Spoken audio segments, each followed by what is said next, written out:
am not lazy. I'm physically conservative. T-shirt. Phoebe. Phoebe, age 15. My feet dragged as I walked to my doom. It wasn't anything bad, at least not to most people. To me, though, yeah, I'd rather be at home reading a book or possibly at the lake fishing. Hell, I'd even take camping over this. A club party. A motorcycle club party. It wasn't anything wild, just a thing with friends and family. See, my father was the president of the Dixie Warden's MC Benton, Louisiana chapter. My father, Sam Mackenzie, had dragged me here. It wasn't that I didn't want to see my grandfather, because I did. It was because I didn't like parties. I didn't like big crowds, and I most definitely didn't like the loud crap they considered music. It was inevitable. I'd be leaving the party tonight with a headache. Then again, my mother had graced our entire family with the ability to get a headache at a moment's notice. Honestly, it was more routine for me to have a headache at this point than to not have one. My sisters, Piper and Prue, who were twins, easily disappeared into the crowd and started making the rounds, greeting family and friends. I, on the other hand, wound my way around the outskirts of the party until I found my grandfather. I would say hi, I would find a quiet spot, and then I'd pull out my Kindle and read while hoping nobody bothered me.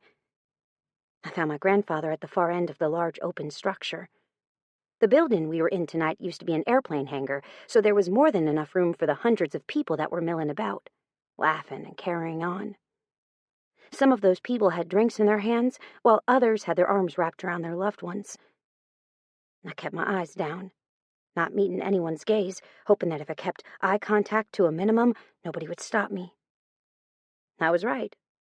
It worked. I arrived at my grandfather's side just in time to hear him say to the man standing on the other side of him, "How's Benson doing?" Dixie, the man that he was talking to, was one of the oldest members of the MC, and had about 30 grandchildren at this point.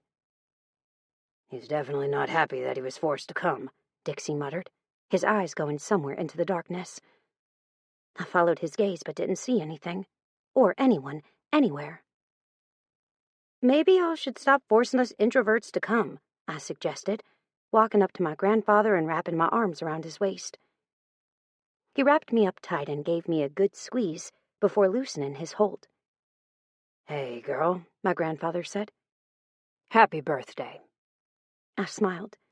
Usually when it's one's birthday, they get to do what they want. They're not forced to come to a party. "Your father knew I wanted to see you," he said, his eyes lit with humor. He knew just as well as I did how much I hated crowds. "And I wanted to give you a birthday present." He pulled a box out of his back pocket, and I looked at it suspiciously.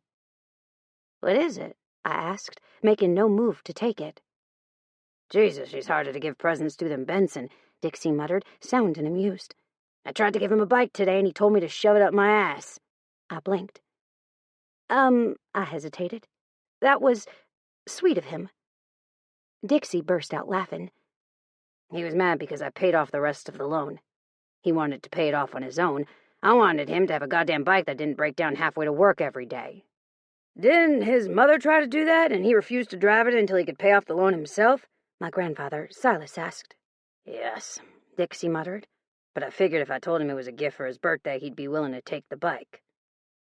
"Let's just say that he wasn't." "He's a proud kid," Pops muttered. "You should have known that he wasn't going to take that." "Maybe," Dixie admitted. "But Jesus Christ, it's hard watching that boy struggle. He's going to school full-time, and he's working full-time. All the while he's making it on his own, but only by the skin of his teeth." I felt like I was missing part of the story, and I wanted to know more. It wasn't every day that someone turned down a motorcycle because he was wanting to do it all on his own. Hell, I hadn't turned down the free vehicle my parents had given me. Granted, it was my mother's old truck, and it was twice as old as I was, but it was still in perfect condition and would suit my purposes perfectly. That, and it was my dream vehicle. "Kid's hell-bent to make it on his own. There's nothing wrong with that, Dixie," Pops told him. "Not everyone can be perfect like my Phoebe." I snorted and pushed away from him to look at him incredulously. Didn't you tell me just last week that I had a death wish and didn't have my head screwed on straight? I questioned. His head tipped down to meet my gaze. The reminder of what I'd done last week being brought up again wasn't likely the best idea. "Since you're reminding me of that," he said, causing Dixie to laugh and me to wince, "let's talk about whether you stayed your ass out of trouble this week." I shrugged. I don't know what you're talking about. My father, who'd somehow arrived without my knowledge, snorted. "Actually, no. I caught her sneaking out of her bedroom window this week, scaling the razor wire fence with a blanket off her bed and stealing a car she'd stashed in the woods." He paused. "Oh. And she had one of my pistols." I rolled my eyes. "I was going down to the Tally Bottoms. What do you want me to do, go down there without any protection?" My grandfather started to shake as he suppressed his laughter. "Laugh it up," my father muttered. "I'm fairly sure that Amelia will learn all this fun shit from her." Pops looked down at me and raised an eyebrow. "You wouldn't." "Of course not," I lied. Amelia, who was technically my aunt but in actuality was younger than me, was my grandfather's baby. His youngest and most spoiled. Amelia and I got each other, and though she was a couple years younger, she was exactly like me. Independent and hell-bent on doing what she wanted to do and damned the consequences. Amelia, who is currently nowhere to be seen. "Where is Amelia?" I questioned. "She's with her mother over there somewhere." He pointed in the direction of the office-like area where there was food and beer. "They made you a cake." I grinned. "Yeah?" "Well, they tried. I think we ended up buying you one, too. It's in the office." "Stay away from my new helicopter!" I was halfway across the expanse of the room before he'd called that out to me, and I jiggled my hand at him with a dismissive wave. Pops cursed while my father laughed. Apparently, they didn't trust me. I'd never... That was a lie. I'd totally done it before. Not that I'd actually done anything as far as taking it for a test drive, because I wasn't that dumb, but I was curious by nature. I did do stuff like test my boundaries and possibly touch buttons that I shouldn't. My eyes scanned the area for the new helicopter, and I grinned when I found it near the back of the hangar. It was missing all the company logo stickers that the other helicopter had, and I assumed that was something that would come soon. My grandfather owned the life flight company that serviced the immediate area. Today's party was a celebration, not for my birthday, but for the opening of the new life flight facility in Texas, about a half hour from where we lived. Which was kind of nice, seeing as we wouldn't have to drive the couple hours to see him as much, since he was about to be spending a lot of time here getting the new business off the ground. I looked over my shoulder and then glanced around to see if I had anyone's attention, and thinking that I didn't, I moved to the door of the helicopter. I mean, if anyone cared to come to the other side of the hangar and look, they'd see me getting inside of it. But since everyone was on the opposite side of the massive machine, I had a feeling I'd escape unscathed, at least until my grandfather or father decided to come check on me. Opening the door, my mouth dropped open at all the switches and things that I could explore. I climbed inside and started to flip stuff open, pull stuff out, and honestly just go through things that I shouldn't be going through. Unfortunately, my pops had thrown down the gauntlet when he said, "Stay away from my helicopter." I mean, what the hell did he think was going to happen when he told me to stay away? I was like a moth to a flame. Tell me not to do something, and I was going to do the exact opposite. After my exploring was finished, I buckled myself in, grinning wildly when I found that it was actually quite comfortable. Except I found that I couldn't reach my Kindle that was in my back pocket. Shit. I started to fumble with the clips and harnesses, only to realize that I couldn't unhook myself. I had no idea how, and just when I decided to have a mini panic attack, hands filled my vision as they made quick work of the harness. I looked up just in time to see a tall man who was lanky but still bulky, if that was even possible, backing away. "Thank you," I said, smiling. The man didn't say anything, giving me time to study him. "Welcome," he muttered. "You shouldn't be in there." I laughed and pushed the straps the rest of the way off my shoulders before reaching for my Kindle. "Yeah. The movement caused the birthday present from my grandfather to shift, nearly falling to the ground outside the helicopter. He caught it and handed it back to me, which I took and sat back on my right leg this time. "What'd you get?" he asked, his eyes coming to clash with mine for all of a half-second before they skittered away. That 1 second was enough to allow me to see a perfect set of gray eyes. I looked at the unopened box in front of me and shrugged. "My guess is that it's a new phone. I broke mine this week." He blinked, his eyes once again flicking to mine before they moved away. "How'd you do that?"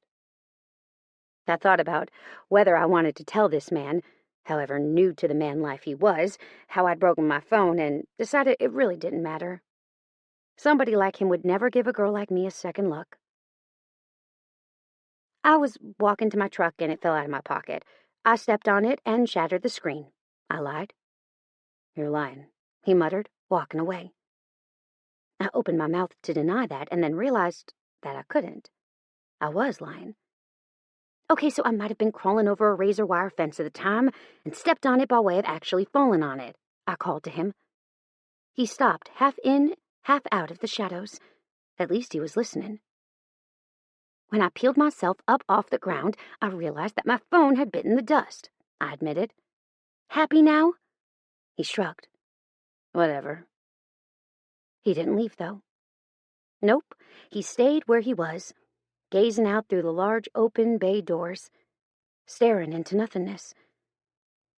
It was when the silence went on uncomfortably long that I pulled out my Kindle and started to read. If he wasn't going to talk, I wasn't either. Plus, I had a new book that I wanted to finish, which was my reason for not wanting to come today. Hushed whispers from somewhere had me looking up, and at the nose of the helicopter that I was sitting in was another boy that I'd never seen before, which was easy seeing as there were 3 clubs here right now and all of their families. And 2 girls that I had seen before, but I couldn't figure out how I knew them or who they belonged to.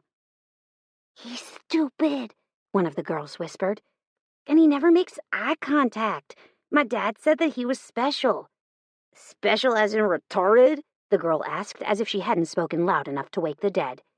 "No," the girl shook her head, glancing at the man's body as if he was deaf and couldn't hear a word that they were saying, when I damn well knew he could. "My dad called it Asperger's. He has a mild form of it, and Dad said that it could be worse. But hell, I'm not sure how. He's awful right now. I tried to talk to him last week, and he ignored me like I wasn't even there." "Maybe he didn't want to talk to you," I suggested to the 3. "And maybe he can hear every freaking word that you're saying and doesn't want to talk to two-faced bitches." The girls looked around for me, finally finding me in the helicopter. "Who the fuck are you?" one of them sneered. "Phoebe Mackenzie, daughter of Sam Mackenzie, granddaughter of Silas Mackenzie, club president of the Dixie Warden's MC Benton, Louisiana chapter," I answered. "Did you want my social security number and driver's license too, or will what I've already given you suffice?" They all blinked, and I heard the sweetest laughter come from the man beside me. I doubted the others heard it. It was so low, but it was music to my ears. "I'm not sure why you think you're hot shit because you're a president's granddaughter, but you're not," the girl on the left said, crossing her arms tightly over her ample chest. She had to be about 18 or so because she was tall and voluptuous while still retaining her young baby face. "I'm not hot shit," I admitted. "I'm a Mackenzie. You asked who I was, so I told you." The girl on the right scoffed. "And you know nothing. He doesn't talk because he doesn't comprehend. I Googled his affliction." I tilted my head to the side. "Hey, you," I said to the man. "You understand everything they say, don't you?" The man nodded. "I do." One of the girls gasped, while the boy started to laugh. "Fuck you, hoax," he muttered. "Sorry, Benson." The boy, who wasn't a boy at all, but a young man like Benson, said, "It's just so fucking annoying listening to you not say anything while they tear you to shreds. These bitches were going on and on about you, and I wanted to see how far they could stick their feet into their mouths." The tall man, Benson, shrugged. "It's easier to allow them to think what they want than to correct them, and be required to explain my situation." Hoax grumbled something under his breath, and left without another word, leaving the 2 girls gaping at him as he went. I snorted in laughter at the look of affront on the girls' faces. What? It doesn't feel good to be called names? The two left without another word, and I contemplated asking the man what the hell, but decided if he wanted to talk to me, he would. Instead, I went back to my book and got another 8 pages in before Benson started to talk. I do have Asperger's. I'm not dumb, though. I looked up sharply to see him staring at something over my left shoulder. I turned around to see if there was anything there, but there wasn't. Just a dark back area in the helicopter that I hadn't had a chance to explore yet. Turning back around, I said, "Are you talking to me?" His eyes skittered to my eyes, then immediately looked away. "Yes." I nervously started to fiddle with my necklace, a silver star-shaped necklace with fake Swarovski diamonds on it. His eyes immediately fixated on the necklace. "Then what did you want?" I asked. "I wanted nothing. I was explaining myself," he said. "I never thought you were dumb," I told him. He blinked. "Oh." He still hadn't looked back at me, though. "And you should stick up for yourself, or they're going to do that every time they see you," I said. "That's incredibly rude of them, but they are members of society. They should act like they're not assholes, and you should call them on it if they are." His mouth twitched. "I found it easier not to say a word when it comes to me. It only invites them to ask questions." "And what's wrong with them asking you questions?" I questioned. "Asking questions is a sign of intelligence. That, and maybe they really are trying to get to know you better." He shrugged. "Thanks, Fancy, but I think I'll just keep to myself like I've been doing. It's worked well for me." "Fancy?" I asked, pausing at playing with my necklace as I watched his eyes become more and more fixated. "Did you just call me Fancy?" Keeping my hand on the star shape, I waited for him to answer my question. His eyes followed the movement, now staying fixated not on my hand, fiddling with my jewelry anymore, but elsewhere. In fact, it wasn't the necklace at all that he was staring at. It was the tattoo on my wrist. "You have a tattoo," he said, ignoring my question. I brought my forearm down and glanced at my wrist. "I do." "I like it," he admitted. "But aren't you a little young to be having a tattoo?" I grinned and said, "Yes, but my father signed a waiver saying I could get it, and it was done by a family friend. My mom about died of a coronary, though." "Why'd you get that particular design?" he asked, sounding so interested in the answer that it was hard not to tell him everything. "We have hummingbirds at our place," I said. "From about May to October, they're all over the place. We started feeding them when I was a young girl, and I've loved them ever since. I can't really explain. I just liked it." "Why?" He shrugged, not answering me. Then the silence continued for long enough for me to pull my e-reader back out and finish the chapter before he spoke again. "I'm not normal." I clicked my e-reader off and looked up at him with a frown. "What do you mean you're not normal?" "I'm not normal," he repeated. "I'm not mentally retarded, however." "Let's not say that word anymore," I suggested. "And why do you feel like you have to justify yourself?" He shifted in the darkness and came to lean near the front of the aircraft. Now, partially out of the shadows, I could make out more of his face and eyes, though those eyes still wouldn't meet my own. Hazel, I decided. They weren't completely gray, or green, more like mostly gray, with a ring of green and a hint of blue around the pupils. He had eyelashes that were longer than mine. And those lips. They were surrounded by a few days' worth of scruff that came in surprisingly well for how young he was.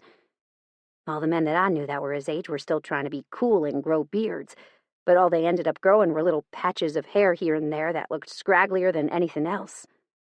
Benson didn't have that problem. He had a scar on his right eyebrow that ran the length of it, denoting an injury, and likely a pretty bad one, of some kind that was lucky enough to be hidden by his brow. He had a nose that was crooked, likely due to a break, but other than those two things, he really was quite striking. His brown hair framed his beautiful face, and I wanted to brush a few strands of it off his forehead and away from his eyes. He stayed silent for so long, allowing me to inspect his face, that at first I wasn't sure if he was paying attention to me. But finally his eyes flicked to mine, our gazes connecting for a few long seconds, and I knew he was more than aware of my inspection of him. "So, what is this disease you have?" I questioned. I mean, I vaguely recollected hearing the word before, but the meaning of the statement didn't immediately come forth. "It's a mild form of autism," he said, his eyes skittering to mine before immediately falling away. I had a feeling that he physically couldn't make himself hold my gaze. Was that part of his problem? Suddenly, I wanted to Google it in front of him just to find out what it was. "Just do it." I blinked. "Just do what?" "Google it," he answered. "It's easier than explaining to someone what's wrong with me." I pulled out my smashed-up phone and did just that, clicking on the first article that I saw. "When you meet someone with Asperger's, you might notice two things." I started reading aloud, but quickly trailed off as my eyes flew across the page. Basically, the article started off with saying that Asperger's wasn't a death sentence. It was a diagnosis that pretty much explained that people with that condition had trouble mostly with social skills. On top of that, they could become obsessed with things. I looked back up at him to see his brows furrowed and his hands clenched. His mouth was moving fast, and I could hear him counting if I focused hard enough. "Why are you counting?" I questioned.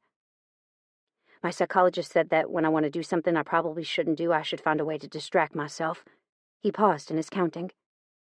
"Did you finish the article?" I nodded. "Yes." He squeezed his eyes shut, and my curiosity got the best of me. "Why do you want to distract yourself?" His shoulders seemed to slump. "Did you know that a hummingbird's wings beat from 720 times to 5,400 times a minute depending on their species?" I tilted my head. "No. What are the ones that come down here?" "There are 15 different breeds that come down here," he answered. "Did you know that hummingbirds are the only birds that can fly backward?" My mouth fell open. "You're kidding." He shook his head. "That hummingbird on your wrist is a ruby-throated male. The females are green-backed with white, black, and gray tail feathers." I looked down at my wrist and examined the tattoo.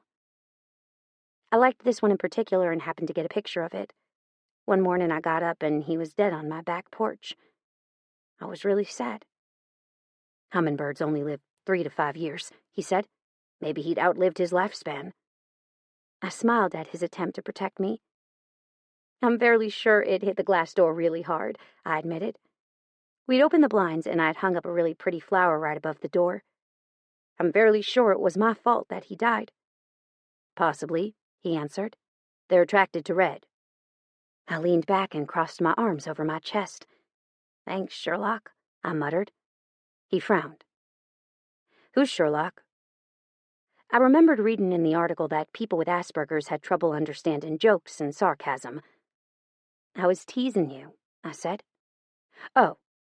He frowned. "Why?" "Because you were supposed to make me feel better about killing the bird, not tell me that it probably was my fault," I admitted. He opened his mouth and then closed it. "Shit." I giggled. "How do you know so much about hummingbirds?" I questioned. He reached out and touched my wrist. Once, twice, 3 times. On the third, he pulled away and actually looked like he was relieved to have done it. "I like birds," he admitted. "They're entertaining to watch." I grinned. "All right, then, tell me why you like birds so much." And so he did. He talked about it for a good long 10 minutes before he frowned and stopped in the middle of a sentence. "Hawks have really keen eyesight for what?" I pushed. He frowned. I didn't mean to go on and on about it. I waved it away. If I had a problem with what we were talking about, I would have said something. He seemed to think about that for a long moment, and then nodded once. "I'm going to join the army," he randomly said. I blinked. After what he just disclosed to me, how the hell did he think he could handle being in the army? Honestly, I didn't see a way that he was going to accomplish that. I hesitated. "Excuse my bluntness, but how the hell do you think you're going to accomplish that?" From what I understand, people with Asperger's thrive on routine. I'm fairly sure there's no routine at all in basic training. He swallowed. I can't stay here. Before I could ask what he meant by that, my sister's voice raised, and all of a sudden, I saw the man that I was talking to go from a quiet-toned man to a pissed-off bear that stood up straight. If he'd had hackles, they would have been raised. Then I watched him stomp his way over to where my sister was and pull the other girl into the curve of his arms. He glared at my sister as if she'd just committed the ultimate sin. "Don't ever speak to her that way again," he growled. The girl's eyes narrowed on my sister, and she sneered. I wanted to poke her eyes out with a dinner fork, but not because she was mean to my sister. My sister could handle her own self. Because she was snuggling deeper into Benson's arms, and something inside of my chest was throbbing with anger and jealousy. I was jealous as hell that she'd got to have his hands on her. The one and only brief touch that I'd had to my wrist as he touched the hummingbird tattoo was enough for me to crave more. But when Benson led the girl away, farther away from me and my sister, I realized that it didn't matter. I was 15 and he was who knows how old. It wouldn't work anyway. Unfortunately, I never stopped thinking about him, regardless of what I told myself. Phoebe, age 16. I looked for him the moment that I got into the door. I didn't know what it was. A compulsion, maybe. Whatever the reason for why I'd sought him out, I couldn't stop myself. I'd thought about him constantly since I'd seen him last year and wondered how he was doing. Hell, I even wondered if it was possible that he was even here since he'd joined the army. That I knew for certain he had done. I'd asked about him in passing, hopefully not drawn attention to myself in the process. And I'd gotten relieved yes he dids from Dixie and my grandfather alike. We were once again back at the hangar, a place where we ended up having quite a bit of our family get-togethers lately. Unfortunately, this time there was no helicopter to sit in, so I chose the next best thing. A plane. I didn't buckle myself in this time. I did flick a few switches up and down a few times just to see what they did. What could I say? I was getting wild in my old age. Statistically, one of those will do something and you're going to find yourself getting into trouble. I blinked at that smoky, edgy male voice and looked up. Right into the face of the man I'd been thinking about non-stop for a year. How had he gotten there, right next to me, without me being aware? I smiled. "Hello, Benson." Being in the army agreed with him. He'd put on muscle, and now his freakishly tall body was filled out. He'd changed a lot since I'd last seen him, and I was more than amazed at how good he looked. He also held himself differently. "Hello, Fancy." I rolled my eyes at that name. "Why Fancy?" I asked. He ignored the question, and once again, he didn't make eye contact. "You got another tattoo," he said. I looked down at the other wrist and smiled. I didn't want to have a male and not a female, so yeah, I got a female. He studied it. Then one large tanned finger came out and poked it 3 times. My heart skipped a beat. "So, how is this whole army thing?" I asked, trying to make sense of the touch while also not making too big of a deal of it. I'd spent the last year researching Asperger's, and I knew that the compulsion to do something was sometimes too strong to ignore for people diagnosed with it. "Bad," he admitted. "At least in the beginning. So bad. There was routine, but only they knew what was next. It made no sense to me, none of it. People screamed at you. It was awful." I winced. "But?" His eyes briefly flicked to mine and immediately flitted away again. "I got a good drill instructor," he admitted. His brother had Asperger's, and he saw the signs and symptoms almost immediately. "And he let you stay?" I asked in surprise. He nodded once. "Covered for me, too. Couldn't fucking believe it." I shook my head in surprise. "That's amazing." "It was. I scored a perfect score on my ASVAB, too," he admitted. "I think he knew that I was smart as hell, and he overlooked a few things. I even made a few really good friends. He helped me a lot." I never realized just how much I'd have to learn to rely on another person, which is definitely not in my repertoire at all. It could have been fucking awful, yet he caught me before I could be pounded into a million tiny pieces. I smiled. What about the loud noises? None of that bothered you? I remembered my father talking about his boot camp experience, and I wasn't sure how that worked. Surprisingly, once I got the hang of it, none of it bothered me. He hesitated. I think that was due in part to how structured it was. Once I figured out the day-to-day plans for what we were going to do, it got easier. There was a time and place for everything. And how did you do with the being screamed at bit? I wondered. He winced. That was how Drill Sergeant O'Malley found out at first. He laughed. He was in my face, screaming his head off, and I was looking around wild-eyed. When he told me to meet his eyes, I did and started to freak out more. He told everyone to drop down and do push-ups until I could make eye contact with him. I think the worry that I'd been outed as different freaked me out more than making fucking eye contact, so when I did, he saw the wildness in my eyes. Jesus, that was a fucking mess. I shook my head. I knew it would be. He laughed. It was. You were right. I should have listened to you. I tilted my head in surprise. Hey there, stupid. My back stiffened at the hateful words. Hello, Father, Benson said, looking unaffected by the words. Meanwhile, I wanted to shove the palm of my hand straight down his throat. His father just called him stupid. What kind of parent did that? Why don't you go get yourself a plate of food and talk to someone that's not a teenager? He asked. Jailbait, son. You can't stick your dick into that. I lifted my lip at his vulgar words. In case you need clarification, it's not illegal to talk to someone underage. Is that what you were doing? He laughed.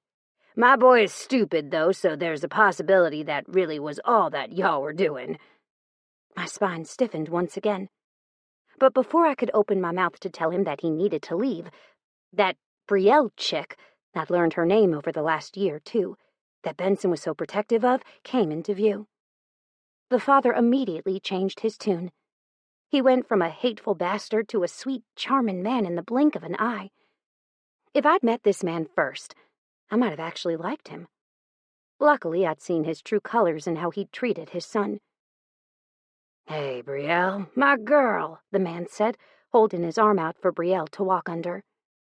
Brielle did, grinning wildly until her eyes landed on me. Then they narrowed. She took in me, Benson, and then stiffened. Benson hadn't looked up since his father had walked into view. What's going on? Brielle asked. What happened? Donald? Benson's father, Donald, I assumed, looked between me and Benson. Seems my boy here was talking to this underage girl. Benson doesn't talk to any girls but me, she said, looking skeptical. Or pissed. I wasn't quite sure which. He was talking to this one, Donald grinned. Weren't you, boy? Before anybody could say anything, Benson's large, expressive eyes landed on me. I felt the weight of his stare, and my heart skipped another beat. Have a good life, Fancy. And I had a feeling that would be the last I'd ever heard from him. I felt like there was a hole the size of Kentucky in my chest. Prologue 2. I need to go to the gun store. I don't know what for, but I'll figure it out when I get there. Bayou to Hoax. Bayou. I never forgot her. No matter where I went, what I did, or how much time had passed. There was just something about the young woman that I'd spoken with that had told me that I should stick up for myself, that had stayed with me. When I saw her for the first time in 8 years standing in the middle of her sister's lawn watering her flowers, I became obsessed. All the confidence I'd been able to insert in myself over the years, all the change I'd forced myself to go through, all of it was ripped away like a flimsy shade umbrella in the middle of a Texas thunderstorm. I saw her, and everything I'd worked so hard to perfect was exposed, raw, and bleeding all over again. But she didn't recognize me. At least, I didn't think she did. And I went on for almost a year thinking that I had to move past whatever the hell it was that made me unable to stop thinking about the girl. Then we finally met, thanks to her sister, and the understanding dawned in my Fancy's eyes. I knew the moment she recognized me that it would be bad. Then my cousin Hoax had to go and fall in love with Fancy's sister, and I realized two things. One, I'd never be able to get away from her.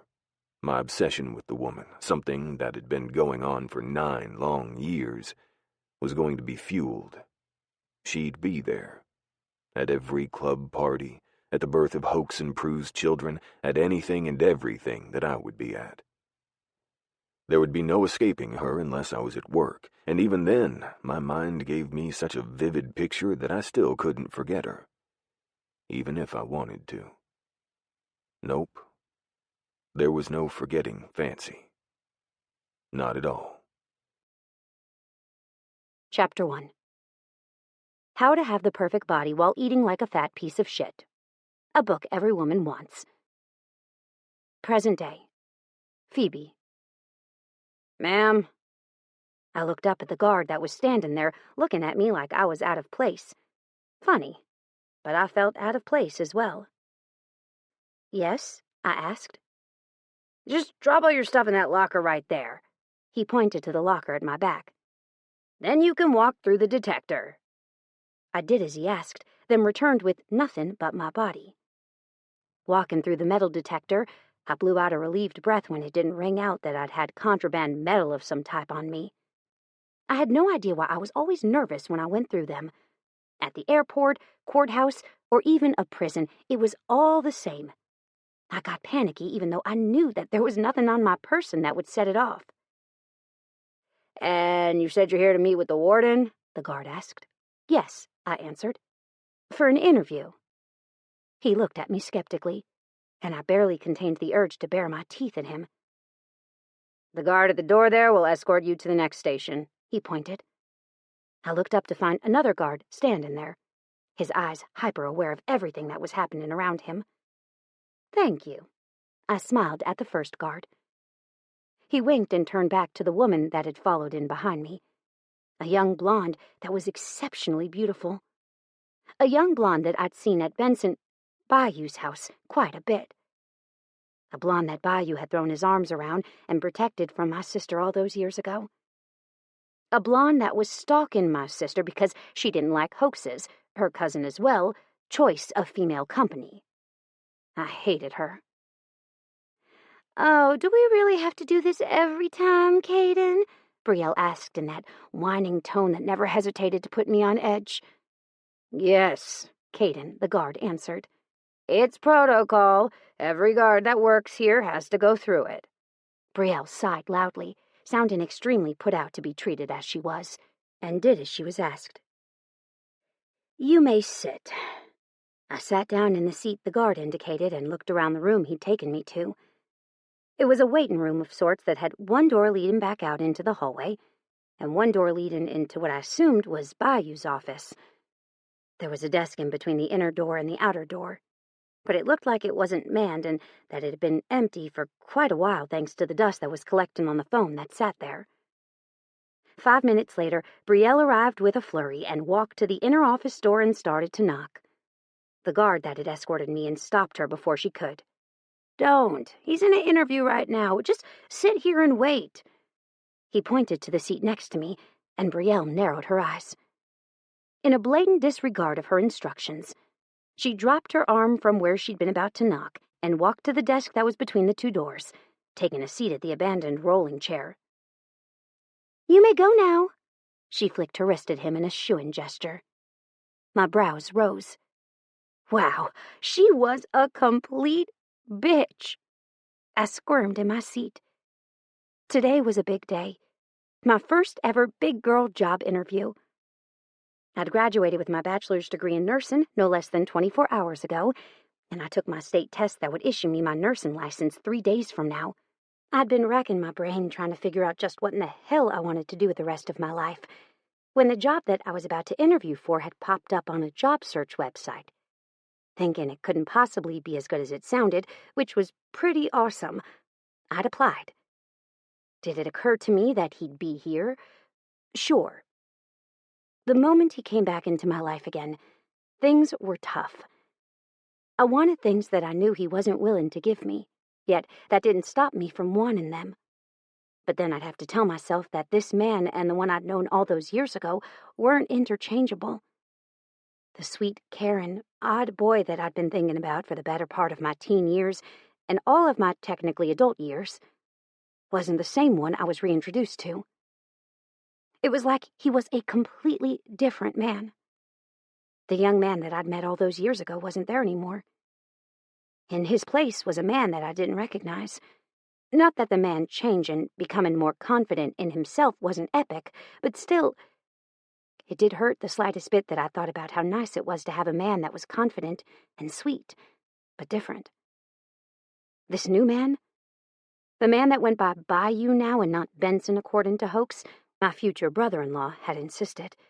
Yeah, he was a whole new level of unreachable. I heard the inner office door open and I looked up from my Kindle. "Still reading," Benson, Bayou, said. I startled to find him staring directly at me. I nodded once and hit the button that would shut the screen off and stood up. Suddenly, everything inside of me was taut with anticipation. My eyes went over the man standing in front of me. He no longer had problems meeting people's eyes. I'd noticed that about him over the last few months that I'd been hanging around more, thanks to my sister's relationship with Hoax. He also had zero problem standing up for himself or others. At least that new trait was a relief. I didn't like that he didn't stand up for himself when he was younger. "Brielle?" Bayou frowned. "What are you doing here?" Brielle looked at me, then looked at Bayou, and grinned. "I was here to interview for the new job that you have open," she answered. I stiffened. That hadn't been what she told the guard as she was arriving. She told him that she was there to ask Bayou if she could borrow something. And she thought she had a better chance of getting it if she came by in person and asked. What a bitch! She hadn't been here to apply for a job. The only reason she was applying for it now was because she'd heard me say that I was there interviewing for it. Fuck her! "We'll talk later," he muttered. "Right now, I'm interviewing her." He looked back at me. "You ready?" I stood up and went into his inner office, suddenly extremely nervous. I saw his eyes go to my wrists, taking in the tattoos that just barely peeked out of the bottom of my long-sleeved shirt. I wore this shirt for obvious reasons. When interviewing for a new job, I wanted to make a good first impression. What I did not want to do was put my arms that were full of tattoos on display. Because being on display meant that they were up for discussion, and for this man, I couldn't discuss them. The first hint of the old Benson that I knew finally reared his head as he reached out and touched first the tattoo on my left wrist and then the one on my right. "This isn't an easy job," he said, his gray eyes connecting with mine. "But nothing will hurt you." I smiled then, feeling for the first time a sense of hope start to course through me. The old Benson was in there somehow. He was just doing a damn fine job of hiding it, controlling himself. "I know you'd never let me get hurt," I murmured. "And that's very nice of you, but I can handle my own." He looked at my 5'3" height, my small stature, and snorted. The bastard. "I'm sure you could hold your own against a flea," he admitted. "But against these hardened criminals, you'd be eaten alive in seconds." I crossed my arms over my chest and glared. "I'm more than happy to prove you wrong." "And how do you plan on doing that?" He laughed in my face. "Gonna challenge me to a wrestling match?" The thought of rolling around on the ground with him was highly tempting, but there was no way in hell I was going to admit that. "No," I said carefully. "But if you give me this job, I'd be more than willing to prove it to you that way." He didn't smile with his mouth, but his eyes told a different story. "Then you have it." He stood up and offered me his hand. It was smooth and rough, warm and strong. "Let me go get the paperwork." Brielle was waiting in the outer office area when Bayou finally opened the door. My turn? Brielle popped up. Bayou turned his gaze from me to her. No. Fancy has the job. I felt my heart skip a beat. But Bayou, Brielle whined, I hate my job at the hospital, and you know it. Plus, you know me. And I really care for you, Bayou muttered darkly. And I don't want you getting hurt here. I'd be gutted if something happened to you. I felt the burn straight to my soul, meaning that he cared if Brielle was hurt, but not me, seeing as he just offered me the job. Hitching my shirt sleeves up in annoyance, I started out of the room, heading straight for the bars at the end of the hallway that separated this wing of the prison from the rest of the prison. I'd made it to the guard and was waiting patiently for the guard to get it open when I heard my name called from behind me. Phoebe? I wanted to ignore him. Really, I did. But I also didn't want to risk losing the job that I hadn't even had for a full 5 minutes yet. I turned and saw Brielle leaning against Bayou, Bayou's arm around her shoulders. She was sneering at me while Bayou was staring at me with confusion on his face. Can you be here tomorrow at 8? I nodded once, then turned, exiting out of the hallway, and then the building as fast as I could. I barely restrained the urge to key Brielle's stupid car that was parked right next to me. Chapter 2. Been on a diet for 2 weeks straight. Proud to say that I've lost 14 days of happiness. Phoebe's comment that Bayou has no idea how to respond to. Bayou. My brain was a fucking mess. The last thing I wanted to do was cater to Brielle's whiny questions, yet there I was doing it anyway. I don't understand why I can't have that job, she persisted, even though I'd already given her a logical answer that I thought might shut her up. Emotions were not my forte. However, when it came to Brielle and her insecurities, I was more than capable of playing her game. I'd had 15 years of dealing with her irrational anger, her jealous rages, and her incessant need for comfort. But today, after talking to her for the last hour, I didn't have anything left in me to offer Brielle for comfort. Not when all I could think about was Fancy. She'd been a part of my life since she was a young teenager, and even though I hadn't seen her much until the last several months, it still felt like yesterday when I'd first met her. It was weird. It felt like I had a connection with the woman from the moment I'd first seen her. From the moment I'd disentangled her from the belt system in the helicopter. The one that she definitely shouldn't have been in, yet was anyway. Then again, Phoebe had never shied away from danger. Over the time that I'd been in the Army as military police, Phoebe might have thought that I was gone, but I wasn't. I'd been exactly where I needed to be. There, but not there. Aware of the comings and goings of her life, but unseen. I pinched the bridge of my nose and looked at the clock above Brielle's head, mentally calculating the hours until I got to see Phoebe again. 17. 17 hours, 23 minutes, and 16 seconds. 15. 14. 13. 12. Are you ever going to answer me? Brielle asked, anger rising in her voice. 11. 10. 9. 8. 7. Bayou, seriously, Brielle growled. What the hell is your problem? 6. 5. 4. 3. 2. 1. 59. Brielle growled in frustration and stood up, walking around my desk and depositing herself on the corner so that she was less than a foot away from me. She didn't touch me, though. She knew better. Nobody ever touched me unless I wanted them to, and it was rare when I even allowed that. Handshakes were fine, backslaps were okay, as long as they were by men. I was a full-blown adult and still learning new things every day. Like the fact that Phoebe's touch didn't cause my mind to panic and freeze like it did with other women. Bayou, seriously, you're starting to worry me, Brielle pushed. I got all the way down to 16 seconds, where I'd originally started an entire minute ago, and finally answered Brielle. You can't have the job because you didn't apply for it. Phoebe did. She was the first one qualified for it, and she has a Bachelor of Nursing, while you only have an associate's. Your expertise is all with pediatric patients, which we most certainly won't be having here. You already have a job, and she doesn't. She's better qualified because she's also more than capable of handling herself, while you're not. I told her bluntly. That was the only way I knew how to be. Blunt. I'd always been more than open with my thoughts and feelings. I didn't beat around the bush. I didn't explain myself. I also didn't see the point in sugarcoating anything. Who would want to be told someone died, but it was okay because God wanted it that way? Nobody, that's who. Death was hard. There wasn't a way to sugarcoat it. I won't have a job for much longer, Brielle tried. I hate my job. I especially hate it since they merged with that new company. It's incredibly hard to perform to their standards.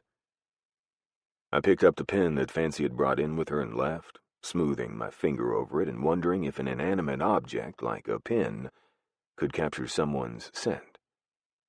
The pen was yanked away from me, and Brielle growled. You're not even listening to me, she growled. I held my hand out for the pen. Give it back to me now. No, she refused. I felt anger stir in my gut. Give it back to me now. I was getting pissed now. No, she repeated, tucking the pen inside her shirt. I knew she was assuming that I wouldn't reach for it, but that pen was a pretty big deal to me. I didn't know why. I didn't question it.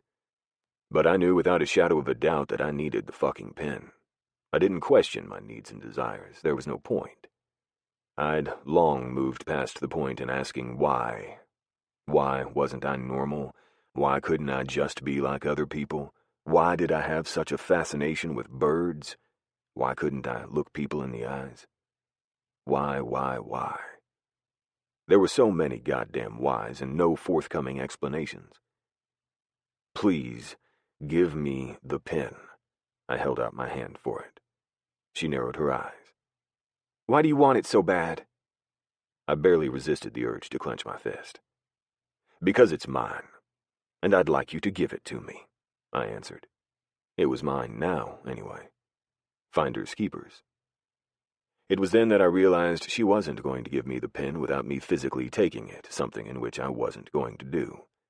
Devising a plan to go to her place tonight and get it at some point, I kept walking without looking back. Even when she called out my name at my back, angrily, I might add.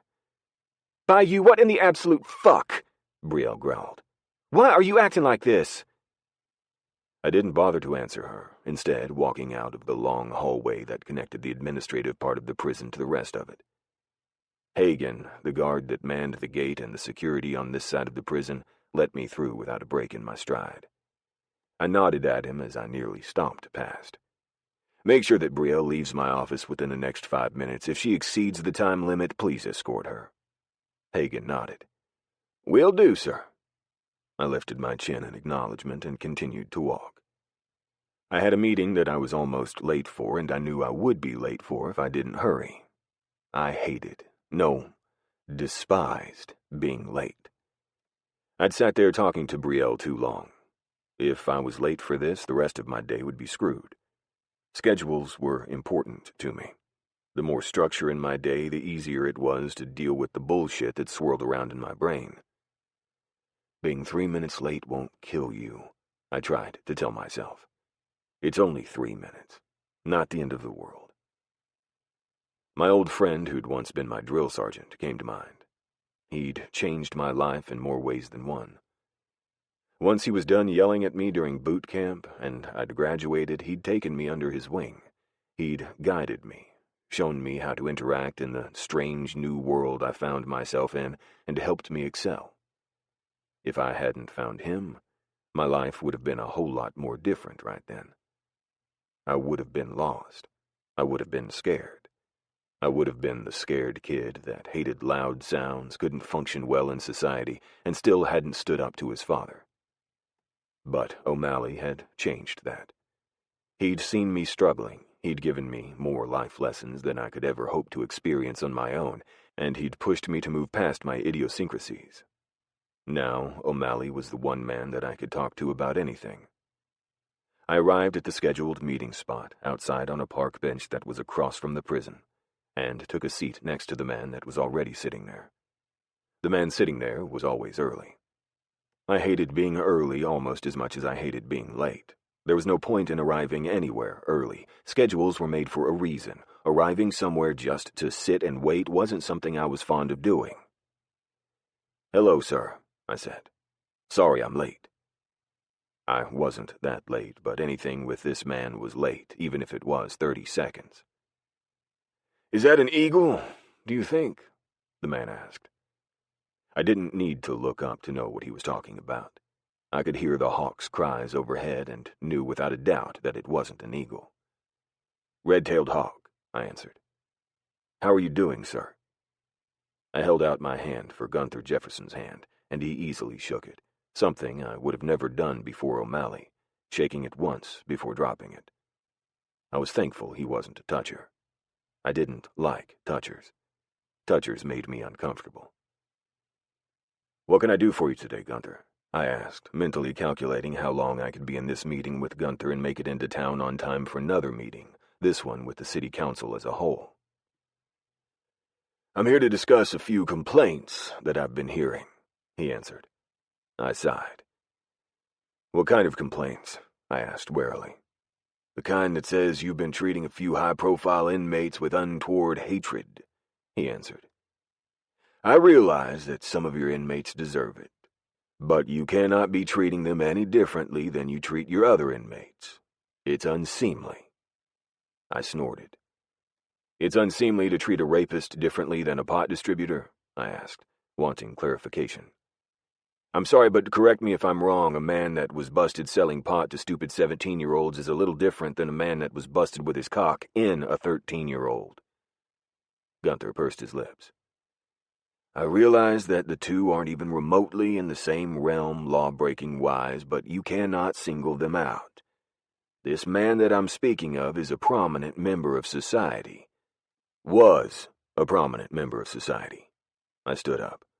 "I will not listen to your justifications on the matter. I'm treating him how he deserves to be treated. End of discussion. If you want to do something about it, please talk to a lawyer." Gunther wouldn't talk to a lawyer. We all knew that he'd find nothing. The man was just trying to get things to be better for his friend. Unfortunately, they wouldn't be. Not in my prison. Rapists, cop killers, child molesters, they were all treated how they deserved to be treated. "Fine," Gunther stood. "But I tried. I can say that I tried." "You can say that you tried," I agreed. "And your brother will not be treated any differently, Gunther. The man raped a teenager, multiple teenagers actually, and the prison population knows it. Even if I wanted it to be better for him, I couldn't make that happen. Controlling those men is like controlling the ocean's tide. It happens whether I want it to or not. Remember that next time your baby brother complains to you that he's not being treated fairly." Gunther burst out laughing. Gunther as a whole wasn't a bad guy. He was a pompous ass at worst, and he cared a little too much about a brother that wasn't a redeemable man. Though I'd heard much the same about my own sister. Brielle, although annoying at times, was my little sister and always would be. I'd been protective over her since I'd met her at the age of 15. She'd reminded me of me, and I couldn't help myself. I'd had to take her under my wing and help her navigate a life that wasn't easy to navigate for people like the two of us. Sure, Brielle wasn't diagnosed with Asperger's like I was. Brielle was schizophrenic, at least mildly. Hers was controlled by a small amount of medication, as well as diet, exercise, and therapy. Something that she followed through with religiously because it enabled her to hold down a job. "Have a good day, Gunther," I said to the man who was now standing as well. "And don't think I won't notice if you ignore me." Gunther shrugged apologetically. "You too, Warden," Gunther drawled. I rolled my eyes at him, causing him to laugh. That eye-rolling thing was something that O'Malley had taught me. "Roll your eyes, say whatever, snort, fidget." O'Malley had taught me how to have conversations with people so that I appeared to be normal when in fact I was fighting to be accepted as the weirdo that I was. To help me fit in, he'd taught me how to appear as if I belonged there in any given social setting. After making my way to the footpath that would lead me back to the prison, I'd completely disregarded the entire meeting with Gunther. My mind had fully switched to its next task, and I almost didn't stop when I heard Gunther's voice. "Oh, and Beauregard," Gunther drawled. Years and years of answering to my last name in the Army was the only thing that had caused me to stop almost automatically at this point. I could be completely and utterly in my head, thinking about something, anything, that really didn't matter, and I'd hear my name and immediately come to attention. That was also something O'Malley had instilled in me. I looked over my shoulder at Gunther. "Yeah. Tell Brielle I said hi," he called. Brielle and Gunther had briefly dated, but it hadn't lasted long. Both were very selfish people.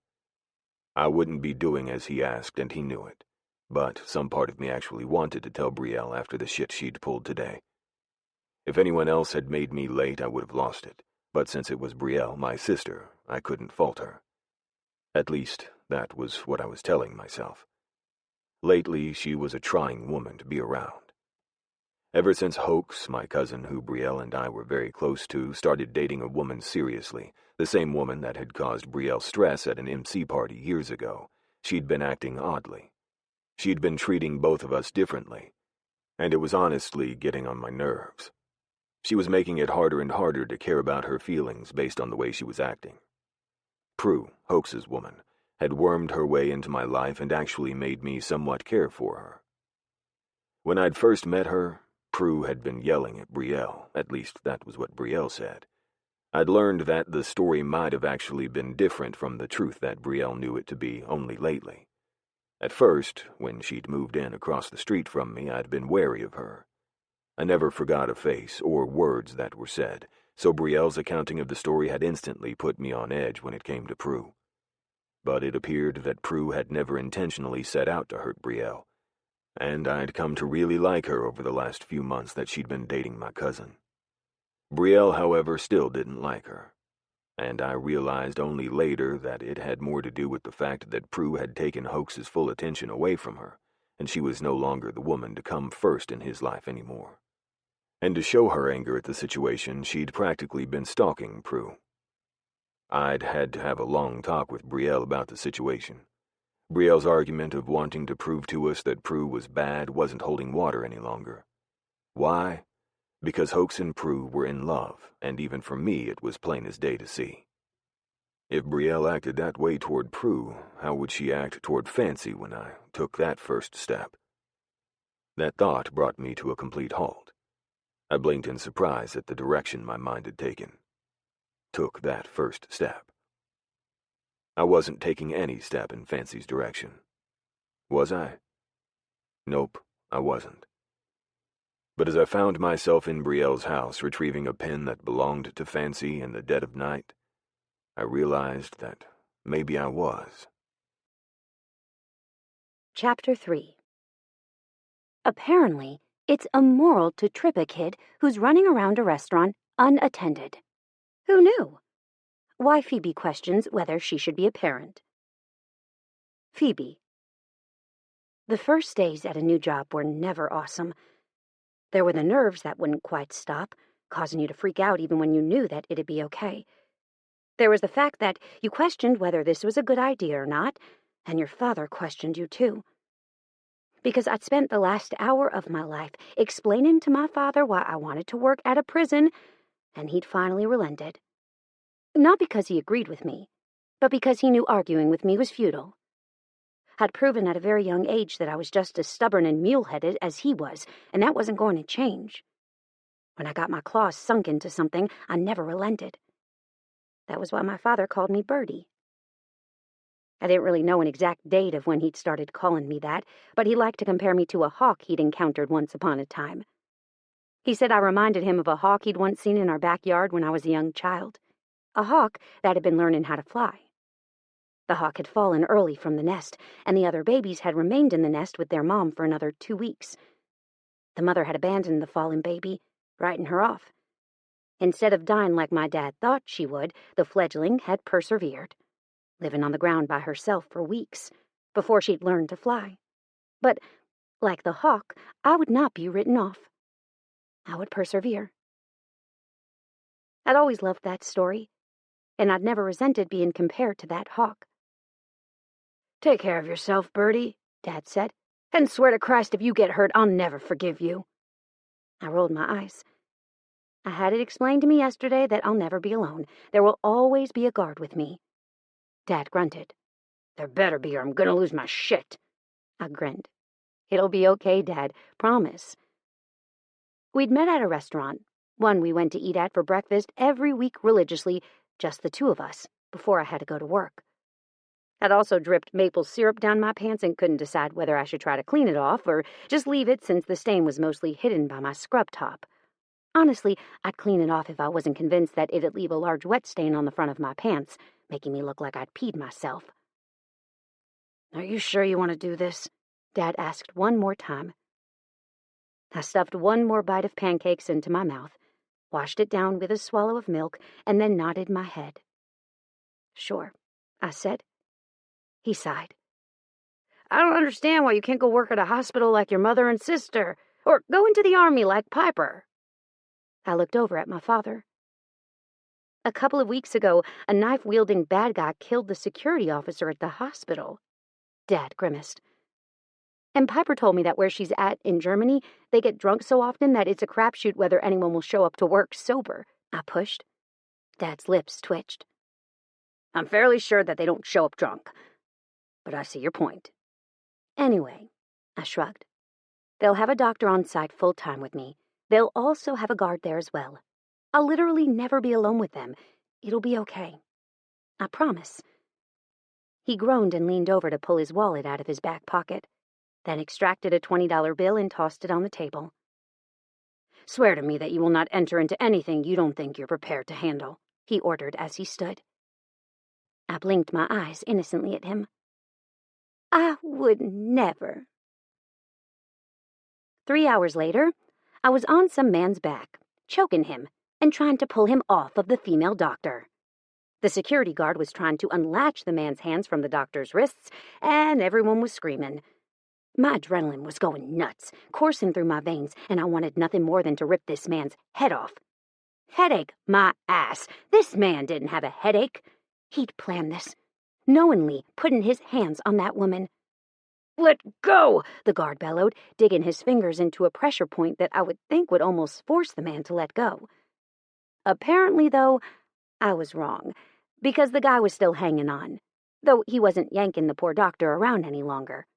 Not with me choking the life out of him, and the guard protecting the doctor from being thrashed about like a predator going in for the kill. And then, one man arrived and everything stopped. Just like that, it stopped. Bayou stalked in uniform today, unlike yesterday, like an avenging angel. He didn't seem to be in a rush, but all of a sudden, he was at our sides and squeezing down on the man's jaw with his big, huge hand. The guy screamed as I heard something crunch. Yeah, he'd have to have that fixed, and the inmate let the good doctor go. I slid off his back and slowly backed away, as did the guard, who still had a hold of the doctor. The doctor, although surprised and a little bit hurt, didn't look like she was going to pass out like I might have. She was used to it, though. She and I had a lot of time to talk over the long morning. Her name was Diane, and she was rather abrupt and unapproachable at first, but once you got past the prickly exterior, she was actually quite a lot of fun to talk to. And she told me all kinds of stories about working here, and how she loved it, how it was never predictable. I now believed her. The moment we were all backed away, Bayou removed his hand from the man's jaw, and the inmate slumped to the floor, holding his face. Bayou stared down at him like he was an irritating bug. Today, he was wearing black pants like the highway patrol wore, with a gold stripe down the outside legs. He had on a black pair of biker boots. I like to call them ass-kicking shoes that looked like they were massive and could stomp a guy into the ground. His shirt was a darker shade of gray with gold buttons, and Warden was embroidered on the front in gold block capital letters. The shirt was long-sleeved and covered Bayou's arms all the way down to mid-forearm, where he'd rolled them up at some point during the day to just below his elbows. The collar was buttoned up all the way to his throat, and, dear God, the man was wearing gold aviator sunglasses.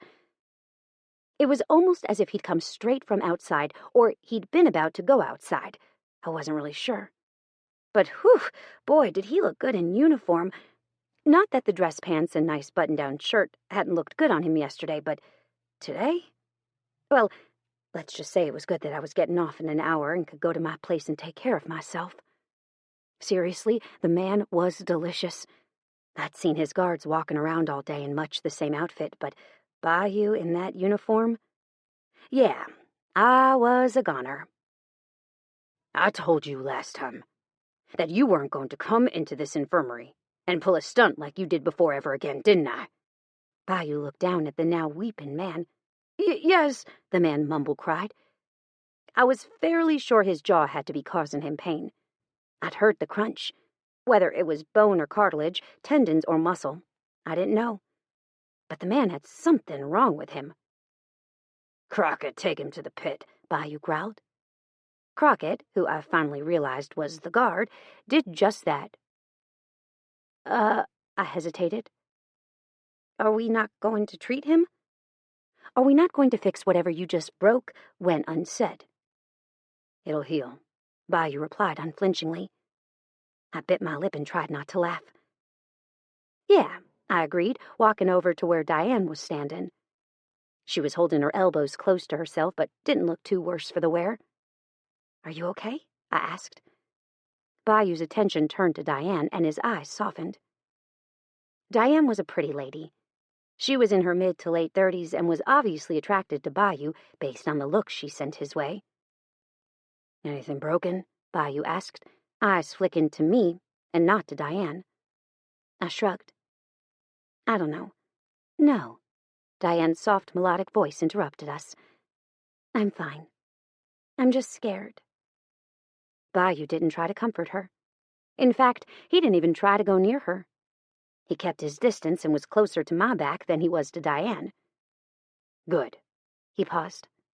What did I tell you about getting that close to their hands? Diane sighed. I have to get close to them to inspect injuries. Yes, Bayou agreed. But you wait until the guard attaches his hands and feet to the bed. Then you do what you need to do. He could have hurt you very badly today. Diane looked expectantly chagrined. There are protocols in place that keep you safe. Bayou continued to hammer his point home. And you're teaching your bad habits to the new girl. Trust me when I say that you need to remember the protocol, because if she gets hurt because of your indifference to the rules, I won't be happy. Bayou was staring down at Diane's ducked head with distaste written all over his face. I sensed a story there, but I couldn't very well ask them right in front of each other. Bayou's eyes went to me once more, held my gaze for all of 2 seconds, and then dropped. He stared at my neck as he said, Be careful. I smiled, but he didn't see it in his haste to leave. Oh, hey, I called out to Bayou as he turned to leave. I left a pen in your office yesterday. Can I have it back? It's one of my favorites. Bayou gave me one thumb up without turning around. Then he was gone. And I was left with a very pissed-off Diane. He's such a douchebag, Diane grumbled. God, I can't believe that I ever had a crush on that man. I'd rather claw my eyes out than get anywhere near him at this point. Creepy motherfucker. This morning I'd had to watch a 2-hour-long video about how to stay safe when working with inmates. And the first thing on the list was to never get too close to them without ensuring that the inmate was safely secured. Hell, I was fairly sure Diane watched it right next to me because there had been nothing else to do. Yet the moment that inmate had walked in with the guard, Diane had dashed toward him with glee. The inmate had seen his opportunity and taken it, seizing Diane and pulling her toward him in some vain attempt to get something only he knew he wanted. I'm sorry, I lied. Are you really okay? I didn't like that she was talking badly about Bayou. I'd always been protective of the man. But this woman didn't know Bayou at all, though, regrettably, I didn't really know him all that well either. I'm fine, Diane grumbled, just annoyed. Can you clean that up? That being the paperwork that had been on the filing desk when the inmate had walked in. It had been knocked down somewhere in the struggle and was now laying on the ground all over the room. I bent over and started picking up the papers, glancing at them quickly as I went. They were medication refills for inmates. "Do these need to be in any particular order?" I asked as Diane took a seat behind her desk. "And why the hell were they sitting up here instead of being faxed? I assumed that was what was happening with them anyway." "No," she answered. "Just stack them nicely and put them back up on the filing cabinet. I have to fax them all in at the end of the day." I did as asked and returned to my seat across the room. I could see the television better here anyway. I didn't need a fancy desk or anything like she had. Unfortunately, the television in the corner was one of those old-timey massive ones that was in the wooden box. The picture quality was terrible, and I wasn't sure how the hell anyone ever managed to actually watch a program with it. Not to mention, it had to weigh hundreds of pounds. "Why is the television in here so old?" I asked out of the blue. "Surely a new one would fit better on the wall and wouldn't take up so much space." "That one is there because if we had a newer, nicer one, the inmates would just break it," Diane answered, sounding bored. "That one they can kick and it can survive the attack." That made a lot of sense. Unfortunately, the television quality still sucked. "God," Diane whispered, "I'm going to be bruised everywhere." I looked over at her as she inspected her arms. "Yeah," I agreed. "You are." Another few hours passed, and finally it was time to go home. We saw 4 more inmates, 3 of them with lacerations of some kind due to fights they'd had in the yard with other inmates. One of them was due to the fact that he'd shoved something up his ass a few days ago and had gotten it lost inside of him. That one we'd had to transfer to the hospital. There was only so much we could do at the prison infirmary, and we had to draw the line at exploratory surgery of the anus. Gathering my jacket and my phone, I headed out to the long maze of hallways, smiling at each guard I passed. It took me 5 minutes, 3 hallways, 8 locked gates, and 9 guards to get there. At some point, I'd heard Bayou talking, and my heart rate had started to speed. It wasn't until I realized he was following behind me, but at a much more sedate pace, that I realized I was starting to slow myself to allow him the possibility of catching up. But when his voice started to fade despite my slowing down, I decided to stop being a loser and go to my car already. I smiled at the last guard I saw, though this one wasn't actually working, but likely coming into work. "Hey, Rome," I called out, waving crazily. Rome, a member of the Bare-Bottom Guardians MC, looked up and grinned at me. "Hello, Fancy." I blushed profusely. "Hey, where did you hear that?" "Bayou," he said. "And don't tell him I called you that." I frowned. "What? Why?" Rome opened his mouth to reply when something caught his attention behind me. I sighed. "I better let you get to work. Have a good night." Rome nodded once. "You too." I was halfway across the parking lot, at least 8 car lengths from Rome, when I heard it. "Hey," Bayou called out to me. "Wait." I looked up to see Bayou jogging toward me, a white bag in his hands. Frowning, I came to a stop next to my truck and waited expectantly. He gestured to me with a tilt of his head. "Sorry, I was trying to catch you before you left, but I was stopped by someone each time I tried to speed up." I grinned and shrugged. "No biggie." "What's this?" He thrust the bag into my direction. "I couldn't find your pen," he answered. That was when I realized that his eyes were squarely on mine, and he was watching me with an intensity that would have been unsettling had it not been this particular man. I opened the bag and stared at the box of pens, my favorites, that were practically impossible to find. My eyes flicked up to his. "Wow, thank you." "I couldn't find your pen," he repeated, "so I got you those, and then I decided that it was a good present for you to have on your first day, even though you can't take them into the infirmary with you." Before I could ask him how he knew what the pen looked like, I dismissed it. The man missed nothing. Absolutely nothing. There was a possibility that he knew exactly what I'd had with me that day, and what I'd been wearing, all the way to the color of my eyeshadow. "Do you want to grab something to eat? Talk about my first day?" I asked hopefully. Bayou blinked, opened his mouth to say something, then closed it again. I felt my lips kick up at one corner as I waited for him to come to a decision. "I have to go back inside and get my shit," he finally said. "I can meet you in about 20 minutes. I smiled. Deal. How about fancies? It seemed fittin', right? Chapter 4. If you can't handle me at my worst, you probably can't handle me at my best. My best is just me with brushed hair and mascara. Phoebe's secret thoughts. Phoebe. We were both sittin' in a diner, fancies, waitin' for the waitress to walk away after taking our drink order before we spoke. It took her a few long seconds before she could make her feet move, and that was all due to the man that was sitting across from me. He was easy on the eyes, and hard to look away from. Formidable and intimidating, he was a presence in a room that you couldn't help being drawn to. Young or old, man or woman, everyone had a hard time keeping their eyes away. I swallowed hard and bit my lip as I waited for the girl to get with the program. Finally, she did, leaving Bayou and me alone. His eyes were scanning the menu in front of him while mine were studying him. "So, what was the deal with Diane?" I asked, unable to help myself.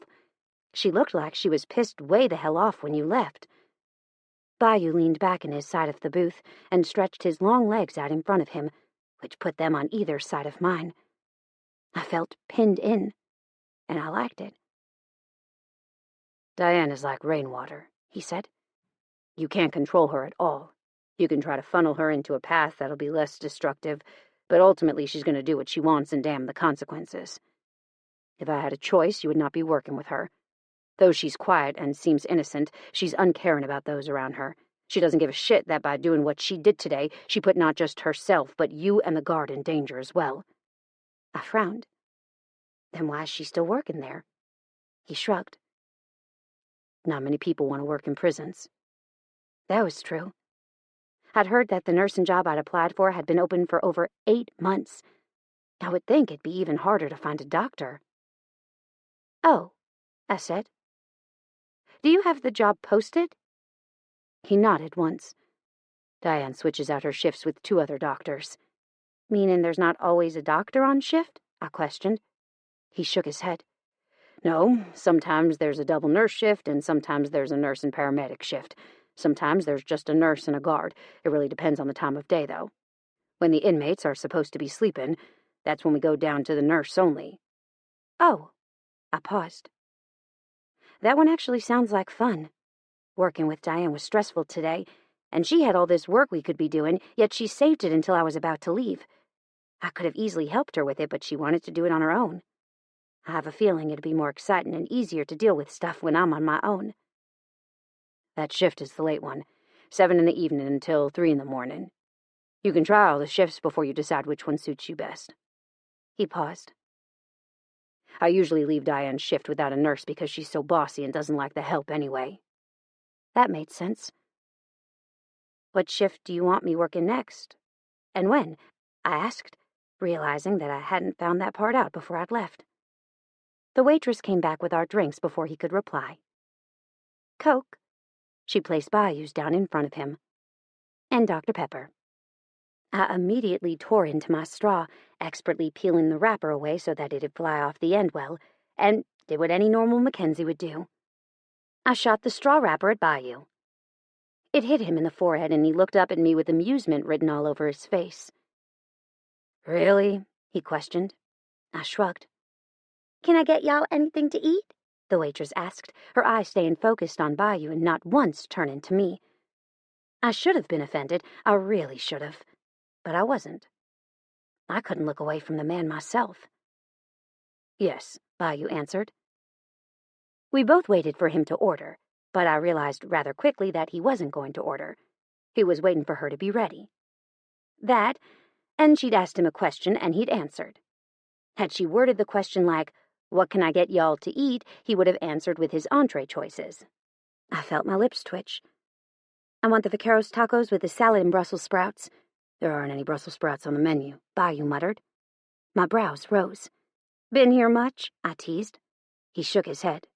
"No, I just have an eidetic memory. I can tell you everything that's on the menu now. Brussels sprouts weren't one of those things. I felt a grin tugging up the corner of my mouth. Is there anything green on there that's also not high in carbs and or calories? I asked. He answered instantly. Green beans and asparagus, as long as you tell them to hold the bacon bits. I turned to the waitress. Can I have the asparagus, sans bacon bits?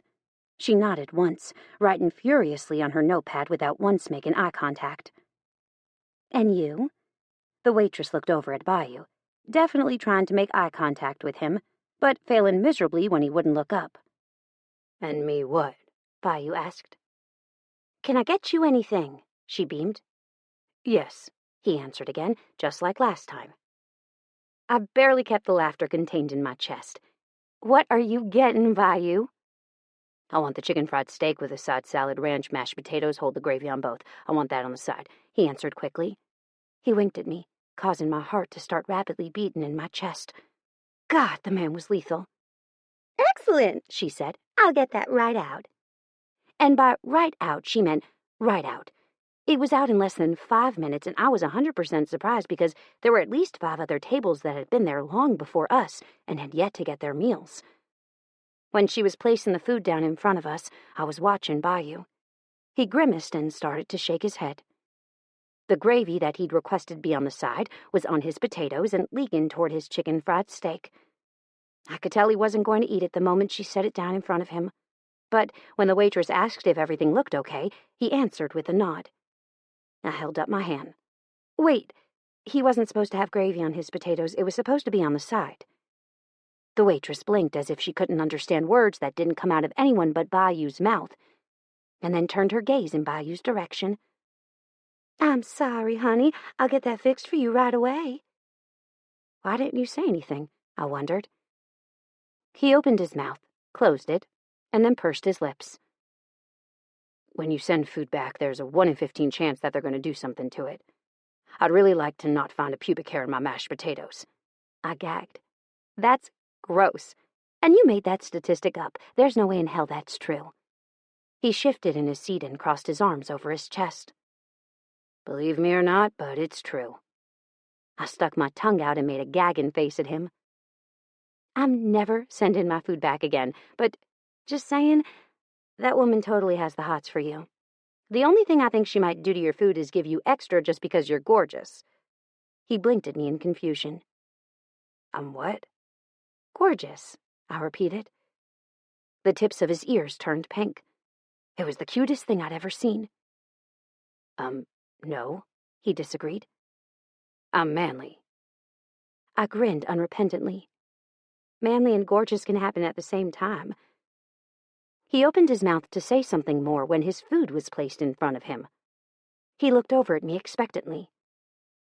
And the lady's food? The waitress frowned. It'll be about 10 more minutes on hers. You just looked hungry, so I brought yours out first. I started to laugh then. Imagine that. You can take this back, Bayou said. And bring our check, sans her food. The waitress frowned. I'm sorry, but what? He repeated himself word for word. But why? She asked. That was when Bayou went into a play-by-play of exactly what she'd done to annoy him, ending with the fact that she couldn't get a simple food order right. The waitress floundered for a few long seconds and then blushed profusely. I'll see if I can hurry them up on her food.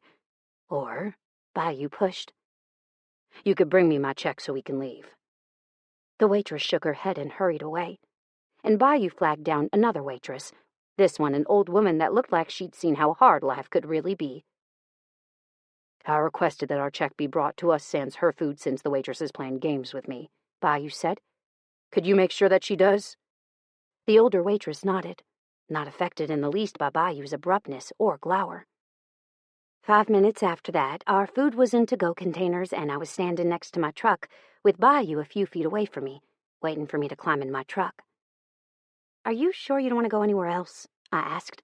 He shook his head. No reason to now. You have your food and I have mine. We can go to our separate establishments and eat in peace. A bird crowed overhead, and his eyes went to the sky. I lost him for a few long seconds as he studied the bird. What? I asked him. Crow, he answered. American crow. I blinked. There are different types of crows? He gestured to the crow with his head. There are 40 known species of crow. Huh, the things you learned. That's cool, I said. How many live in the U.S.? He went on to explain just how many lived in the U.S. and how many lived in other parts of the world. In Japan, carrion crows use cars and traffic signals to open their hard-shelled food they can't crack on their own, he said, still studying the bird. They can read traffic signals. They wait until the lights turn red, then fly down and place their nuts on the ground. When the light turns green, the crow flies away to safety. It will wait until the light turns red again to fly down and get their cracked nuts. He paused. Though there have been reports of some American crows doing the same thing in California. However, I haven't witnessed this. My mouth had fallen open at his words. That's actually the coolest thing I've ever heard. Resourceful little buggers. He nodded. That's why they frequent places like Walmart and fast food restaurants. People drop food there all the time. His every word was fascinating. Who knew that I could like a crow? I looked down at my wrist, at the second hummingbird tattoo that I'd gotten just because of him, and smiled. I guess I better go, I admitted softly, dropping my wrist. I'll see you tomorrow at... What time? Shift starts at 7. Me, personally, I'd get there at 7 on the dot. He paused, but I like being on time for things. Being early means that my routine everywhere else has to be pushed back 30 minutes as well, and I like to sleep. I smiled. I'll be there at 7. His eyes finally moved from the crow to my face, his gaze holding mine for a few long seconds before nodding once. See you tomorrow. With that, he walked to his bike, and I finally got all the way into my truck. At the end of the day, I had a brand new package of 15 pens, all like the ones I told Bayou were my favorite, but no original pen. I also had a box of food that I refused to eat because he was right. The likelihood that they spit in my food was a high one. I made myself a sandwich when I got home and tried not to think about the man that refused to stray far from my thoughts. I failed. I did nothing but think about him from the time I went to bed to the time I went to work again at 7 on the dot the next evening. Even my dreams were all about him. Chapter 5. Sometimes I feel like I have my life together. Then my windshield gets foggy and I can't figure out whether I should turn on the AC or the heat. Phoebe to Bayou. Phoebe. I'd been working at the prison for 6 months, and in those 6 months, I'd royally questioned my sanity. Each day that I worked there was like a lesson in control. Not because the job was hard. It wasn't. It was actually quite easy and fun. No, because I had to see him every day, and it was beginning to wreak havoc on my brain. We'd never done dinner again, and that wasn't for lack of trying on my part. I'd asked him multiple times if he wanted to grab something to eat after work, and he'd shot me down. Though most of those times it had been 3 a.m, and hell, I didn't blame him for not wanting to go out to eat that late at night. I'd found the perfect time to work in the prison infirmary, and I'd taken to the late-night swing shift with relish. The only problem was that Bayou wasn't able to work that swing shift with me all the time, and I was considering being the float nurse that went through all the shifts where she was needed. At least then I might be able to catch more glimpses of the man. But the thought of having to work with Diane again wasn't a good one. Diane, it turned out, was even crazier than she first appeared. And I knew that only because I'd worked with her a handful of other times, and each of those times she'd either almost gotten herself killed, or me. All I'm saying is that it's only fair, I said for the 3rd time. I've known her longer. Hoax, my sister's husband, looked at me like I had a screw loose. I did, but he didn't have to acknowledge the fact. These are my children, he said. I should be in the operating room when my babies are born. My sister, who was watching us both with amusement from the porch swing as we waited impatiently for the time to leave, started to snicker. How about we play rock, paper, scissors, I suggested, holding my fist out to him. He shook his head. No, I refuse. That's selfish, I told him, pure selfishness. My sister giggled and I shot her a glare. You're not helping. He's right, though, she said. he did have a part in making them. He probably should have a part in bringing them into this world, too. A motorcycle pulled up across the street, and my heart started to pound. To hide my elation and nervousness of seeing the man of my obsessions, I turned to study the neighborhood, trying to keep my gaze from the man that was now dismounting his bike and walking our way. "Hey, do you think that house right there is for rent?" I asked. "Which one?" Hoax asked, his eyes following mine. "The one with the tall grass."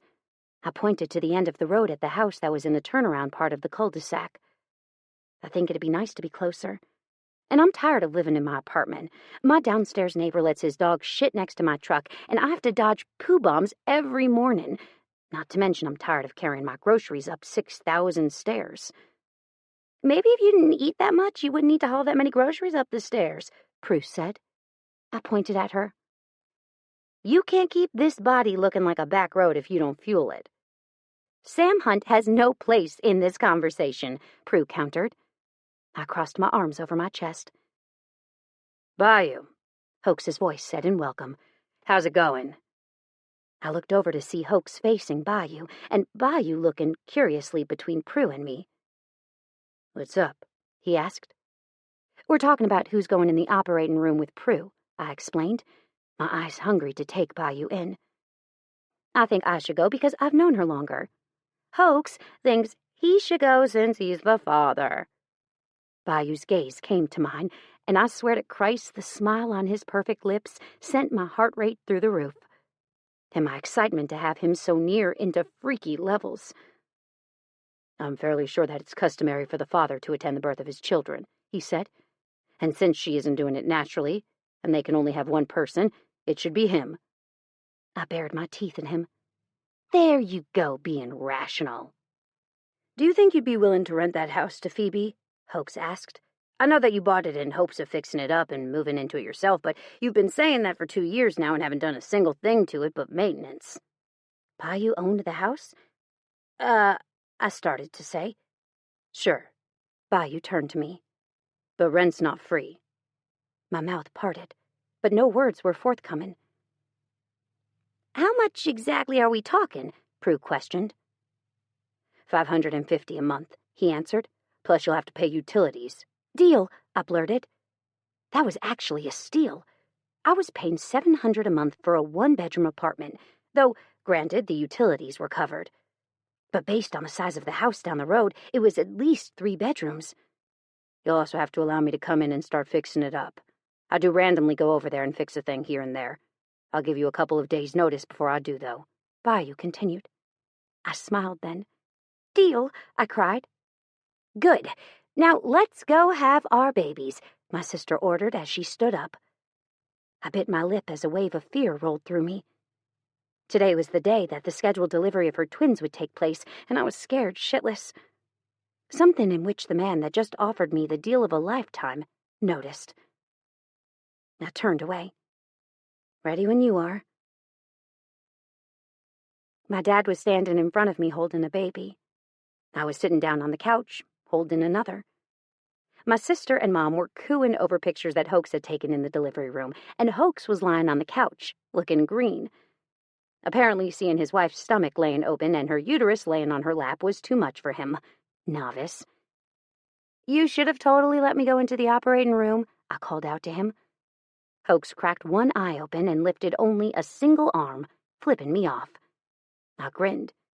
My father laughed. "Just you wait, boy. The fun times have only started, though I can't say I know how to help you with boys. I've only really dealt with girls. There was Justin, Luca, and—" I started naming off all of the boys that the other members of Free had produced over the years. "But those weren't mine," he said. "Sure, I hung out with them, babysat them, but ultimately, all the hard stuff was left up to their parents." That was true. "I think I'll survive." Hoax sat up and swayed. Prue giggled. "Everything okay, honey?" Hoax stuck his tongue out at his wife. "Peachy." "Anyways, the one I'm holding, Sam or Dean?" Dad asked. He'd arrived about 5 minutes before and stolen the baby from my mom. He'd then walked over to me so he could inspect them both. "Dean," I said. "Sam has a cute little birthmark on his head, right here," I pointed. Dean does it. Interesting, he said. At least there's an easy way to tell them apart. Your mother had to tie ribbons in Prue and Piper's hair so that everyone else could tell them apart. Everyone else? Hoax asked, walking over. Yeah, Dad said, not offering to give up his armful of baby. I could tell them apart, and so could Cheyenne. Everyone else, though, they had a hard time. I used to paint their fingernails, too, Cheyenne called, smiling at a certain picture that my sister had stopped at. Can't do that with boys, I don't guess. I guess I didn't think this whole thing out, Hoax muttered. I just thought it'd be easy to tell them apart. At least they're not identical, I said, just as there was a knock on the door. Come in, Prue yelled. Bayou pushed the door open with his elbow, and my breath hitched in my chest. He was dressed for work, and God, he was divine.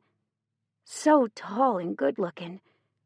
And the smile he aimed at my sister was disarming. Congratulations, he rumbled. A shiver tore down my spine at his words. Thank you. Prue returned his smile. I didn't think you'd be able to come. Bayou had been on his way to an early meeting when he'd learned of my sister's impending C-section. He'd waited until we'd loaded her up and were on our way before he'd gone to his meeting, a very important one with the county and the city that surrounded the prison. Instead of looking at the babies, he turned to face Prue and Hoax. I didn't either, he admitted. I went to the meeting that I had scheduled and slipped out about 30 minutes earlier than I thought I'd be able to. They weren't too upset. They understood that it wasn't every day that your neighbor goes into labor. You call her your neighbor? I asked, a smile growing on my face. He shrugged. Yeah, that's what she is. I burst out laughing, and his ears tinged pink. What was I supposed to say? That your cousin's wife went into labor and that you were reluctant to leave your cousin who was freaking out, I suggested. I wasn't freaking out, Hoax denied. Bayou leveled a look on him. You were freaking out. You were also hyperventilating, and I was honestly worried about your driving. Hoax opened his mouth to deny that fact when he changed his mind and snapped it closed. I can't wait to see your face when you have a kid. Bayou crossed his arms over his chest. I refuse to have any. I don't want to pass on any of my... He directed his hand back at himself. Issues. Dad, who'd been listening with half an ear, focused on him fully. Issues? He asked. Issues, Bayou confirmed. He didn't expound, which was the reason my father had directed his question toward him in the first place. They were in some weird stare-off where Bayou waited for him to ask a question that he felt like answering, and Dad waited for more information that he wasn't going to get. In the end, I turned to Bayou and said, From what I understand, the issues you speak of aren't really issues but idiosyncrasies that you don't let control your life. You're doing better than 99% of the population with what you perceive as issues but really aren't. You've overcome, adapted, and done well for yourself. He didn't reply. I looked up to find my dad winking at me. Dad remembered everything. He wasn't oblivious to my fascination of a young man at 2 parties when I was 15 and 16. I didn't pull anything over on him, ever. My mom? Yeah, I could do almost anything and get away with it from her. She just wasn't as observant as my father. What way did they decide? Hoax questioned, stretching his arm up high over his head. I returned a smile to my face and stood up, the bundle in my arms making a protesting sound when he was jostled with my movement. I walked up beside Bayou and pointed to the hand sanitizer on the wall. You forgot to clean your hands. He walked to the wall and squirted some into his hands, going all the way up to his forearms with the liquid. They decided to continue funding the prison despite the city's desire to quit, Bayou said as he readjusted his watch on his wrist. The city wasn't happy with the decision, by the way. They also weren't happy with my decision to go over their heads when I didn't like their answers. God, Hoax muttered. I don't understand the reasoning for wanting the prison gone anyway. The prison was here before we were. It's like asking someone to move a road because it's too close to your house. I walked up beside Bayou and said, Here, hold him. No. Bayou shook his head vehemently. I don't want... I thrust the baby into his arms, and he froze. Really, I don't... I walked away and grinned at Hoax, who was smiling like a loon now. What's wrong, Bayou? Hoax teased. They won't break. It's not that I don't want them to break, he murmured, looking down with wide eyes at the baby in his arms. It's that I don't want to fuck it up. The rest of his words were said under his breath, making it almost impossible to hear him. Hoax must have, though, because he walked over to his cousin's side and squeezed his shoulder. Now that you've held the baby, my mother said from her position beside Prue, you'll want one of your own. It's biologically coded into your genes, my mother teased. It's called baby fever. Bayou scoffed. Even if I wasn't worried about other things, I don't have time for a kid. You never have time for a kid, my father said, walking over to Bayou. Switch me. Bayou switched with him, and the new baby in his arms opened his eyes.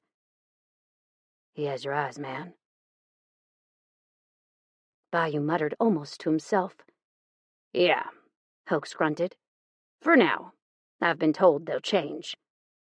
50% chance, Bayou said just before his watch beeped. I have to go. If I don't leave now, I'll never get any of my work done today. He walked over to where I was standing and handed Dean back to me, looking so relieved to be rid of the baby that I nearly laughed. I'm assuming you won't be at work? He asked. I shook my head. I'll be there. As much as I'd like to stay here until they wonder if my sister and I are in a polygamous relationship with Hoax, I do have to pay bills. I have mouths to feed. He frowned. How many and what kind of mouths? You only thought I had a zoo, Prue laughed, wincing the moment she did and placing her hand to her abdomen. And you agreed to allow her to move into your rental. Bayou looked nervous for a few seconds as he waited for me to explain. When I only smiled brightly at him, putting on my best innocent face, he narrowed his eyes. Please tell me you won't be bringing any pigs, he pleaded. I smiled at him. No pigs. He looked relieved. Little did he know that I did have a skunk. Though it was domesticated, it was still a skunk. Bayou turned to my sister. What does she have? He almost seemed nervous now. A skunk, a baby goat, and 2 birds. She paused. But they all live at my dad's, so you don't have to worry. His eyes locked on mine. What kind of birds? The kind that are probably illegal, I admitted. I mean, technically it wasn't illegal any longer. His eyes went wild for a few seconds. Keeping wild birds in cages against their will is unethical. I shook my head. I don't keep them in cages. At least one of them I don't. Honestly, they stay in the backyard. I've tried to set them free so many times that it's unreal. They just keep coming back. What kind of birds? He asked. I looked over at my father, who was studiously ignoring us as he looked at the baby in his hands. Hawk? Bayou opened his mouth and then closed it. Those are dangerous to have as pets. You have to have a falconer's permit issued through Texas Parks and Wildlife. You have to... Birdie's got all that, Dad mumbled. She started this program suddenly when she was 16. All of a sudden decided that that was what she wanted to do after finding a nearly dead red-tailed hawk out in the woods. It was a baby that had fallen from its nest. She'd nursed it back to health out in the woods for months. Like a real-life baby hiccup, Prue murmured as she closed her eyes. The hawk was badly injured and she thought Dad would just put it out of its misery. Therefore, she took care of it, nursed it back to health. And the hawk bonded with her. When Dad found out, he got pissed. Then he got pragmatic when he realized that they couldn't just get the bird to go away, that it followed Phoebe relentlessly. So Dad started her apprenticing with a falconer, and at the age of 19, Phoebe got her own falconer's permit. I smiled, remembering those times. Phantom, the hawk that I'd nursed back to life, had only come to be because of Bayou. He had no clue that he'd changed me in such a way that I was saving birds because I knew that he liked them. Oh, Bayou paused. You said 2. She has a mockingbird that she nursed back to health, too. Dad looked up. Didn't you have somewhere you needed to be? Bayou nodded. Tell me the mockingbird story first. Much the same as the first, Dad said. Found it outside next to the bird feeder, almost dead. One of the cats got it. She found the bird, then fed it, thinking it probably wouldn't live, but the little bugger survived. You live in an apartment, Bayou said. How does that work? I keep Phantom at my dad's place also, I said. I go out there every day for hours and work her. It would be nice to have her near me, though. That's also why I want to rent a house with some backyard space. Where does Mockingbird stay? He questioned. My dad's backyard, I answered. He comes to visit me in my apartment sometimes, though. They're very intelligent creatures. How far away are you from your dad's place? He pushed. About a mile, I said. I think he followed my car home one day. That's at least all I can come up with. I'm not really sure if that's actually the case or not. Bayou looked like he had 100 more questions. You're going to be late. He winced. I have to go. Then he was gone without another word. Dad was the first to speak. I remember him having a fascination with birds, Dad said. I should have put 2 and 2 together back then. I shrugged. But speaking of Phantom, I do have to go myself, I admitted. I have to take Phantom out and work her. I also have to get cleaned off. I think I have blood on my shoe. Prue snorted. You do not. I have blood and other juices, I told her, lifting my foot. I think the word you're looking for is pee, my mother said. I walked over to where she was standing next to Prue's bedside still and handed her the baby. I tilted my head at her curiously. Why were you so quiet? That man is intense, she said. Are you sure you want to go there? My eyes widened. Yes. I didn't pretend to misunderstand her question. He doesn't want any kids, she persisted. My mother knew that I wanted a whole slew of them. I'll work on him, I teased. Seriously, one day when he has a kid, I'm going to live it up. I'm going to remind him of the moment and never let him forget his words. I turned to Hoax. What if he decides that kids aren't for him? Hoax smiled. At one point in time, I thought kids weren't for me either. He looked down at the little boy in my mother's arms, eyes filled with tenderness. I walked over to where my purse sat on an empty chair. I'll be back through about 3 a.m. if you want anything.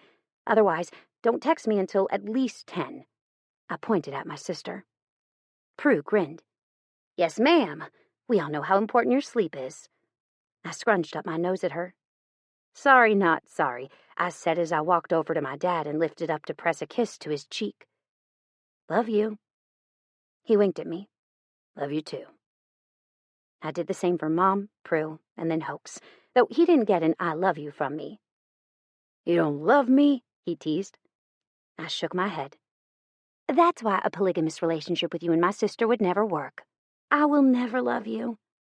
My heart already belongs to someone else, and had for 10 years now. Chapter 6. If bedbugs are found on beds, who the hell came up with the name cockroach? Things that go through Bayou's mind. Bayou. It came out of nowhere. One second, Phoebe and I were talking outside in the parking lot, and the next, I was going to dinner with her. I had 100 questions for her, and all of them stemmed from the fact that she was a damn falconer. Jesus Christ. It was like a goddamn sickness in my soul. I just had to know more. Do you have any other hawks besides Phantom, any other breeds of birds? I asked, leaning back in my seat. Just the one at the moment, she answered, leaning back herself. The other 2 that I had, I returned to the wild. You had 2 others? I asked. Yes, she agreed. A part of the apprentice program is you have to capture birds of different ages. A young bird, a juvenile bird, and an adult one. The younger ones are more malleable and willing to be trained. The adult hawk is more wild and unwilling to adapt. Phantom was a baby when I got her. She was a piece of cake compared to the other 2. I still see them every once in a while, too.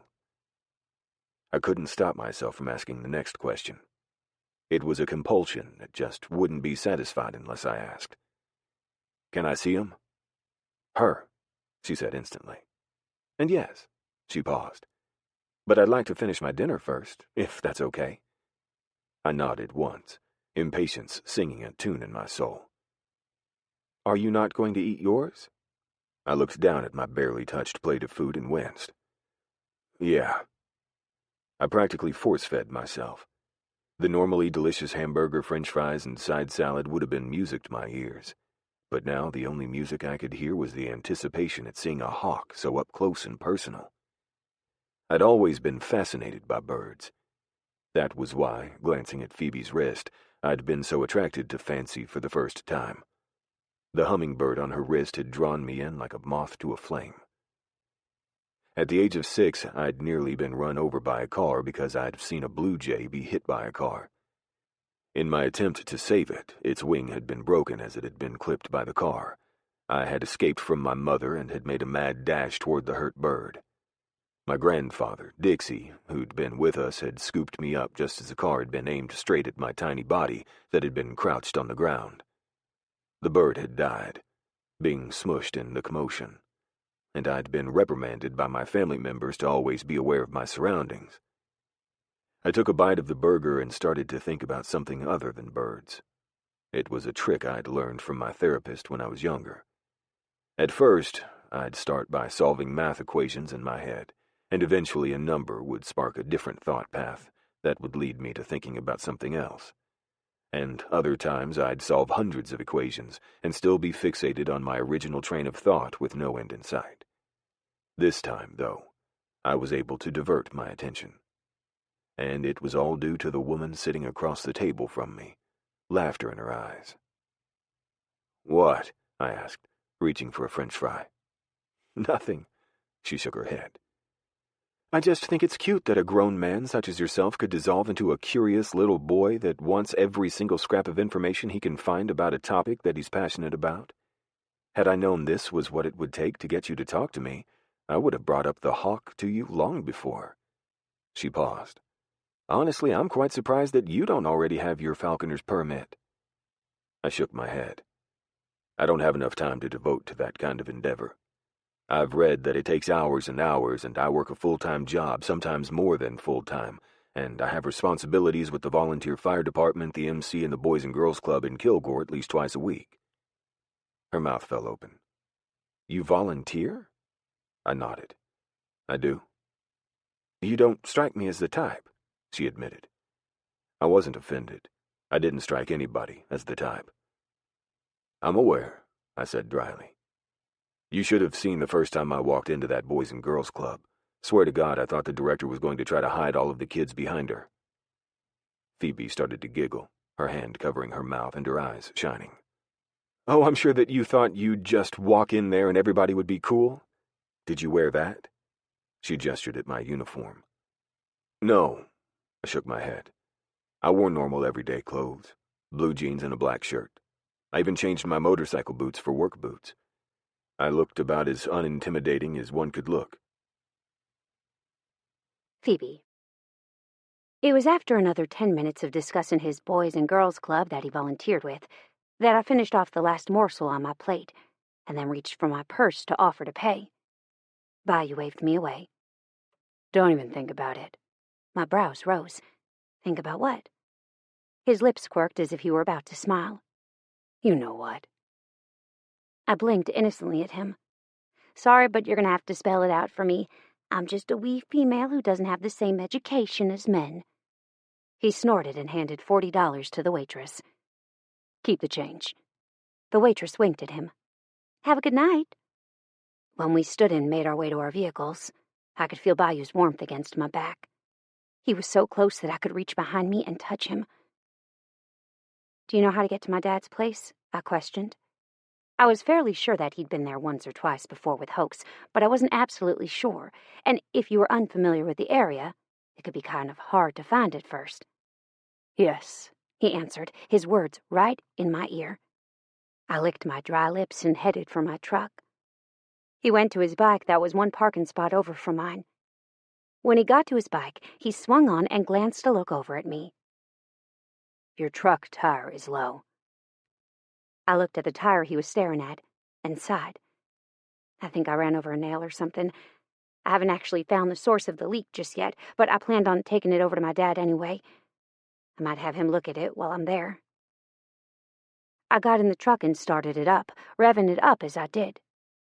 Bayou's eyes raised in question. I shrugged and rolled down the window. It's the only way I can keep it alive. I have to give it gas when it first starts or it doesn't like to obey my commands. He shook his head and then made a round-up motion with his finger. I took that as lead the way and started forward. By the time I was at the parking lot entrance, he was behind me. By the time that we arrived at my dad's place, I might have been just as excited as he was. Bayou. She lifted her hand and the hawk launched itself from its perch and flew toward her. The hawk was on the larger side for the red-tailed hawk's breed, and I wondered if that was due to being given food on a regular schedule, or because it was just bigger in general. I'd been doing some research on the healthiness of birds in captivity compared to their wild brethren. "How much does she weigh?" I questioned. "She weighs in at about 2.5 pounds last time I checked," she answered immediately. "Looks heavier, huh?" I nodded once, my heart pounding. The gloves she was wearing looked heavy-duty and thick, but seeing those claws digging into the glove where her skin would be if she wasn't wearing them made me frown. I didn't like the idea of her being hurt, even inadvertently. "Have you stopped hunting her for her to molt?" I questioned. "Will you shut her mew?" Phoebe gestured to the bird's enclosure. I walked to the door and closed it instantly, then turned back to her. "And to your question, we're right at the time where I'd stop. I normally do it mid-September. I was going to take her out hunting tomorrow for the last time, but she won't mind doing it today," she answered. If it wasn't uncool to fist pump like a child, I might have done it in that second. "This takes a while, though," she pointed out hesitantly. "Like an hour at least. If we're lucky. It could take upwards to 3 if we don't find anything." I shrugged. "I don't care." Her smile that shot my way was radiant. "Okay then, let's go. But stay back because she needs to be following my cues, not yours. Ready?" And that's what we did. For the next hour and a half, I followed behind her a few hundred yards while she tried to scare up game from the ground for the hawk in the air to take down. It was our second round that she scared up some doves. I saw the hawk's head whip around and focus on the 8 birds like a, hawk, laser-focused and intent. But the hawk didn't go after the doves, and that was all because of the woman that flashed a hand signal and a short whistle. The hawk dove like a missile, and moments later she was on the ground tearing its claws into a rabbit's back. "Holy shit," I said. I hadn't even seen the damn rabbit. Phoebe and the hawk had, though. "Most hawks have a tough time letting the most obvious targets go," Sam said, stopping next to me. "From what I've learned, they're very instinctual predators, but Birdie and Phantom have been doing this a long time, plus Phantom prefers rabbit." With the bird's wingspan spread as it was, it looked a whole lot bigger than the rabbit it was currently making a meal. But I knew that it was possible that the hare could weigh more than Phantom did. "It'll take her another couple of minutes to eat," Sam said. "Now, let's talk about something." I turned to give the man my undivided attention. Based on Sam's tone of voice, something I'd been trained to clue into, due to it being something that was hit or miss for me when I was younger, I knew that he wanted my full attention. He also wanted to keep our conversation quiet because of Fancy being close. "Don't break her heart," he said. "If you don't intend to do anything with her, don't keep coming around here acting like you are today. She's had a thing for you since she saw you that first time." His eyes were 100% serious in that moment. I also didn't know what to say. For once in my life, I didn't have a reply forthcoming. Why? Because I hadn't expected him to say that to me. "Do you think she brings every random guy out here that thinks falconry is cool?" he asked. "This is our home, our refuge, her refuge. If you didn't mean something to her, she would have never brought you here. Let you see this. Falconry is her passion. That bird is like a friend to her." For some reason, the thought of her bird being her friend made my heart warm. Red-tailed hawks can live up to 20-plus years in captivity. Sam snorted. "You and your random-ass facts. You used to do that when you were a kid, too. Dixie and I were talking about something random, something that we probably shouldn't have been talking about, where we were talking about it, and you heard the conversation and butted in with this relative to its size, a tongue is the strongest muscle in the human body. He grinned.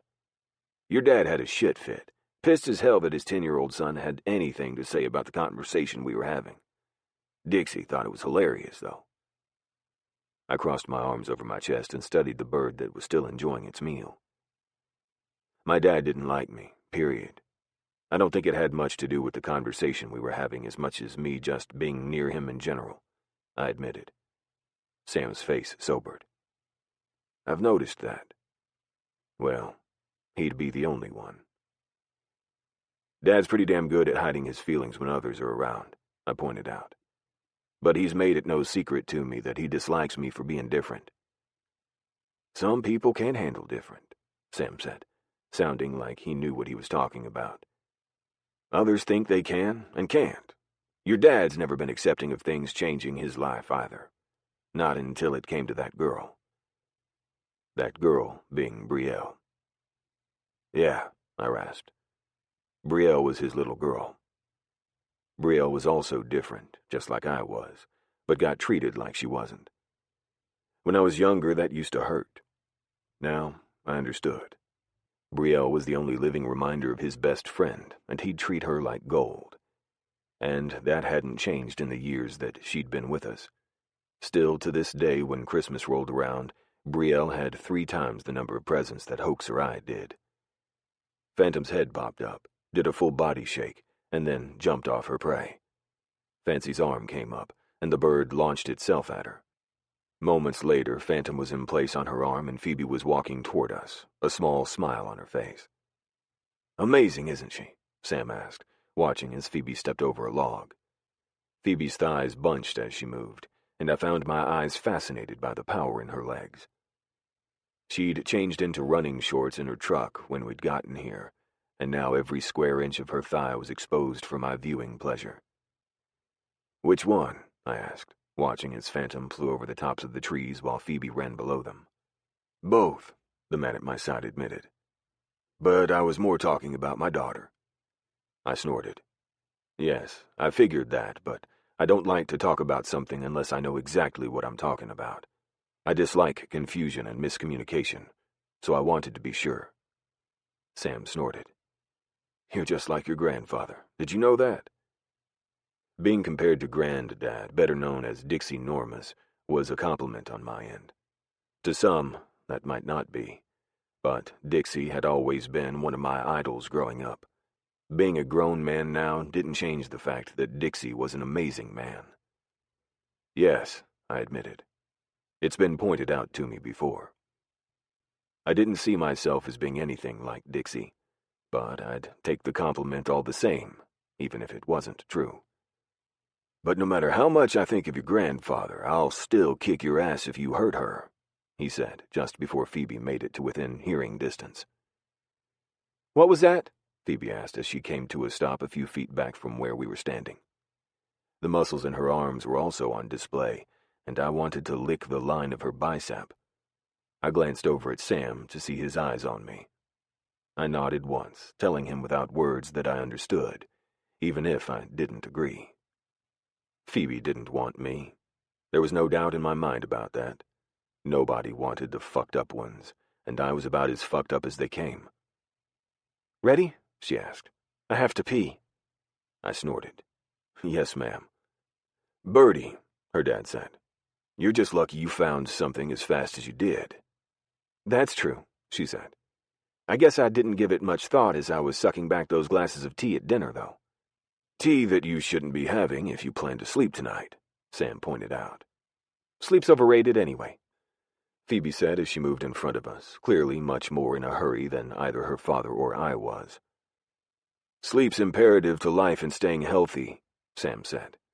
Just because you don't get much of it doesn't mean that you shouldn't try to sleep more, and do what you can to allow that to happen. I'll be fine, she said as she started to climb up the small hill that led to the houses. The backs of her thighs were driving me insane. As long as I get 4, I'll be good. I frowned. 4's unhealthy. She tossed me a mock glare over her shoulder, and I barely had enough time to lift my eyes so she wouldn't catch me looking at her ass. Lucky for me, Sam's eyes were on something else beyond where we were, or he'd have caught me too. Jesus, I really needed to get my shit together.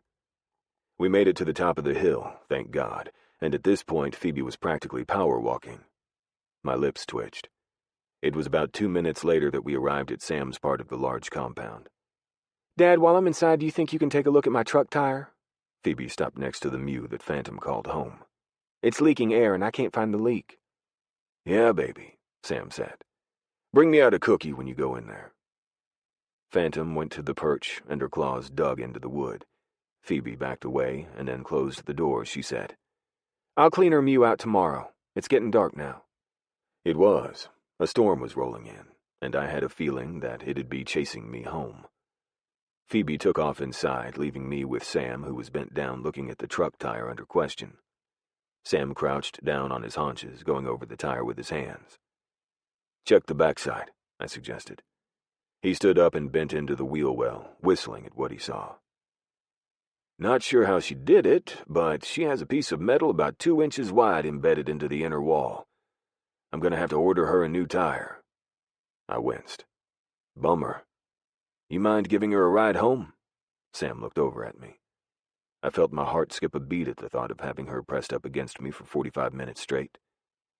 I don't have a helmet. I paused. But if you have one for her, then yeah. Phoebe, who had just come out of the house with a handful of cookies in each hand, snorted. I have a helmet. With you? I clarified. She nodded and offered her dad the cookies in her left hand. I keep it here with my dad's bike, because I don't normally ride with anyone but him. He took them and instantly bit into one. Then yes, I'll give you a ride. I paused when she offered me one. Not wanting to be rude, I took one. Will you need a lift to work too? I wasn't a big fan of sweets in general, but the cookies did look appetizing. I looked over at her father to see that he'd already inhaled 2 of his. And they weren't small cookies. They were the size of my palm, so that was saying something. I took a hesitant bite. She thought about my question for a few seconds. Yes, but I work a half shift tomorrow, 10 to 4. I can get someone to take me over to my parents' tomorrow evening to get my truck. We're going to family dinner night. Sounds like a plan. I mumbled around another bite of cookie. Then yes, I'll give you a ride to and from work. Then you can have your sister or Hoax pick you up from your place. When are you moving into the rental? The abrupt switch in lines of thought didn't faze either Mackenzie. The boys and I will help her this weekend, Sam said. The thought of her father's men, though still fit, doing all this made me uncomfortable. They were all in great shape, but should they really be lifting shit from an upstairs apartment down a flight of stairs and into a moving trailer? Probably not. Not that I'd ever tell them that. Then I'll have a few men help out too, if they can finagle it. Only 2 of them have trucks, though, I said. You don't have a regular vehicle? Phoebe asked in surprise. No, I shook my head.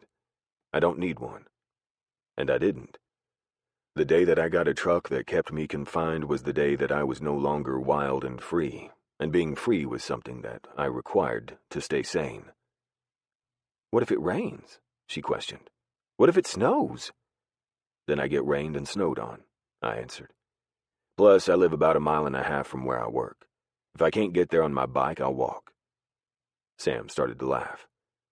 Just wait until you get old like me. Then you won't be feeling the same way. There are some days that I feel the cold in my bones. I looked at him sympathetically.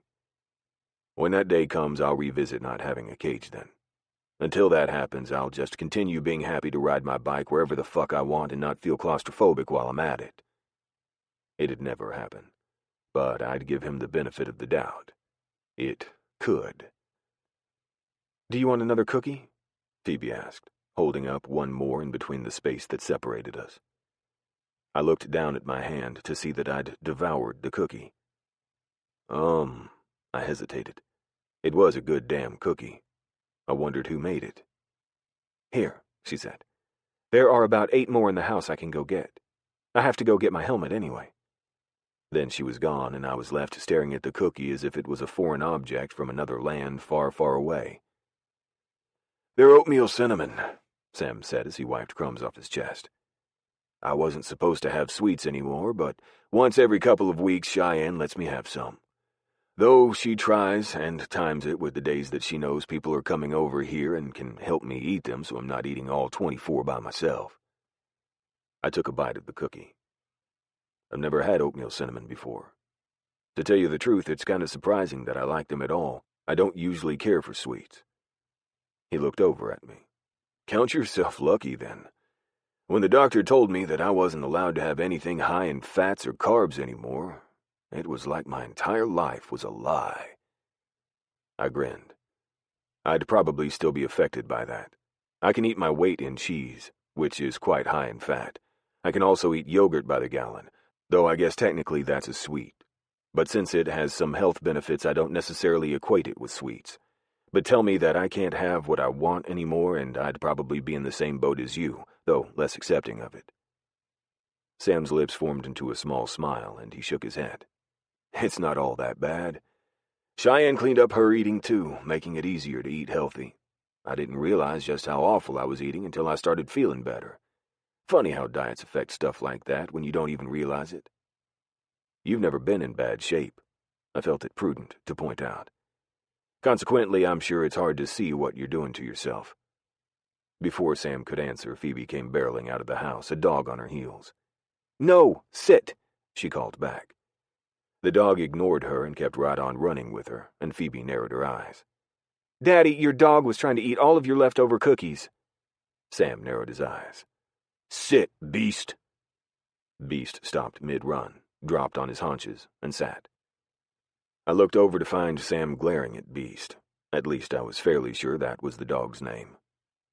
Thanks, Phoebe muttered, hand stacked high with cookies. I took the ones he didn't touch. But if you tell Mom, I'm fairly sure that she'll feel sorry for you and make you some more. You know you like them better warm anyway. Great, Sam muttered darkly, narrowing his eyes even farther on the dog, who wasn't affected in the least. Your mother asked if she could get this goddamn poodle, and I have no fucking defenses when it comes to her pleading. Therefore, I said yes. The dog turned into the worst goddamn dog ever. He doesn't listen, he eats everything that he can reach on the top of the counters, and he's an escape artist. I had him in the garage when I left. I looked over at the dog and thought he was fairly cute. However, that was about as far as my thoughts went on that matter. I didn't like animals. And the reason that I didn't like them was that they required attention, and sometimes I wasn't the best at feeding myself. However, a cat had adopted me, so I was having to be extra vigilant to keep the cat fed and watered. Here, I swear these weren't licked. I made sure to leave those. Phoebe held out 2 cookies. They were sealed in a plastic bag, and I wondered if I should chance eating one. Probably not. No. I shook my head. But thank you. Phoebe looked as if she was going to argue, but Sam snatched the cookies from her hand. You snooze, you lose. Dad, Phoebe admonished, trying to reach for the bag. If he doesn't want them, I do. Sam shook his head. Go get some of your own. These are possibly contaminated. I found my lips forming into a small smile as I watched them argue. Eventually, Phoebe won by rolling her lip over in an adorable pout that I might have given in to. Fine, he snapped, thrusting the cookies back at her. But you owe me. You damn well know that she won't make me more, and it was probably you that let the dog out of the garage in the first place. Phoebe didn't deny it, which meant Sam was probably right. Whatever, Phoebe muttered. Love you, Daddy. Sam wrapped his arms around his daughter, and I chose to walk to my bike. I mounted it while Sam was whispering something in her ear, and then really thought about what I was about to get myself into. I wasn't a touchy-feely person, but the idea of Phoebe touching me was quite appetizing, even if it made my heart race. Then she was there, standing beside my bike, staring at me. I held out my hand, guessing that was what she wanted, and leaned forward to allow her room to swing her leg over, which she did in the next second. And all of a sudden, just like that, Fancy was the first person ever to ride on my bike with me. Chapter 7. Apart from being financially unstable, nearing a mental breakdown, and being fat, everything is great. Phoebe to Prue. Phoebe. I wasn't sure how this continued to be a thing for us, or why, but I was never one to look a gift horse in the mouth. I wasn't even the one to initiate the dinner we were currently having. He was. I'd just gotten off shift and was tired as hell. We'd had 3 prison yard brawls today, and by halfway through the day, Bayou had pulled everyone's access to the yard and even the common areas. Every last inmate was served their dinner in their cell, and I was thankful for it. There was something in the air tonight that was making life harder than it needed to be. It had started with that morning. I'd gotten my truck back from my dad, I'd visited with 2 cute little babies, and I'd gone home to get dressed for work. And when I'd started out for work, I nearly rear-ended someone that pulled out in front of me. At the next stoplight, when I could see into said person's back window and rearview mirror, I saw that it was none other than the woman that set my blood to boiling, Brielle. The woman that was currently at dinner with us, or had been until she got in a phone call and made her way outside. That had been the only lucky part of my day. "Is it usual to have fights like we did today?" I asked. He shrugged. "The full moon sometimes affects them. Today was a particularly bad day, however. I rarely ever confine them to their cells. It always seems to backfire in the end, but there was no containing today's need. They were going there if I had to force every last one of them into their cells." My cell phone rang, and I pulled it over from where I was resting on the edge of the table and glanced at the screen. Shiloh, my aunt. "I have to take this," I said, going to stand. He waved me off. "Just answer it here. Brielle talks really loud." He gestured with his head to where he could see Brielle pacing and waving her arms outside. Nodding once, I pulled the phone to my ear and said, "Hey, Aunt Shiloh, what's up?" "Hey, baby," Shiloh said in her warm, sweet voice. "I happened to be talking to your dad, and he said you were out to eat with Bayou Beauregard. Is that true?" I frowned. "Yes. Why?" Nothing bad, I promise. Not really, but would you mind bringing him by the compound? I want to speak with him." Frowning at the hesitancy in her voice, I said, "I'll ask him if he's willing to come over there. Can I get some information to hand out at least?" "Sure." She hesitated. "Tell him it pertains to his ex, the woman that he saw about 4 years ago." Shaking my head at Shiloh's evasiveness, I hung up with her and then said to Bayou, "So my aunt wants me to bring you by the compound. She also said that she'd like to speak with you. It's about your ex, one from about 4 years ago." Bayou's face darkened. "I'd rather not speak with her about that woman." The change on Bayou's face was nothing short of electric. I blinked. What did you say your aunt does?" He paused in his anger. "She's a social worker," she said. "She works for the state." Bayou seemed to gather himself under control. "Maybe she listed me as an emergency contact, and they're going to tell me she's fucked herself up and she needs the plug pulled." My mouth fell open. "That bad?" He nodded once. "That fucking bad." Bayou started to gather up his food and trash, shoving it all onto the plate in front of him. "She wouldn't want to talk to you unless it was important," I said, "but I'm not sure why she knew to even ask my dad, but like always, I don't pretend to understand her and my father's relationship." "She saw us, maybe?" he suggested. "I was there for a couple of hours the day before." "That's true," I admitted. "But normally she only— Never mind. We'll go and figure out what she has to say from her. Speculating about the two of them is quite futile." Bayou reached into his pocket and withdrew 2 $20 bills again, placing them on the table. I looked down at my half-eaten burger and decided to take it with me as I shook my head. One of these days I'm going to get to pay. Bayou's eyes flicked up to meet mine. "And one of these days it won't be when you're with me." I scoffed. "We'll see." "No, we won't," he countered. "I'll drive behind you." I frowned, kind of wishing that he'd want to ride with me, or have me ride with him. Either would be good at this point. "Hey! Where are y'all going?" Brielle called out, phone still pressed to her ear. "Home," Bayou lied. "See you tomorrow for breakfast." Brielle frowned, but as she saw us both go to our respective vehicles, she didn't protest us leaving at the same time, which I could tell she wanted to. But without sounding weird, she couldn't protest her adopted brother leaving with a woman at the same time, especially since he'd made it sound as if we were going to our separate homes. Bayou stayed right on my trail the entire time, and we arrived at the compound 32 minutes later. Pounding in the code to get in the gate. We each had our own individual code to get in. I waited for it to open and kept taking surreptitious glances in my rearview mirror to see where Bayou's eyes were aimed. Each time I did, I found that they were directed at me. A delicious shiver went down my spine at the thought of his eyes and other things being on me.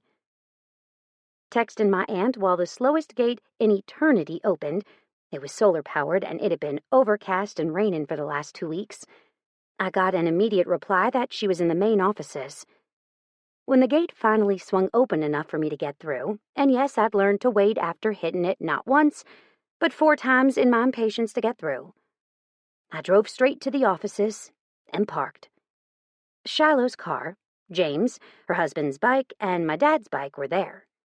Something in Shiloh's back seat made me pause. Why did she have a car seat? Did she have Janie's daughter with her? Janie was James's first child with another woman and had a baby just a few years ago with a man that was to die for. They lived about an hour away, and it wasn't often that Rafe, Janie's husband, allowed their daughter to stay anywhere overnight. And it was definitely nearing 9 o'clock in the evening. Bayou, having joined me, asked, "What's wrong?" I shook my head. Nothing. I was just wondering why she had a car seat, but I'm assuming she had her grandchild today. He made a non-committal sound and followed behind me every step, a menacing shadow that made my heart pound and my palms damp with sweat, but not the nervous kind. It was the kind that made me want to do naughty things and loosen the control that he clung so tightly to all the time. If I wasn't worried that he'd tell me to take a hike, I might have already done it. You know, when I was 15 or 16, and he was a cute man who tried hard to be the person everyone thought he should be. We hit the door, and Bayou got it for me before I could reach out and take the handle. "Thank you." I smiled up at him. He didn't say, "You're welcome," but the small smile on his lips was enough. "Where to?" he asked once he closed the door behind us. "I'm assuming they're in the conference room." I shrugged. I really had no idea. This place was quite large, and not only did it have a conference room big enough to hold half the compound, at least 40 people, it also housed 6 bedrooms, a fully stocked state-of-the-art kitchen, and offices that belonged to all 6 original men who'd created Free: James, Jack, Elliot, Gabe, my dad, and Max. And now Janie. So yes, they really could be anywhere. But I found them the first place I looked. The conference room. I smiled at my dad, followed by my aunt. I dropped a kiss on my Uncle James's cheek as I passed, and came to a halt next to a conference chair that housed the cutest brown-haired little girl in existence. "Well, hello." I smiled down at the girl. She had to be 2 or 3 at most. My guess was 3 because she was easily navigating her way through a puzzle that would likely be difficult for a 2-year-old. "Bayou," I heard the man that had followed me in say. "Nice to meet you." "I'm Shiloh. This is my husband, James," I heard my aunt reply softly. "Sorry, but Phoebe was raised in a barn and can't remember common manners." I scoffed and turned my head to survey my aunt. "I'm sorry, but I thought y'all met before. My bad." A soft, baby-fine touch of my hair had me turning back around to see the little girl standing on the swivel chair with her hand raised. "Pink?" The little girl ran her finger down my hair again. I smiled. My hair was what one would call strawberry blonde, but to a 3-year-old, I could see how she'd get pink out of it.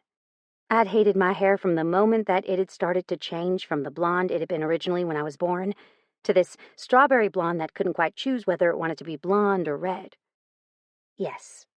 I smiled down at her, then touched her hair. Brown. Her eyes frowned. A look that I'd seen on the man that was now at my back 100 times before. And then she looked over at the man beside me. The man that also had brown hair. The man that had gray eyes, just like her, too. My heart started to gallop and the breath in my chest started to come in pants. And that was when I knew why Bayou was called to the house. Why Shiloh, a social worker, was looking for him. Bayou hadn't made the connection yet, but he was frowning. Not hard enough to scare the little girl, but enough that I could tell something was off, and his brain was trying to piece together the information. "Take a seat, please," Shiloh instructed. "Phoebe, would you mind giving us some privacy?" I swallowed hard and looked at my dad. He was already up and moving, as was James. "She can stay," Bayou said. "unless you feel like what you have to say is something that needs to stay secret from them. I never meant to hide Ilsa or my past. It's bad, though." Ilsa. My stomach clenched. James and my father resumed their seats. I took the seat closest to the little girl and smiled at her when she turned those eyes so much like Bayou's to me. They immediately skittered away, and my heart wrenched as 1,000 worries started to pour through me. She hadn't been held, which I knew Shiloh would have made sure to do. The place was big, and a little girl didn't sit 8 chairs away from the only person that she knew, Shiloh, unless she didn't want to be sitting in said woman's lap. Because Shiloh loved every little kid that ever came through her door, no matter if it was for 5 minutes or 10 years. They were her kids. And Shiloh wasn't the type of person to allow a young girl like the one that was sitting next to me be as far away as she was without a damn good reason. "Okay," Shiloh said as she began. "I'm just going to go ahead and start, but please, don't lose it. I've been made aware of a few of your problems with Ilsa. I've also been doing my homework. I realized that what y'all had ended very poorly and was very short-lived." "It was," Bayou agreed. "But I'm not bitter about it." It was my dad's grimace and the slant of his eyes toward the little girl by my side that caused my fears to be confirmed. He knew. Our eyes met, and I saw the understanding dawn in his eyes that he knew I knew. He winked at me, and I blew out a breath. "How about you start with your version of what happened?" Shiloh suddenly suggested. Bayou tilted his head and leaned back in the chair, his arms going across the uniform that was still starched to perfection, even after him wearing it all day. His right wrist touched the badge that was on his left breast pocket, and I wondered if he polished it. A little hand touched my wrist, and I looked down to see the girl holding out a puzzle piece toward me, one she hadn't been able to figure out. I took the puzzle piece from her and twisted it in the correct direction, then handed it back. She immediately fitted it into place before starting on the next piece. "I'm curious why it matters," Bayou said. "I'm sorry, but did Ilsa die or something? Did she do something stupid and is now going to prison? Is she trying to get her kids back from welfare?" "Something like that," Shiloh said. "It does involve her children." Children. Plural. Bayou sighed and leaned forward again, placing his elbows on the expensive butcher block conference table that my father had purchased because I'd said I liked it. "I didn't know she had any kids at first," he admitted. "I met Ilsa 4 years ago. We had a fling while I was on leave, and that fling almost cost me my military career. Did cost me it, really." He paused. "Ilsa was a user. A very smart, very ingenious user. She hid her affliction well, and I didn't even realize that she used drugs until I was being pulled over after spending the night with her in a hotel room that she usually sold drugs out of." "Did you get arrested?" Shiloh asked. Bayou shook his head. "No. I had 4 more days left on leave, and I spent those with a tail. I didn't realize that Ilsa was the reason for that tail until I met with her one other time the day before I left. That was when I found out that not only did she use drugs after we had relations, but she had a warrant out for her arrest. I was zipping my pants up and about to leave to report back to my new command post when the door was broken down and a search warrant team was storming the room. She made the next 12 hours hell as I tried to explain that she was only a fling, and since they had no reason to detain me, I went back to my new station. But her stink followed me. An officer called my CO, hounded pretty much everyone that was involved with me to the point that my CO didn't trust my judgment anymore and handed me every shit job he could find when I was a seasoned military police officer. Therefore, I retired from the Army 6 months after that night with Ilsa and tried to never look back. Only Ilsa, finding out where I was, continued to show her face. Each time I saw her, she got a little more angry that I refused to have anything to do with her. The last time I saw her, she promised me I'd regret it, and I did. Because a couple of days later I found out that she had about 4 kids and she'd accused me of trying to kidnap them. My mouth fell open. She what? He nodded, his eyes flicking briefly to me. Luckily, I was at Dixie's place, and I had about 6 police officers that were friends of mine swear that I was 400 miles away from her and the attempted kidnapping at the time, he said. Had some digging done on her and found out that she was a slimy little creature as well as a druggie. She was good at using people, and those 4 kids of hers were the unluckiest kids on the planet. Luckily, Ilsa had a good mother that cared for them, otherwise I would have gone out of my way to make sure that she didn't have them anymore. Shiloh sighed. And you didn't have any more contact with her? Bayou shook his head. She backed off.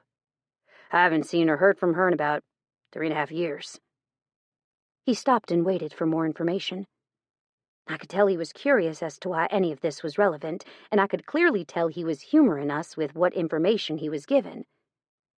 There was likely more, but I was sure without more information, he wasn't going to give that out as willingly. Shiloh blew out a breath. About a month ago, Ilsa got reported to CPS by her mother. Shiloh glanced at Bayou, then down the table at the little girl that was now fitting the last piece of her puzzle into place. CPS became involved, and nothing was found. We all waited, knowing there would be more to this story than met the eye. And it wasn't until Ilsa's youngest daughter, Issa, nearly died from a drug overdose that CPS could finally pin something on Ilsa. Shiloh jerked her chin toward the little girl. That was when I started to notice the bruising on the little girl, in places that IVs would go, such as around the top of her foot and in the little bend of her elbow. She also looked quite pale, and based on the man's coloring that was 2 seats down from the little girl, that wasn't her natural skin tone. Her hair was also shaved in the spot right above her right ear, synonymous with a drain or shunt of some sort. Did she have brain swelling due to her drug overdose? And the little one beside you just spent a month in the hospital fighting for her life, Shiloh said softly. Bayou looked over at the little girl and frowned. He still didn't see it, but he would. I swallowed hard, about to blurt out my observation, but someone, my father, kicked me under the table, causing me to narrow my eyes at him. Then I kicked him back. He winked, and I bared my teeth at him. Puzzle pieces hit the table, and I looked over to see the little girl, Isa, scatter all the pieces she just painstakingly fitted into place all over the table in front of her, then reach for the first piece again. I blinked as she started with a middle piece. Jesus, the kid was smart.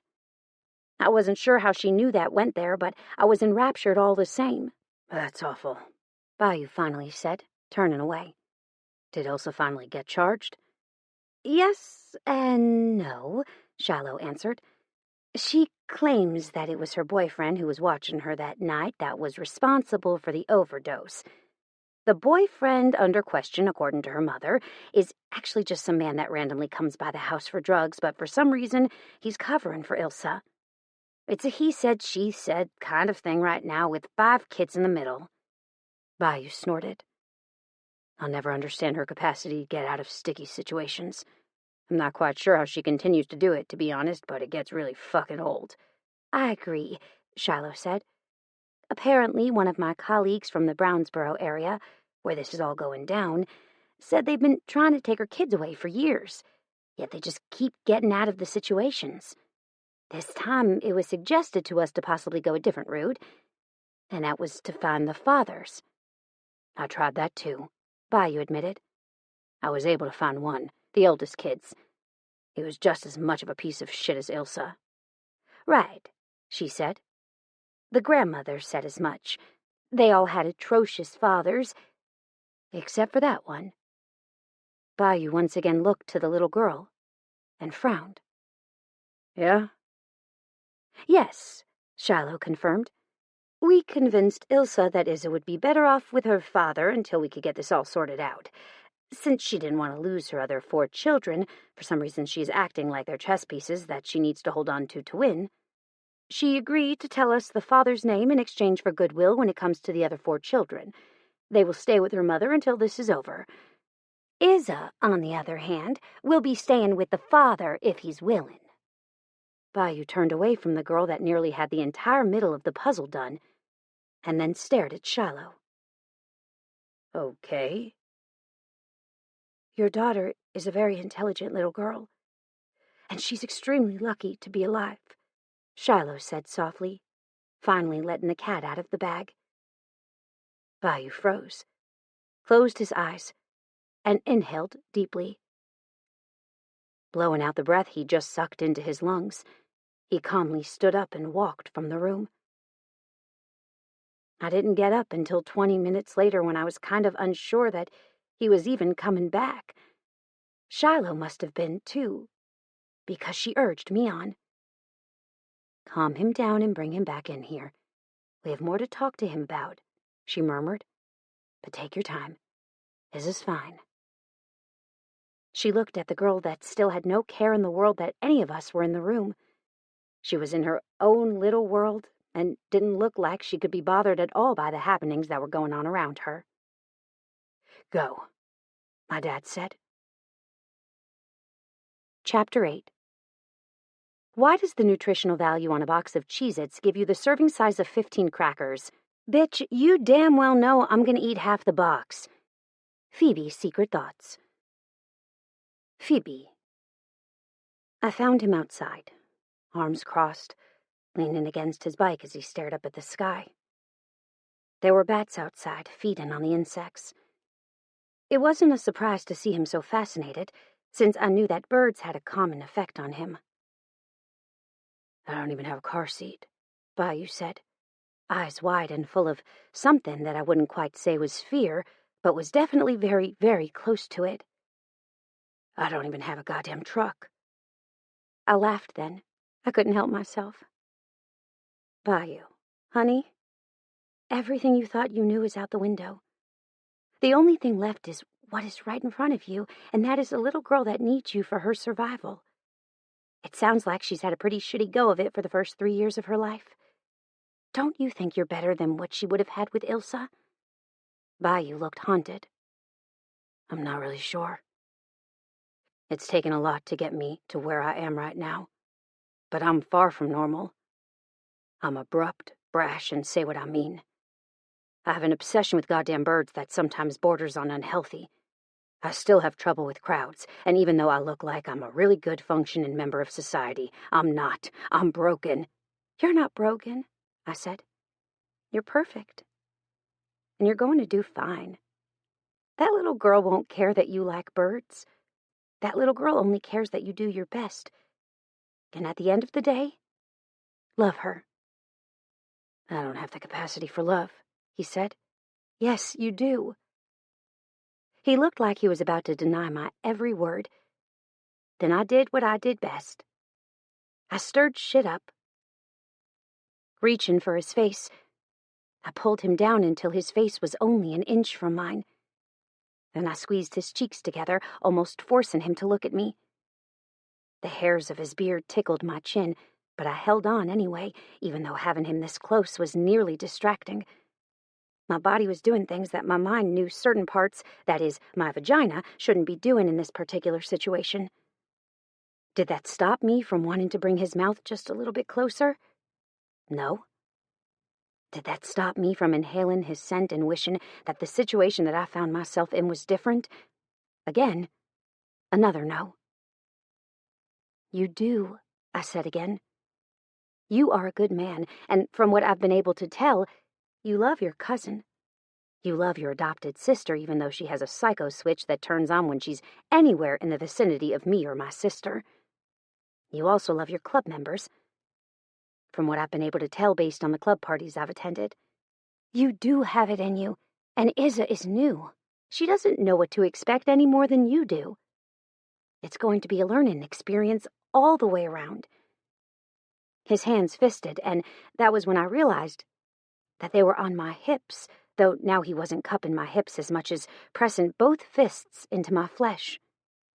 Though he wasn't touching me, I was sure on purpose since I still had hold of his face. The act made something in my brain short-circuit. If I was willing to admit it, I'd had a crush on the man whose face I had in my hands for a very long time now. Years. I'd compared every single man that I'd ever dated to Bayou. I'd only had a couple encounters with the man, but it was enough to elicit a lifelong change in me. One that was so fused with my soul that I hadn't slept with a single man my entire adult life. Why would I, when every time a man started to go down that particular path with me, I compared him to Bayou? Though, he was Benson to me then.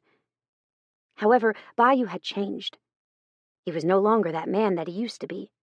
He was different, more self-assured, more confident in who he was now and who he would be in the future. Then again, I was no longer the girl he used to know. I didn't get to be the girl that hid in the corner while life moved along around her. I had to be an adult, and do adult-like things like go to work, go grocery shopping, pay bills, and generally do things that interested me about as much as I liked plucking my chin hairs. "Why are you looking at me like that?" he asked, his eyes studying mine. I started to let go of his face and took a step away from him. Or would have, had my foot not caught on Bayou's. Before I could so much as fall backward like I knew I was going to do, Bayou pulled me into his body. I fell into him with a small oomph on my part and stood there, leaning against him entirely for a few long seconds. That was when I felt the distinct hardness that was now against my body, my belly, to be specific. The way he was leaning on the bike meant my body was bowed into his, and I could feel every single muscle, including the ones in his arms, which my hands were firmly attached to. My face was also inches from his again, and this time I was pressed up against him. There really was no other recourse. I had to do it. I kissed him. One hot, wet kiss, and then I was standing on my own with Bayou an entire 10 feet away. I blinked as I tried to get my equilibrium about me. Bayou was watching me like Phantom eyed her dinner. His eyes were huge and locked on me, and his hands were clenching and unclenching as if he was trying to will himself to stay still. I swallowed hard. "Sorry," I apologized. He looked at me as if I'd sucker punched him. I wasn't sorry at all. Kissing him was the highlight of my life. My first kiss, my first grope, too. Oh, God, I just groped my employer. Shit! I didn't mean to, I lied quickly. I swear, shit. I swear fuck. Yeah. Then I turned around and started to head back inside. I needed to leave. I needed to get the fuck out of here and not look back. I needed to... Bayou caught my hand and pulled me to a stop. His thumb swept absently over my tattoo as he whirled me around and forced me to face him. I closed my eyes and refused to look at him. Even when his hands found my cheeks and he cupped my face just like I'd done to his a few long minutes ago. Even when he said, "Look at me," I shook my head, refusing. Holy shit, I was so embarrassed. I would rather shoot myself in the foot with a harpoon than look at him right then. "Look at me." Still, I refused. "No." "It won't go away." He sounded amused. "Maybe it will," I replied lamely. "You can't undo kissing me," he said, laughing. "It never happened," I lied. "It did happen," he murmured. "Your lips touched mine." He sounded so happy that I chanced to peek through half-slitted eyelids. He was watching me with a grin on his face. Bayou never smiled, not ever.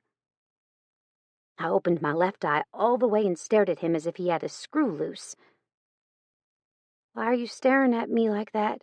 I asked. "Because I was waiting for your eyes to open so I could kiss you again." He paused and looked at my unopened eye. I guess I could kiss you with one eye open. Then his mouth was back on mine, and this time I wasn't the one in control of anything. Not my mouth, not my tongue, not my lips, not my hands, not even my thoughts. He controlled everything, and before I knew it, my hands were up his shirt, feeling his muscles. My body was pressed up against his, writhing with need, and he was backing me up until my back was against the brick building. I gasped when he pressed against me fully, letting me feel every delicious, hard inch of him. But before I could go any further, such as doing something that would be monumentally stupid, seeing as he was my boss, and we were standing outside of a building that was so wired that my dad was about to come out at any second and yell at me, I stopped. Well, technically, he stopped. I didn't. I had no choice but to watch him back away from me, one slow step at a time. One day, when my life isn't a complete clusterfuck, we're going to explore this, he growled. I'm giving it a month. I frowned. Why a month? Because if it's not fixed by then it probably never will be. He paused. Not to mention the fact that I've been staying away from you since I saw you at a party when you were 15. The only reason I was able to stay away was because you never showed any outward signs of being attracted to me. Now that I know differently, all bets are off. Chapter 9. I hate it when that woman acts like a supervisor. Bitch, act your wage. Phoebe's secret thoughts. Phoebe. He walked in, and I blushed. From the roots of my hair to, I was sure, the tips of my toes. But since I couldn't actually see them to confirm, I had to go on the fact that my toes felt hotter than normal. You can't bring a child to a prison, I whispered to Bayou. How? Why, what the hell? His eyes latched onto me, and for a split second, he wasn't a father. He wasn't my boss. He was just the man that I'd kissed last night, and he'd kissed back. That moment was over in a flash, as if he'd compartmentalized it and shoved it back to a deep, dark corner of his brain, something that I should probably do. What else was I supposed to do with her? He asked. I have a meeting that I can't miss today, or it could mean less funding for the guards, and less funding means less protection, and less protection means workplace accidents, and then I might have to kill an inmate. Trust me when I say that it couldn't be missed. Once I'm done, I have a meeting with the nanny, but I'm already freaking out over that. Doesn't one of your MC buddies' wives own a daycare? I asked curiously. Bayou opened his mouth, and then closed it. Yes. Then you should start there first. I'm fairly sure that she'd be more than willing to make room for any baby that belonged to you, I pointed out. He took a seat in the chair that was across from me and looked like a lost little boy that was just trying to find his way. Last night, after more discussions on Ilsa and Izza had been discussed, my father had loaned Bayou his truck, all the way laughing his ass off at the disgruntled look on Bayou's face. It's not just that, he admitted. What's not just that? I questioned. He didn't answer. At least not how I expected him. Are you doing anything later? He asked out of the blue. I frowned. It depends. What do you need? He seemed to think about what he wanted to say for a long moment before he just blurted it out. I don't know what to buy for a 3-year-old. I was given a few essentials by Shiloh, but I'm so lost that I don't even know where to start. I'd ask one of the guys, but any time a woman gets around her, she starts going into these trances. That kind of scares the shit out of me. As long as I hold her, though, she seems to be fine, but I know the guys' wives aren't going to be able to stay away once they hear about Izza, so will you help me after work? Get the things that she needs? I nodded. I'd actually seen her go into one of those trances last night when Shiloh had gone to pick her up and hand her to Bayou. Izza had gone so still, so catatonic, that it had honestly been freaky as hell. Which begged the question, why hadn't she done that with me? Whatever the reason, I'd be glad to help. The boys are coming over later, too. We're going to discuss Ilsa and Izza, he said softly. The little girl sat on Bayou's lap, looking around the room with rapt fascination. I could tell that she wanted to explore, but likely had been tempered not to let her inquisitive nature show. I wanted to kill her mother, repeatedly. If I could figure out a way to keep the bitch alive while given continuous torture, I'd do it in a heartbeat. I don't think Izza would go to a daycare. I think she'd have to be introduced to Landry very slowly, and she'd have to decide for herself if she liked Landry or not before I could leave her there with her. He paused. I'm asking Wade to bring her with him tonight. You should ask all of them to bring their wives, I offered. And Prue's off for maternity leave for another 5 weeks, 10 if she takes her extended illness, which she's discussing doing. If we can convince Izza that my sister's not that bad, I know for a fact that Prue would be willing to watch Izza. At least until we got her liking Landry enough to go there. Bayou blew out a relieved breath. That sounds good. Very good, actually. Fuck. You probably shouldn't say fuck in front of a 3-year-old girl. They repeat everything, I told him. Not this one, he muttered. She's a very quiet and solemn child. How did she do after you got her home? I asked. He looked scared to death when he went to leave in my dad's truck. I guess good. I'll put her to bed on my couch. She liked my cat. He laughed. I think they slept together the entire night, and I'm not sure if Pooh was too scared to leave Izza's clutches or if he actually liked her holding on to him. Regardless, when I woke up this morning, Izza still had him wrapped up in her arms. And she hasn't said a word at all since you've gotten her? I asked. He shook his head. Just the word pink yesterday when she touched your hair. I mentally scanned through people that I knew that would be able to help her. I knew a speech pathologist that had graduated with me. I also knew a couple that worked with early childhood intervention. I could ask all of them. I know a few people that work with children, I said. She might do better if she was taken to a counselor first, though. A male one. Bayou nodded. I've already thought of that, and I agree. I have a list on my phone thanks to a buddy. His wife works with children, and she is supposed to be finding me a male that does the same thing that can work with her. I looked at the clock on the wall. Did you feed her breakfast? He nodded. Bacon and eggs from Sonic. She ate every bit of it. At least I don't have to worry about her appetite. That was true.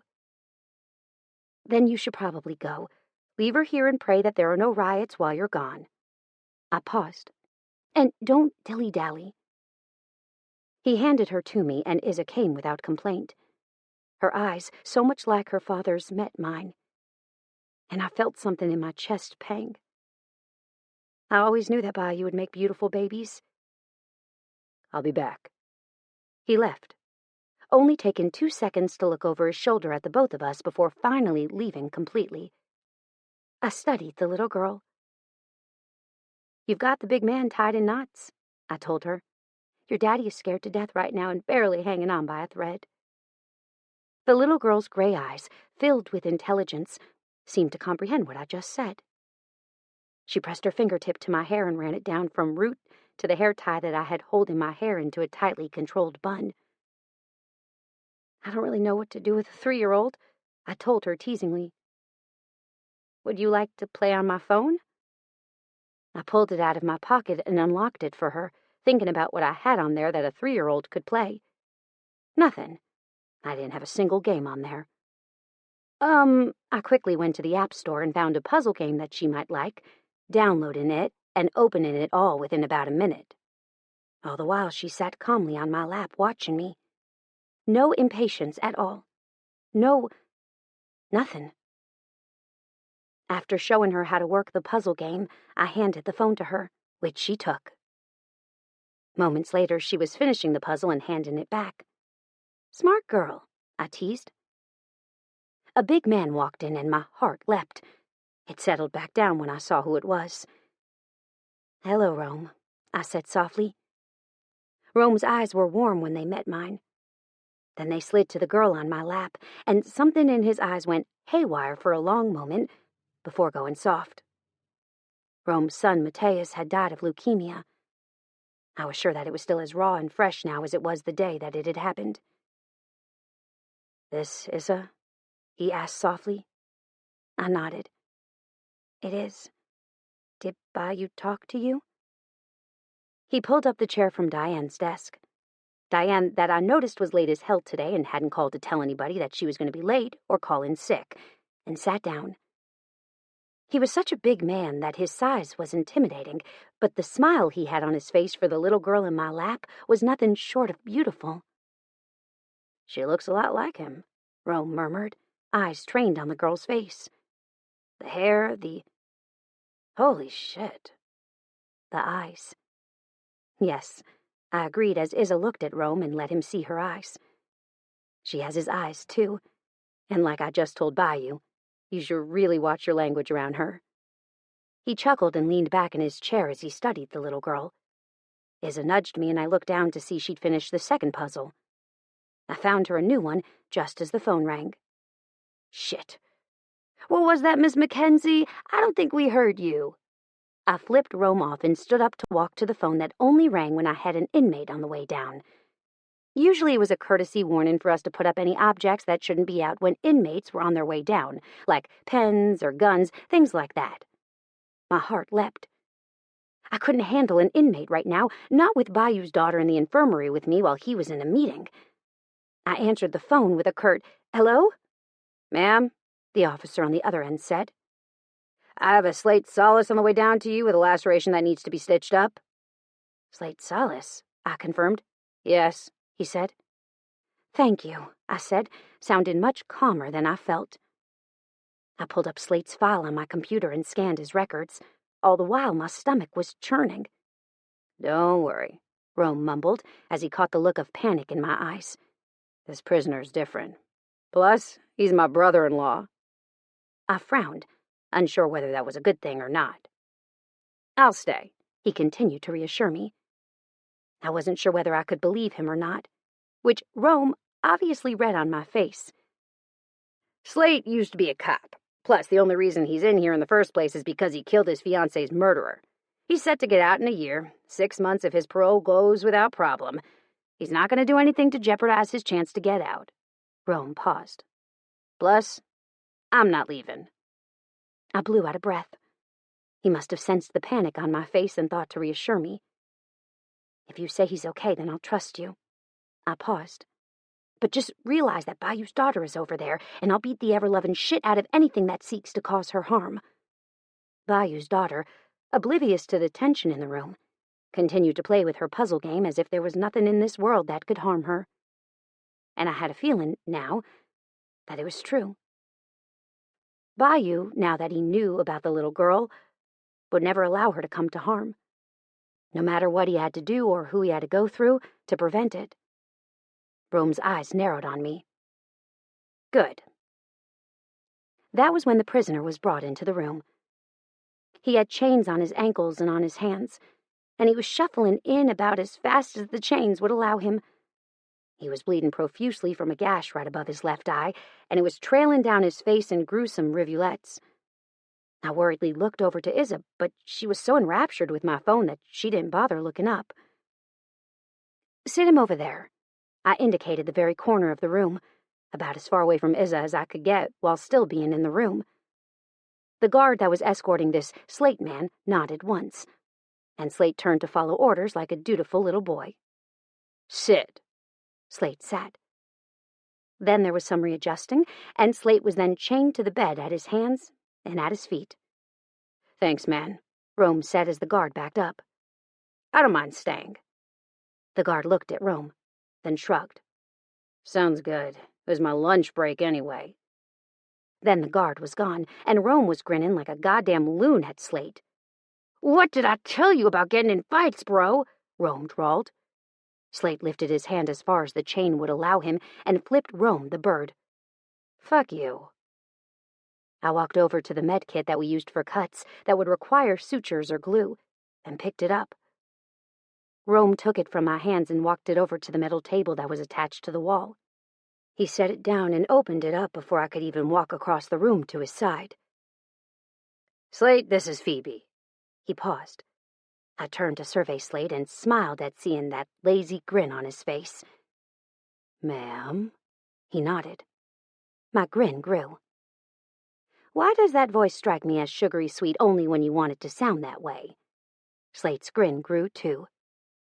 Because girls say my voice is sweet as sin. Rome gagged. That's disgusting. It's true, Slate shrugged. I silently agreed with him. My eyes drifted over to the little girl that was across the room, and Slate's eyes followed my gaze. He paused. You have a child in prison. I walked up to Slate's side with some gauze in my hand and laid it over the cut. Then I walked back to pull out a set of gloves. You're not allergic to latex, are you? I asked. He shook his head. No, but why is there a kid in here? Bayous, Rome said. He found out he had it yesterday when social services dropped her off in his arms. Slate's mouth dropped open. No shit. No shit, I confirmed. Are you allergic to anything? About half the antibiotics you can name. He paused. Is the mom dead? No. That came from not me or Rome, but the man that was all the way across the room. Bayou. He was significantly less tense than he had been when he'd left the room, and he was looking a little wired now that I could study him. His eyes were also ringed with dark circles, as if he hadn't slept last night. Then again, who could blame him? I sure as hell couldn't. Do you want her to be because I know a guy? Slate teased. At least I thought he was teasing. No. Bayou walked farther into the infirmary, taking a wary glance at the little girl that had glanced up at him and dismissed him at hearing his voice. But I could use a little downtime from the boys. He gestured to the building around him. What the fuck is going on lately? I've never had to send the place into lockdown twice in 1 month, but the guards are acting like it's about to be Armageddon any day now. That was true. We'd had an influx of fights, or so I'd been told. No fucking idea. Slate shook his head. That was what I was trying to figure out when this happened. He gestured to his face. Unhook him, Bayou grumbled. Jesus, who brought him in here anyway? Fluke, Rome answered, using some keys to unlock the chains that were keeping Slate tied to the bed and restrained. Fucking Fluke. The moment he was free, he was sitting up and shaking out his arms. God, this feels beautiful. I felt my heart pounding a mile a minute at seeing him free, but if Bayou was comfortable with it, then so was I. At least I was trying to be. I pulled the gauze that I'd left on Slate's face away and shifted so that I was standing in front of Slate, with Bayou at my back. I could practically feel Bayou's heat all along my back. I was standing so close. I wanted to shift back until I could feel him from shoulders to ass, but that might be inappropriate to do in front of others. Need stitches, I said to Slate. Slate snorted.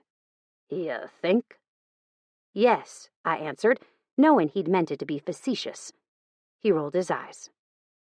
But, I said as I tossed the bloody gauze on the gurney behind him, I don't know how to do stitches, so we're going to superglue the bitch together and then Steri-strip it. Slate's eyes met mine, and then he grinned, making my heart stall in my chest for a few seconds. But then Bayou moved closer until he was practically in line with my body and stared at the gash on Slate's brow. I think Pretty Boy here won't care. Pretty Boy scoffed. I forgot how to breathe because I could smell Bayou, and I could also feel him. His utility belt was pressed into me, and I could feel the long column of his baton along the crack of my ass. I'm gonna care if my fucking face never heals correctly, he countered, then turned his eyes to me. You're sure that I won't fuck anything up to glue it? I shook my head. It's not actually super glue. It's special and is designed to be put on these kinds of things. I don't really have a choice, though. The doctor isn't here yet, and the longer that stays open, the worse it's going to get. Diane was supposed to be here, Bayou rumbled. I could feel his question against my back as his chest rumbled with his words. Yes, I answered, swallowing hard. Rome, can you hand me some more gauze? Rome grabbed a large stack and handed it to me. Thank you. Someone touched my leg, and I looked down to see Izza standing there, holding my phone up to me. There was a message on the screen, and I grinned. Bayou, can you get rid of the message for me so she can go back to her puzzle? Bayou took the phone from Izza, and then gagged. What? Your sister just asked you if you thought it was normal for her vagina to bleed profusely after having a baby, Bayou said, sounding a tad bit strangled. Tell her yes, I ordered. That she had a baby for Christ's sake, and that it's probably going to do that until it's completely healed. Tell her that you also don't want a picture, because if you don't, that's going to be what she sends next. I couldn't hear Bayou's laughter, but I could feel it against my back. I looked down at Izza, who was now staring at Slate. Slate was staring down at Izza with what looked like longing in his eyes. She's cute as fuck, Slate rumbled. I pressed a little too hard on his forehead, and he cursed and jerked back, eyes going to me with surprise. Don't curse in front of her, I ordered. Slate's eyes crinkled at the corners. Yes, ma'am. I keep telling you. Bayou handed the phone back to Izza, who took it and walked back to her chair across the room. She doesn't talk. Doesn't yet, I corrected him. Just wait. 15 minutes later, Slate's head was as fixed as I could get it, and I was walking to the cabinet marked antibiotics, as I called the hospital using the prison phone, and asked to speak with my mother. She answered 2 minutes later. Yes, baby, she asked, sounding distracted. Hey, I paused. I need you to go find a doctor and ask him what antibiotics I can give and how much to a man that just had his brow busted open. He's allergic to... I then went on to name off the antibiotics he was allergic to. Okay, hold on and I'll get back to you. I was placed on hold, and I tucked the phone in between my shoulder and my ear as I washed my hands. Once they were dry, I took the phone back into my hand and then turned to lean my hips against the metal table that was now freshly cleaned and disinfected, thanks to Bayou. With his own hips against the wall and his arms crossed over his chest, I studied him. His eyes were studying the little girl across the room, but that by no means meant he was missing any of the conversation that was going on around him. Slate said something, and Bayou's mouth twitched as he responded. Absently, his hand went down to his front, between his legs, and he readjusted himself. My mom came back on the line and started to talk, but my brain had short-circuited. Why? Because Bayou had no baton on his tool belt. In fact, he didn't have his utility belt on at all. Holy shit. Chapter 10. I don't feel like I'm getting older. It's more like my warranty is about to expire. Coffee cup. Phoebe. I was staring around my living room with awe. I had a place of my own. I could afford it. There was room for my shit, and I still had room to spare. Oh, and I didn't have a neighbor that was close enough for me to hear them fart. Score! The last person had just left, and the only souls left were me and my animals. I looked over at Mr. Miyagi, my Siamese cat that liked to sleep on my face. Well, what do you think? He flicked his tail and didn't answer. I hadn't seen my other cat, Karate Kid, since we'd let him out of his carrier earlier in the day. I had a feeling he was probably underneath my bed and wouldn't come out for a few hours yet. Taking a step in the direction of my bedroom, I thought that maybe now would be a good time to change, but there was a knock at my door. Thinking it was my sister, or possibly my father, I walked to it and yanked it open, only to be stunned speechless to see who it actually was. Come over and eat with us, Bayou said without waiting for me to say anything. I'm having a talk with the boys, and a few of the ladies came to join, plus your sister's over there with the babies, and she's making me uncomfortable after what I read today. I started to giggle. It wasn't that bad. It was, he disagreed. And just saying is as uncomfortable as hell. And you're good with her. I looked over at the little girl that was in his arms. She was staring at me with eyes the same color as her daddy's. She also looked tired, as if she was seconds away from falling asleep. My heart melted. Sure, I said softly. I just have to go change. His eyes took in what I was wearing. A slow perusal from the top of my head, where my hair was piled into a messy bun, to the tips of my toes, toes that were painted a hot pink with silver glitter. What's wrong with what you have on? He asked. He sounded genuinely curious, as if he really did see nothing wrong with what I was wearing. I looked down at my tight jean shorts and cut-up tank top that I'd made when I was 15. Nothing, I admitted. But if you're having a party, I don't want to look like the oddball. His eyes went warm. Trust me, honey. You're not the oddest duck in the pond, that's for sure. I felt my heart swell. But I wasn't going over there in sweaty underwear for the next couple of hours. I'm changing, I told him, but not because I'm self-conscious or anything, but because I'm sweaty as hell. I paused. I'd really like to take a shower first. His eyes took me in for a few long seconds, and then he nodded once. Okay. I'll stay here until you're ready. I can walk in the dark, I told him. It's only 3 houses down from yours. He looked at me but didn't answer. Fine, whatever. Just don't be mean to my cat. He's an asshole and not very friendly. Bayou closed the door behind him. Go take your shower. I'm hungry. I looked at him where he was standing in his front foyer and nodded. I'll be 20 minutes. Tops. Bayou bent down and placed Izza on her feet. Izza, comfortable in who she was, walked confidently over to the couch as if she'd done it in my place 1,000 times and took a seat on the love seat. There, she leaned back on the couch and got comfortable. She's like an adult trapped inside a child's body, I muttered. Bayou snorted. She's a sweetheart, but I don't think kids are supposed to act like her. I heard the underlying words of panic in his voice as he'd said that. He was scared because he thought she was like him. And she might very well be, but she also might be acting the way she was acting because her mother had traumatized her. We just didn't know. Only time would tell. Bayou locked the door. Is the back door locked? He questioned. I nodded. It is. I was on my way to change my clothes before you got here. He nodded once and looked back over at where Izza was, only for her to be gone. She moves like a goddamn cat, he muttered, instantly prowling farther into the house. I watched him go, trying not to admire his muscles as he went, but that was futile. It would be like looking at a work of art and not noticing the beauty of it. He peeked into the kitchen, shook his head, and then moved into the hallway.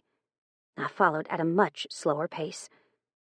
When I finally caught up to him, it was to find him standing in my doorway with his arms crossed tightly over his chest, staring at what I assumed was Izza. What? My voice trailed off as I got a good look.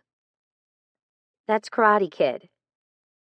You listed off other animals that you had, he rumbled from my side. I didn't remember hearing a cat mentioned. I studied his little girl, who was curled up on the bed with Karate Kid on one side of her and Mr. Miyagi on the other. Her eyes were closed and she was snoring lightly. I wondered if Bayou snored. Was it bad that I wanted to find out?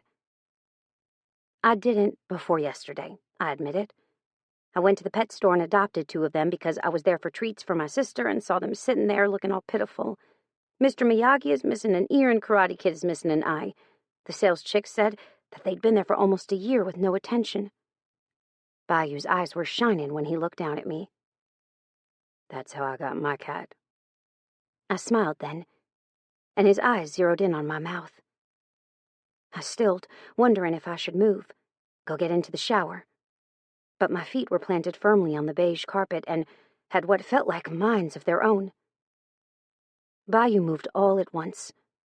1 second his arms were crossed and he was standing positioned facing my bedroom, and the next I was in his arms and his mouth was on mine.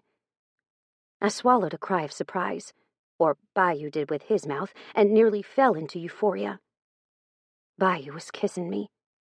Bayou was kissing me really, really well. I moaned into his mouth, my fingers digging into his biceps. My head's spinning, and all I can think about is how I'm gonna fuck this up. He pulled back, his eyes so intense on mine that I almost felt filleted down straight to my soul. And then you're there, bringing me back under control and making me see reason. I shook my head, trying to clear it. It didn't work. Mostly because, before I could get my wits about me again, Bayou was back. Spent the last half a year trying to tell myself that you're better off without someone like me. Someone that has too much on his plate, someone that has more added onto it every day, that can barely deal with the problems he has. But then you wear something like this all day long and bend over in front of me, I think, just to see if you can get a reaction, and I just can't. I swallowed hard. I had done that. I'd done that because I wanted to see if I'd get a rise out of him. I wanted him to repeat the kiss we'd shared. I'd wanted him with a ferociousness that was bordering on unhealthy. A person shouldn't want someone like I wanted by you.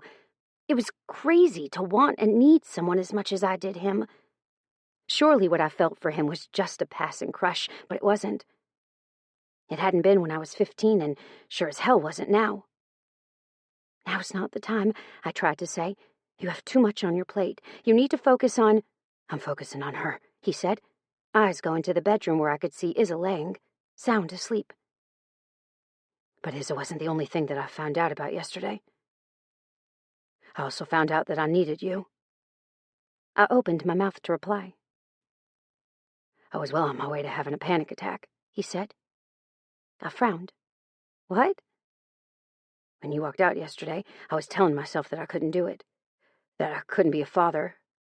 I had too many things on my plate. My mind was whirling 1,000 miles a minute. I was working myself up into a really good attack of the you can't handle it blues. Then you walked out, and my soul just went quiet. I swallowed hard. His hand went up from my hip, skimming lightly along my side until it met my breast. I'm not normal, he said. Never have been and never will be. I'm proud of the man that I've been able to carve out of the boy that I used to be. I've gotten my shit together. I've gotten a job. I've overcome so much. And all of that went sliding right out of me the moment I was told that I was a father. I felt something tighten in my chest. Bayou, being a parent isn't a death sentence. No, he agreed, his fingers tickling the outside of my breast. It's not. And I wouldn't have realized that had you not come out to speak with me last night. Tears prickled my eyes, and my nipples hardened as he brought his hand farther around, drawing a line with the tip of his finger as he followed the curve of my breast. I was panting, and my chest was heaving. We can't do this now, I tried, panic starting to take over the rational thinking part of my brain. He caught me before I could make it even a few steps away from him.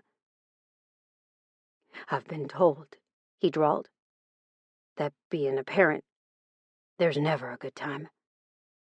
I wanted to argue with him, but I'd heard that myself. But this really isn't a good time. He paused, his eyes going hard. You don't want me? I laughed in his face and wrapped my hand around the back of his neck. Pulling him down until his mouth was inches from my own, I stood up on my tippy toes and made sure that he understood exactly how much I wanted him, which was a lot. He growled into my mouth, and his hand that had been on my breast moved away. Both of those strong, muscular hands went to my ass and pulled me into him. I lost control. That's the only way that I can describe what happened next. I gasped into his mouth, and his tongue swept inside. He took no mercy on me. He devoured my mouth, licking, sucking, and biting. I shivered as a wave of need swept over me, nearly knocking me off of my feet in the process. If it weren't for Bayou supporting hands on my ass, I would have surely fallen to the floor. I gasped, unable to continue kissing him without breath in my lungs, and he pulled away, breath just as heavy as my own. A sound had us both turning to see Isa toss herself to her other side, disrupting Mr. Miyagi.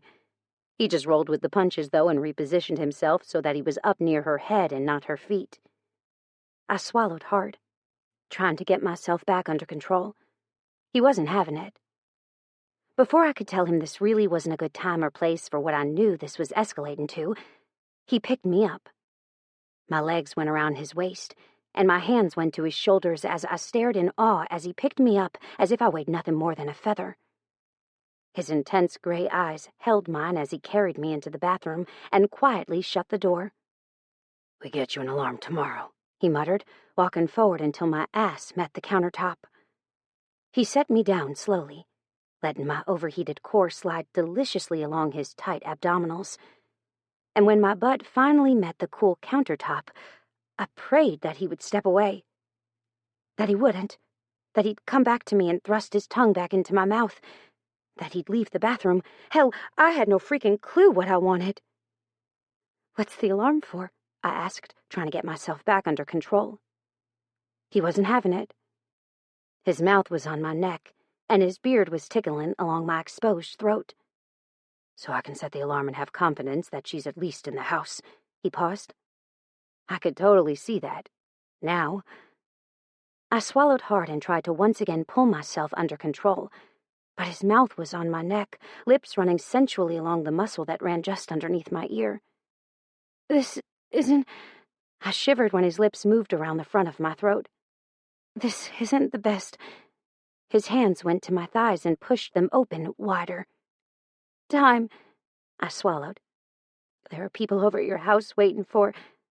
I trailed off when he sucked the skin of my neck into his mouth and pulled lightly. I'd have a bruise there in no time. My skin was so sensitive that sometimes even my own fingernails caused it to bruise from scratching. For you and me to get back.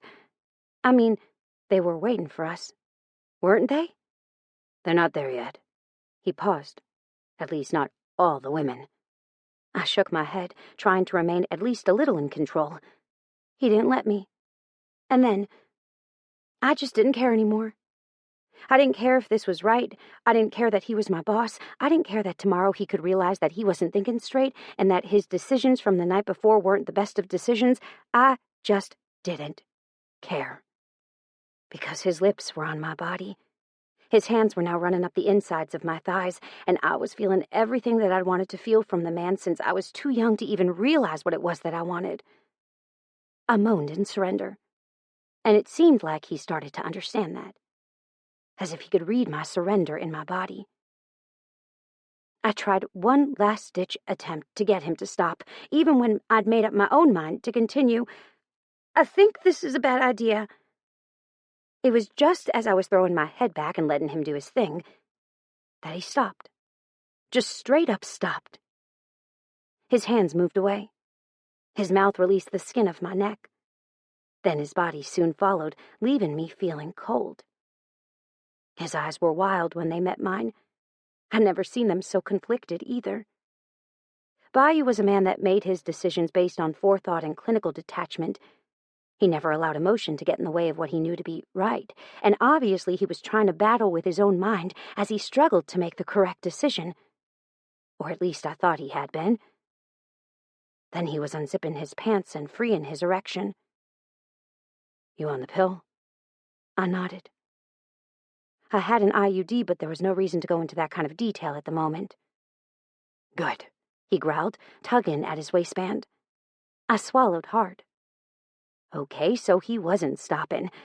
He was pushing away so he could make room for the monster he'd been hiding in his pants. A monster that obviously required the kind of distance he'd put between us. I swallowed hard, my mouth filling with saliva as I tried to tell myself that I would stretch, that his cock looked big, but the vagina was made to stretch and elongate to take the penis. His penis. My God! You're really big, I croaked. It sounded like I'd swallowed a shot of whiskey and was on the verge of hyperventilating. My head felt like it was full of cotton, and I knew any second my verbal filter would take a hike. When I got nervous, it seemed to desert me. I'm 4 inches over the standard male norm of 5.1. He paused. The girth is 1.5 inches over average.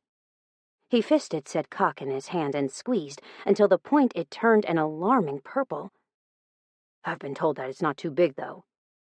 Not too big for you to take was left unsaid. I wasn't so sure about that. But with the way I was feeling at that point, I was willing to give it the good old college try. When he stopped squeezing his erection, a drop of pre-cum formed at the tip, and I licked my lips as I thought about how he'd taste. His eyes caught the movement and flared white-hot. His pants started to sag where he'd unbuttoned them. Then, instead of catching them to hold them in place, he allowed them to drop to his feet in a puddle, leaving his muscular thighs exposed as well. Thank God. His thighs were just as built as his cock. Bayou was a big man everywhere, and if I'd seen his legs before I'd seen his penis, I would have realized that fact. You're looking at me like you want to devour me, he growled. I did want to devour him. I do. Take off your shorts, he ordered. I swallowed hard and went to jump down from the counter, but he was suddenly right there, forcing me to stay. No. Stay there, he ordered. But, I started.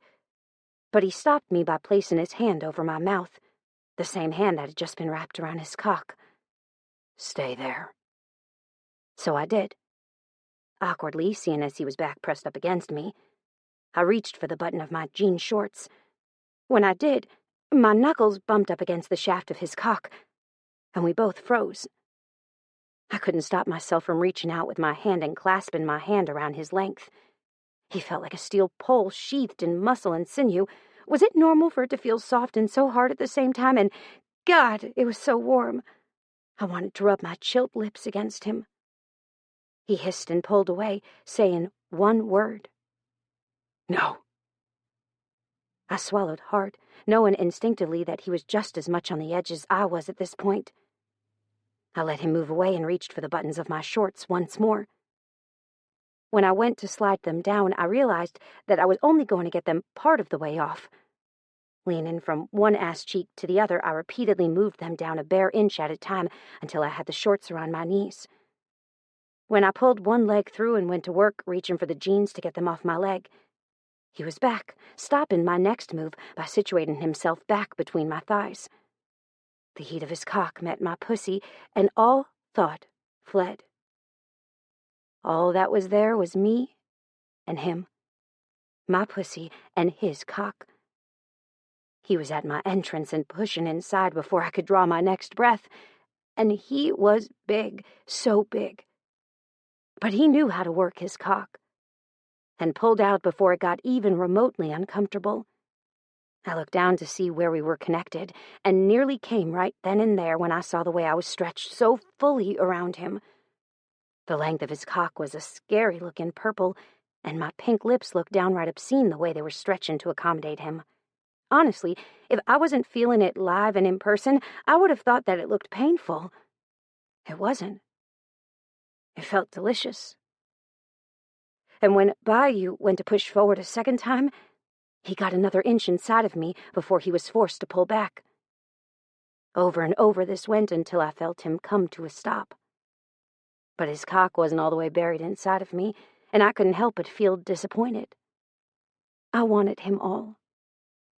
I wanted to know that I'd taken him all. More, I breathed, looking up. When I did, it was to find his eyes directly on mine. He'd been staring at my face while I'd been staring at us. I didn't know which was hotter. "Why'd you stop?" I asked. "Because you were holding your breath," he answered instantly. "And I wanted you to look at me when I sank into the hilt." I swallowed the extra saliva that was pooling in my mouth. His hands went from my hips to my thighs, and he pushed them open wide. "Hold them there," he ordered. "Ready?" I nodded my head once. He pulled back, and I nearly growled. He caught my aggravation and bared his teeth. "Gotta take it slow, Fancy. I don't want to hurt you." I loved it when he called me Fancy. But him calling me Fancy when he was inside of me, yeah, that was so hot that I knew I'd want to experience it over and over again. And then he thrust forward, this time without any ease, and my eyes flared wide. The roughness of the act, paired with the suddenness of feeling so full that I could barely draw a breath, was enough to send the air straight from my lungs. But my eyes stayed open and fixed on his the entire time. "Good." He came to a stop, his pubic bone pressed up against the slick skin of my sex. "Yes," I answered. "Full. So full, but I'm good." The grin that tilted up the corner of his mouth caused my heart to pound hard. Then he started to fuck me. Slow and steady at first, causing me to moan in delight. He felt great inside of me. If there was ever any doubt that sex was a good thing, every doubt was now obliterated. Sex was amazing. But only because of the man I was currently having it with. He felt so good inside of me. The way his cock head was rubbing me so deliciously, the way his pubic hair would rasp against my clit, the way he stretched me to the point of almost pain, everything was all so good. But paired together with the man that was currently making my body sing, it was more than I could have ever asked for. I leaned back on the counter, my hands planting themselves near the wall, and I froze. At this new angle, his cock shuttling in and out of my pussy felt different. Way different. Better. I wasn't aware it could get better, but with the angle he was now pumping inside of me, he was able to hit that place inside of me that I thought was only a myth. Apparently it wasn't a myth. It was real. And oh God, I was about to come. A sudden, explosive knowing started down deep in my belly, a sense of something big about to take me over. My eyes closed, and Bayou's hands on my hips tightened to the point that I knew I'd have bruises in the morning. Did I care? Hell no. I actually liked the idea of having bruises. I liked the idea even more that I'd be able to see them and know exactly how they got there. That feeling that something big was coming was now something huge. It was building and building to the point where I was nearly overwhelmed. "Let go, for Christ's sake," Bayou growled. My eyes flew open, and I saw him then, face tight. His jaw was clenched and the cords of his neck were more pronounced as he tried to hold on for me. Seeing him on the brink but holding on for me, that was all it took. I exploded, albeit silently. My head fell back in a silent scream, and the breath rushed out of my lungs as an orgasm to end all orgasms took me over. Tiny sparks of pleasure started to tingle all over my body. Every stroke he continued to fill me with prolonged that pleasure until it was almost too much. Then I was pulled back from the brink by Bayou's hands moving up to my shoulders and pulling me closer. His thrusts went chaotic and fast, and for the first time I realized he was just as out of control as I was. Then he was gone from inside of me, leaving me feeling confused. And suddenly I felt the splash of heat on my belly as he came hard all over me. The heat of his release felt almost scalding, and before I could comment on it, his mouth was once again on mine. His tongue touched mine, and suddenly we were kissing again as if our lives depended on it.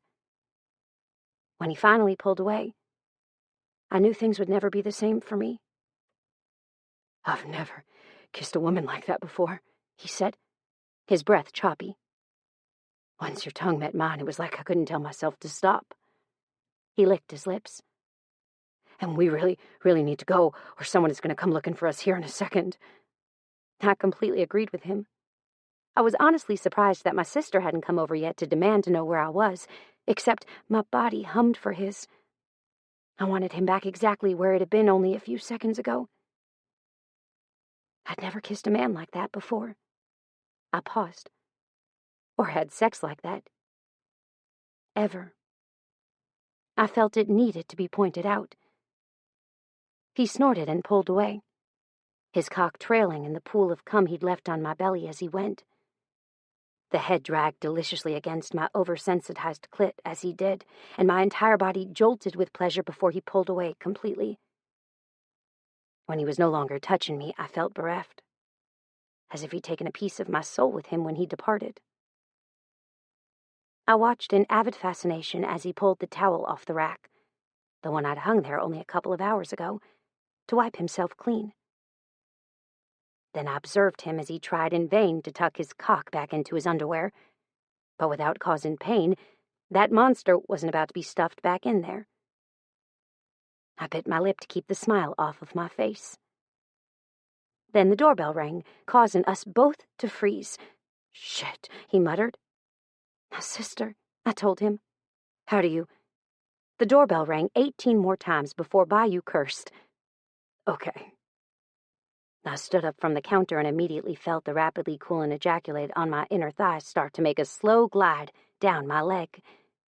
He made a low growl in his throat, and I had a feeling it wasn't due to the fact that my sister hadn't stopped ringing the doorbell. "Get changed," he ordered as he reached for his pants. Moments later, they were back around his waist, and his hand was expertly tucking his still hard penis, even harder actually, back into his boxer briefs.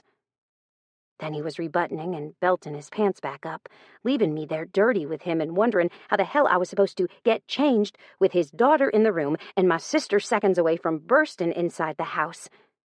She always knew when I was getting into trouble.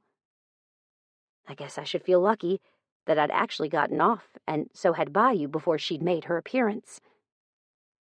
I hopped into the shower, leaving Bayou to deal with my sister, who I still wasn't quite sure that he liked. Chapter 11. I like to burn my bridges while I'm standing on them so people know I'm serious about my crazy. Coffee cup. Phoebe. Let me tell you something about Brielle. She's fucking crazy. Let me tell you something about Brielle when she finds out that Bayou and I are seeing each other. She loses that crazy and goes into completely fucking lost it territory. Had I known that going over to Bayou's place would have put me in the position I found myself in, I never would have gone. Yet, like a dumbass who was high on all things Bayou, I did. It started out fine. Honestly, the entire night went great. That was until Brielle showed up. She went from pissing me off to making me want to kick her ass in a heartbeat. First, it was the sneer she sent in my sister's direction. Then it was the way she looked at the twins as if they were invaders in her territory. "Could you move them so I could sit down?" Brielle asked sweetly to Hoax, who was standing next to the couch that the twins were currently sleeping on. "No," I said, pissed off now. "They're sleeping. You don't wake a sleeping baby." Brielle's eyes turned to me, and she sneered. "Brielle," Hoax said, sounding tired. "Did you hear that Bayou has a daughter?" The daughter in question was currently sitting in my lap playing on my phone.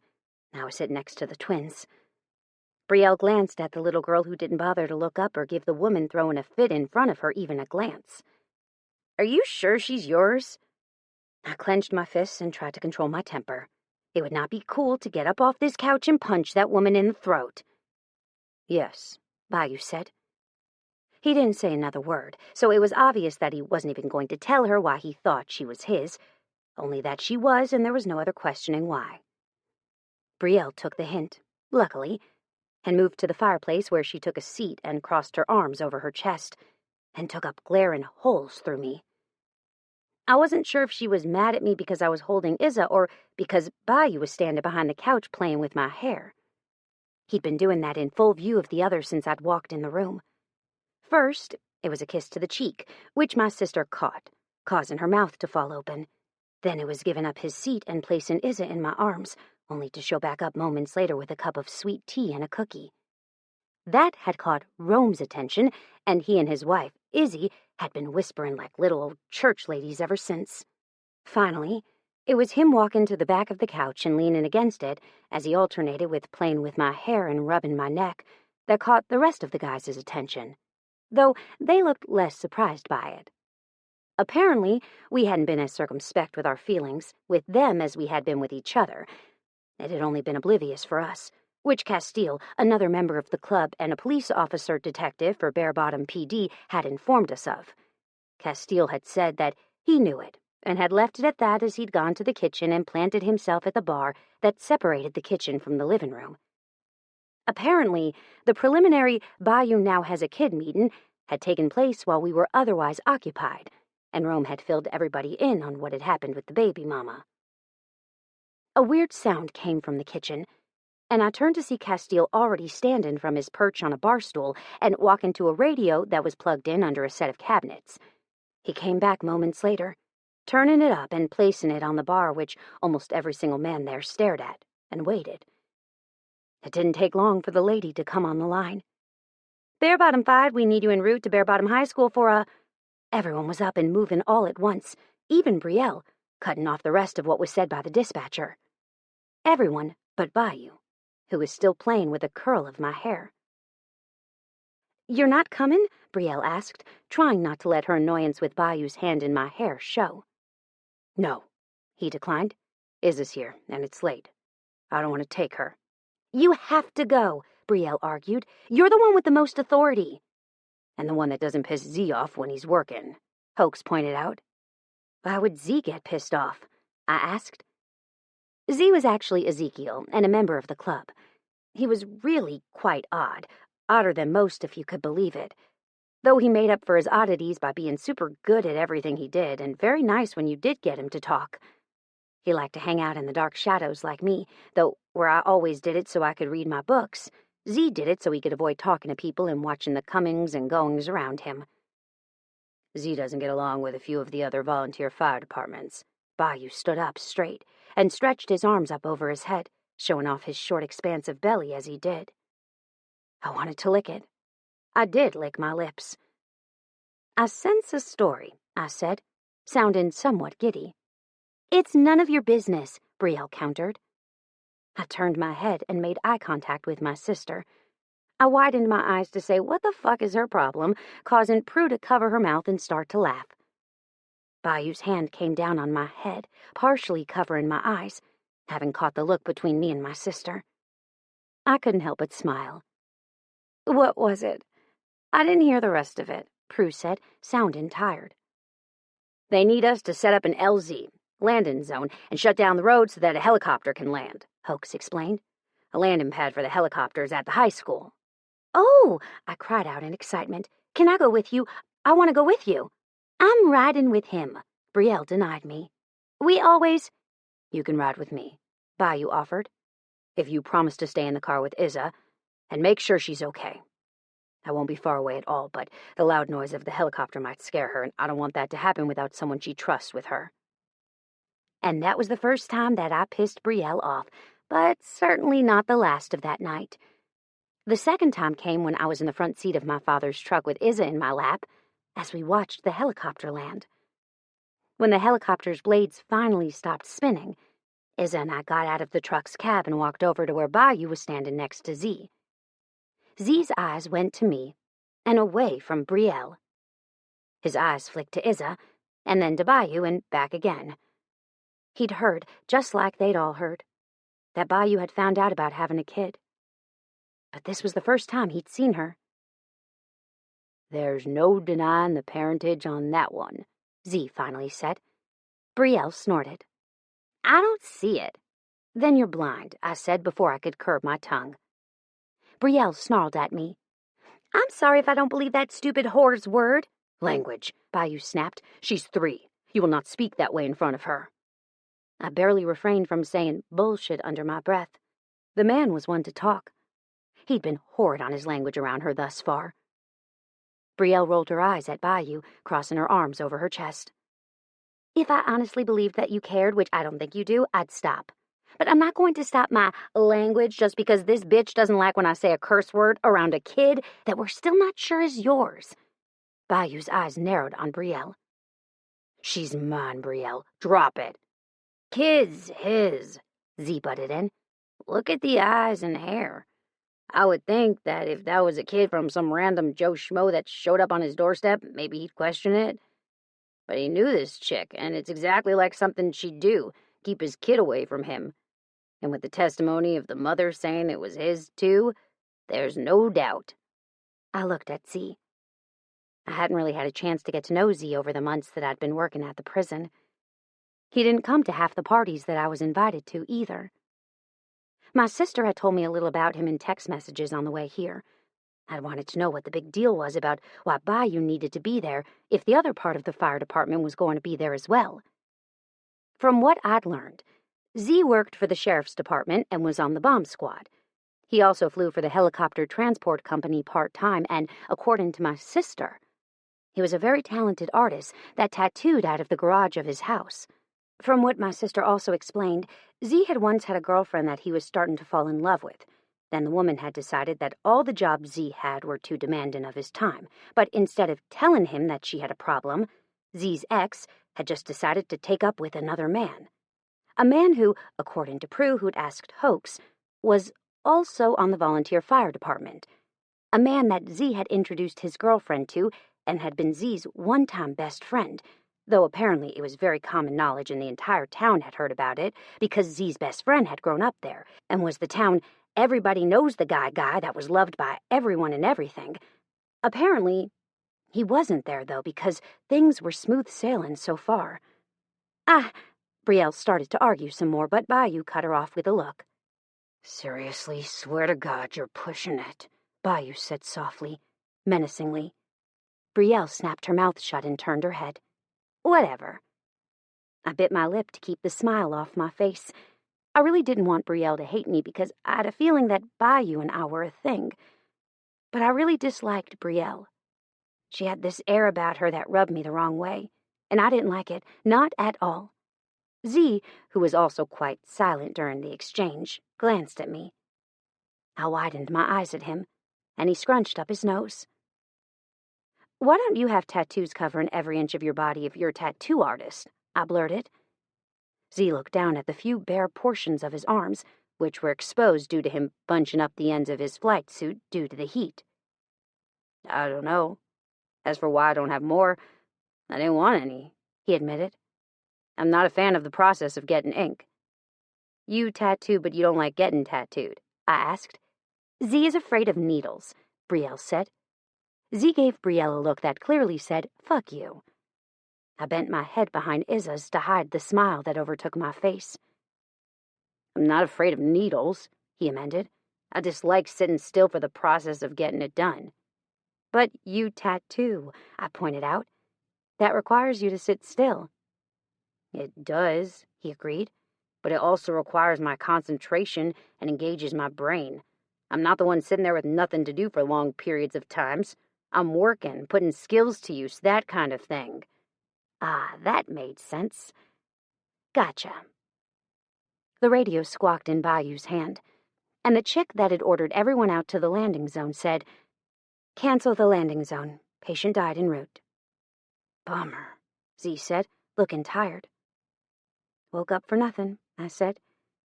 "Do you have clothes underneath that?" I gestured to Z's flight suit. "Yes," he answered. "The insides of these are rough and uncomfortable, plus they're very thin. If I didn't have clothes on, you'd be able to see everything from my nipples to the hairs on my balls." Before I could answer that, my phone was shoved into my face. Ugh! I pulled away when the light nearly blinded me. The phone was removed from my sight, and I looked over to see Bayou tapping away on it before handing it back to Izza. "Puzzles?" Z asked. "She likes them." I shrugged. "I saw her playing with one when we first met, so I downloaded a few of the apps to my phone so that she could play." "You should probably try to limit her screen time," Brielle said. "You don't want her to turn into one of those zombie kids that only plays on the phone and then gets fat because she doesn't move around." I'd have flipped her off if my hand wasn't going numb from supporting Izza's solid weight. She didn't look like she weighed that much, but the kid was packing a surprising amount of weight into her tiny frame. I looked over at Bayou to possibly do a transfer, but it was to find him gone, talking to a few of the guys and gesturing at the fire trucks that were blocking the road. I looked at Z and smiled at him. "Do you mind holding her for a second?" Z held his hands out, but before he could take her, Brielle stepped forward and also offered her hands. Izza, who hadn't cared about being transferred over to Z's arms, did have a problem being transferred over to Brielle's. She gave out a mighty pterodactyl screech, causing every man in the vicinity to look over with concern. "No," I smacked Brielle's hands away. "She doesn't do well with women yet." Brielle dropped her hands, but obviously not her attitude. "You don't get to decide who she goes to," Brielle snapped. "Actually, she does," Bayou said, as I made the transfer of Izza to Z's arms. Izza settled into his hold without complaint, and my arms finally had relief. "Why?" Brielle asked. "Wouldn't you think as her aunt that I would have more say-so in her than this woman?" She gestured at me like I was a piece of shit that had crossed her path. "Maybe," Bayou answered. "But she's scared of women and for some reason has bonded with Fancy." "Fancy?" Brielle stiffened. "Phoebe," Z supplied helpfully. "Let me guess, it's the hair?" I touched a tendril that had fallen down out of the messy bun I'd placed in it after my shower. "Probably," I admitted. "No," Bayou shook his head. "Not that." But he didn't say anything more, causing me to become increasingly curious about why. But before I could pester him some more, an ambulance passed by sans lights and sirens, and an arm popped out to wave at us. "Did they say what was wrong with whoever was in that ambulance?" I asked out of curiosity. 29-year-old mother of 3 had a heart attack, Z muttered.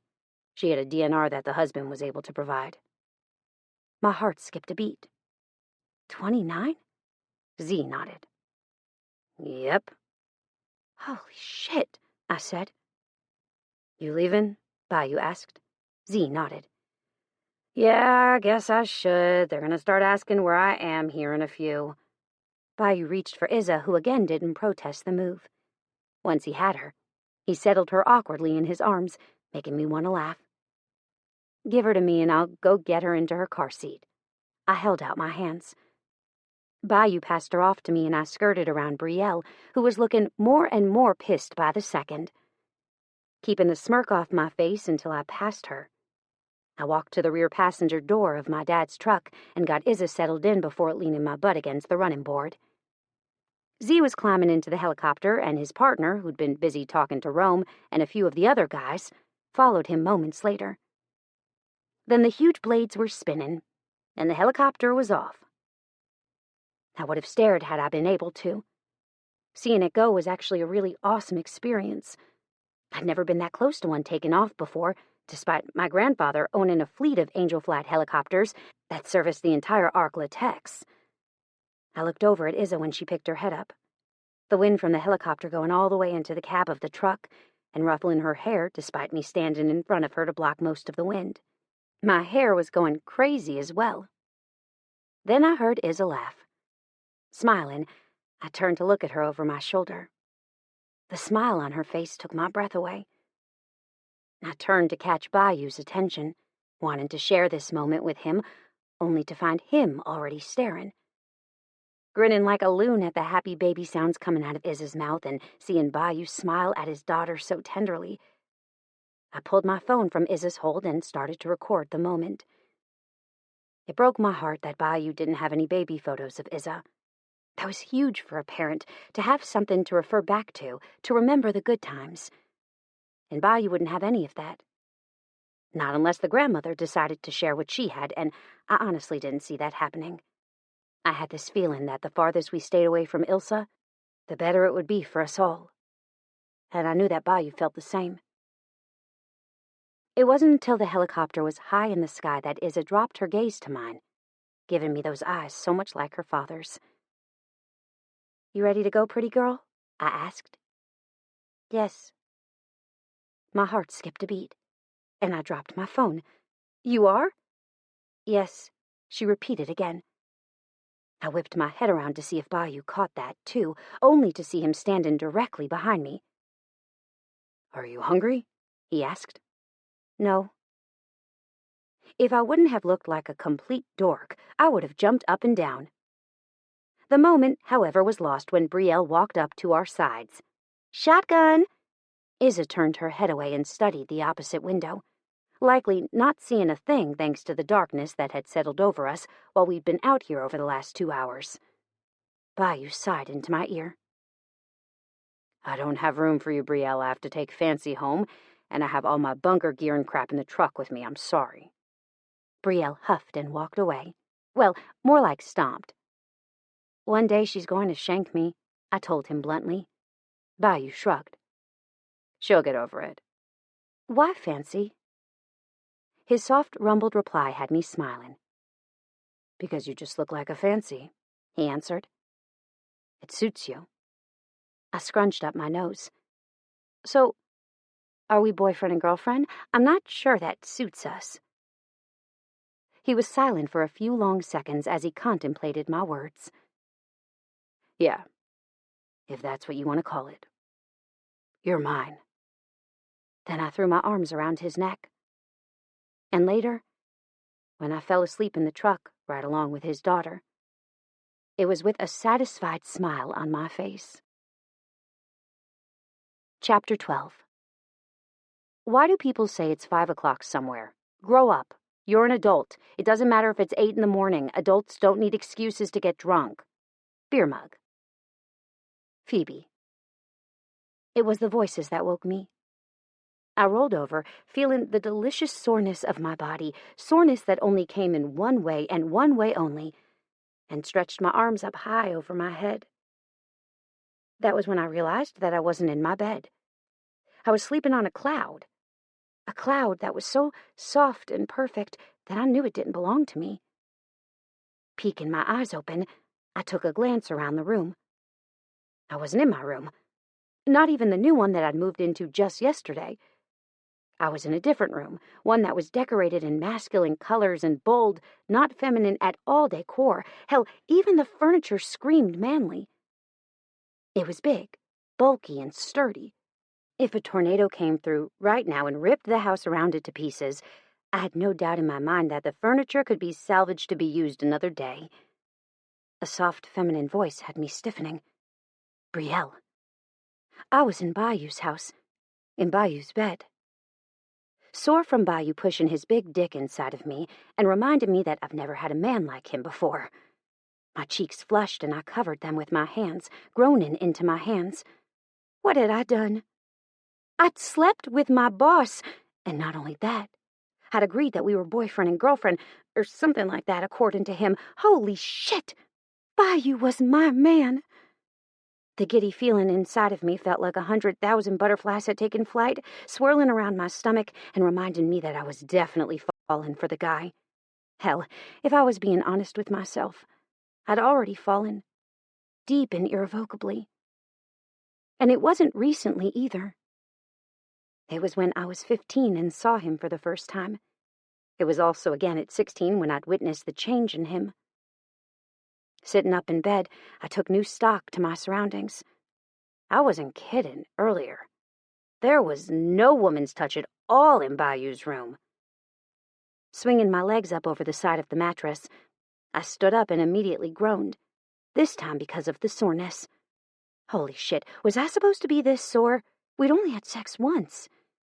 Last night, I vaguely remembered being carried into Bayou's place and put into his bed. I also remembered him taking my clothes off, leaving me in only my panties, and tucking me under the covers. I also remembered waking up once in the middle of the night needing to use the bathroom. After he told me in a husky voice where it was at, I'd gone, come back, and immediately fallen asleep next to his heater-like body for a second time. It was like he was a drug because I hadn't slept like that since I was a kid. I was an insomniac. A huge, fat, never-sleeping insomniac that constantly struggled to catch sleep. Hell, that was why I'd volunteered to take the night shift at the prison. Which reminded me, I had to work this evening. Which meant I needed to get a move on if I was going to make it on time. I was a habitual latecomer to everything.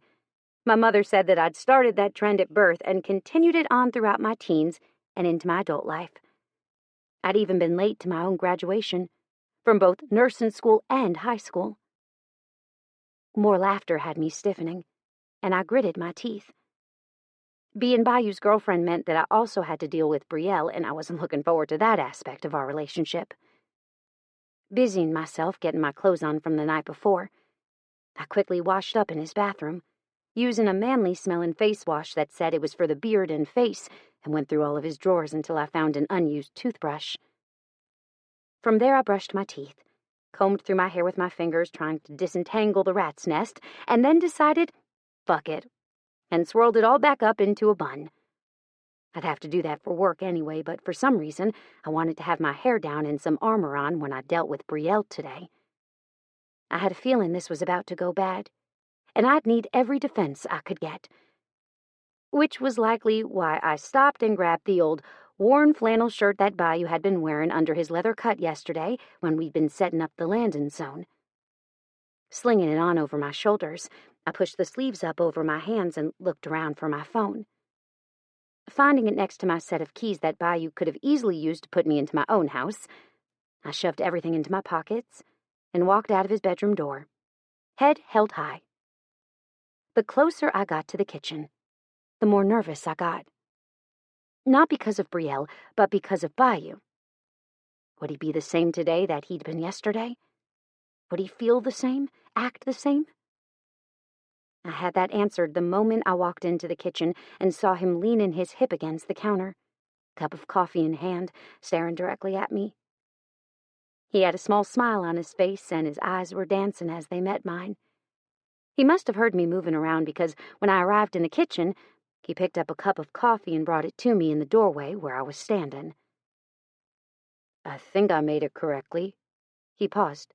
But if not, I have more coffee in the pot. I grinned and looked down at the mug. Not only was it the correct color, so light that it resembled more milk than coffee, but it also tasted perfect, too. It's excellent, I told him. You've become great at it. So now was the time to say that over the last few months that I'd been working at the prison, Bayou and I had done a lot of coffee making for each other. Granted, Diane and a few of the other guards had also been added into the coffee making, such as I knew that Rome took his black, and Diane took hers with only a splash of milk, but that was neither here nor there. I was fairly sure that Rome had no clue how I took my coffee, and neither did Diane. But Bayou knew, and that was important. And that was how I learned that Brielle was none too happy to have me there. Surprise! Brielle was standing with her hands on her hips, staring at me with a narrowed glare. "You've never made me coffee before," Brielle said. "And what are you doing here so early?" I took another sip of the coffee before turning to study Brielle. She really wasn't my favorite person, and I sure as fuck wasn't hers. I could tell just by the disgusted look on her face that she really hated the fact that I was here when I shouldn't be. I stayed the night. I paused, waiting for the backlash. It wasn't far in coming. Brielle got a mutinous look on her face as she said, "Why the hell would you have stayed here when you live literally 3 houses down?" Because she was tired, and I didn't want her to stay at her house when she still doesn't have all her shit out, or anything to feed herself with. Bayou paused. "Oh, and by the way, I've never made you coffee because you're fully capable of doing it. I made it for Fancy because she's my girl and I want her to like me." I felt my mouth go dry, and the sweetest smile ever crosses over my face. "That's sweet," I said, walking forward until I was pressed against him. When I leaned up on my tippy toes to offer my mouth to his, he didn't hesitate to give me what I wanted. The kiss was sweet and just a brush of the lips, but it was definitely enough to set that swarm of butterflies off again. You're her what?" Brielle screeched. A shuffling sounded from behind us, and I turned to see Izza making her way into the kitchen, dragging a blankie and a bear in her wake. She looked sleep-mussed and so adorable that I couldn't help myself from pulling out my phone and taking a picture. Instead of paying attention to Brielle, who was still fuming, she walked right up to where I was standing against Bayou and pressed her face into the gap between our legs. I felt my heart melt as I looked up at Bayou. He was looking down at Izza, and he had a small, satisfied smile on his face. When I dropped my hand down to Izza's hair, trying to tame the unruly mess that was going on, she tilted her head back and said, "Pink." We'd literally gotten a whole 3 words out of her. Stepping back and dropping down to my haunches beside Izza, I let her see my hair. She touched it and smiled. "It's more red than pink." Izza scrunched up her nose, and I took another picture of her. "Are you hungry, Izza?" That was said by Brielle. Izza didn't bother giving her any of her attention. Instead, she fisted her hand in her dad's perfectly starched and ironed uniform pants and said, "Up." I looked at Bayou. "She doesn't talk, does she?" Bayou's lips twitched. "So maybe I need to watch what I say." I snickered. "Probably." Bayou bent down and picked Izza up, then offered me his hand, which I accepted. Brielle was busy making Izza toast since she hadn't answered her. When Brielle turned from the toaster with a piece of toast slathered in way too much butter, offering it to her, Izza turned her head away and laid her face against Bayou's neck. "Thank you," Bayou said. "Just put it on the counter." Brielle did, then leaned back with her arms crossed over her chest. "So I have today off. Do you want me to watch her?" She sounded like she'd rather do anything but babysit, though she had offered anyway. "No." Bayou shook his head. "I'm taking her over to Prue's. They seemed to get on well last night, and honestly, I don't think she'll stay with you." Brielle frowned. "What makes you say that?" "Because every time she's had the chance, she's turned away from you," he answered bluntly. "Something happened to where she doesn't do well around women. Trust me when I say that it's nothing personal."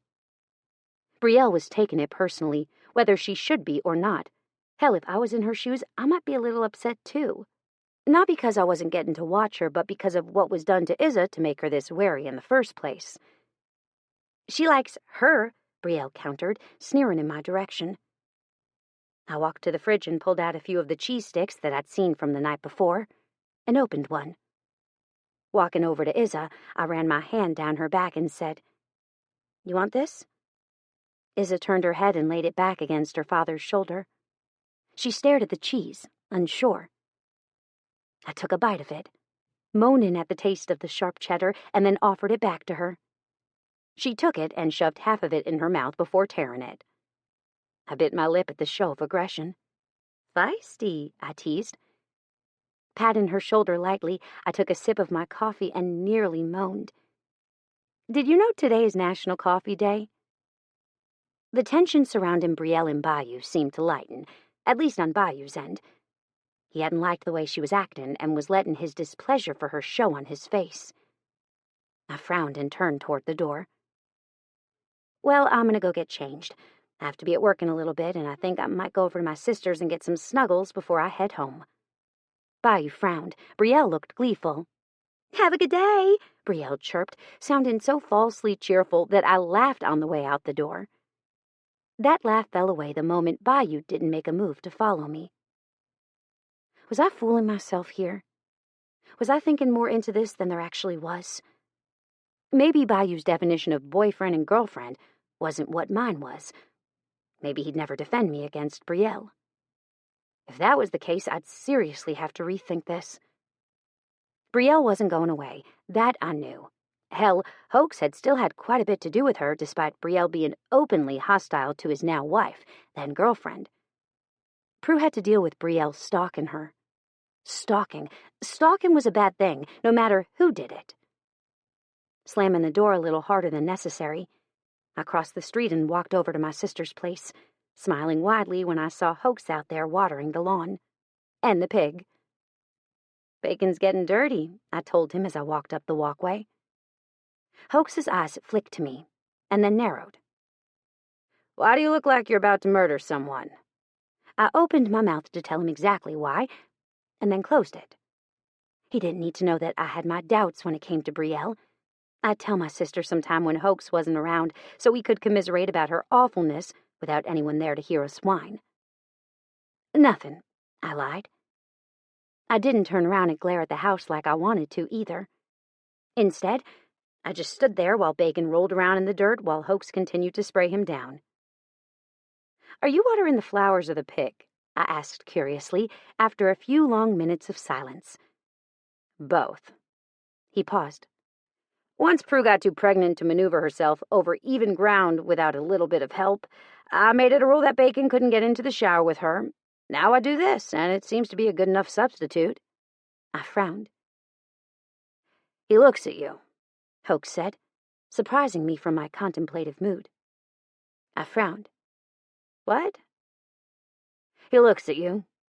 He looks at you and doesn't look away like he does with the rest of us. It's not anything anyone but me notices, really. He's been doing it so long to me that I don't really even notice it. But with you, he can't take his eyes off of you." I felt my heart swell in my chest at his words. "You don't have anything to worry about with Brielle and him," Hoax continued. "Brielle is like a broken little doll to him that he has to protect from more harm. You're not a broken doll. You're like that bird in the sky that he's so captivated by that he wants nothing more than to reach out and keep you." Out of everything he could have compared me to, comparing me to a bird was the one thing that actually penetrated the nerves. Chapter 13. Snow in November happens because people prematurely decorate for Christmas. T-shirt. Bayou. I slammed my hand down hard, straight into the inmate's chest, and bellowed at him. "Stop!" What in the absolute fuck was going on? I'd had more fights and almost riots in the last month than I'd had in my entire career at the prison. The man that I had pinned down with my hand planted firmly in his chest growled low in his throat. "Fuck you!" He struggled to sit back up, and that was when I decided that I was done playing nice. Pulling out the taser, I took him down with a 4-second jolt straight to his neck. He stopped moving and went limp. The next person I took out was the inmate struggling underneath Rome, who was having to use his considerable strength to hold the man down and also try not to hurt him. Normally, we wouldn't give one flying fuck about whether we were hurting them or not, but in the next couple days the state was coming to inspect the prison and we didn't really want any roughed-up inmates telling stories to the State Department that would make them stay any longer than they needed to. It was audit time, and I was not looking forward to it. Not with the way the prison had been on pins and needles lately as things went from bad to worse when it came to the infighting. The man underneath stopped struggling within seconds of me pressing the taser to his neck. Then he was out just like the other guy. I stood up and reholstered my taser, giving the remaining men glares. "Go back to your cells." They did with the utmost reluctance, not stopping once like I thought they might. I turned to Rome. "Help me get them to their cells and spread the word. We're in lockdown for the rest of the day." "Gonna be unhappy about that," Rome admitted. I didn't really care. Not when I could feel the blood running down my face and the black eye forming already.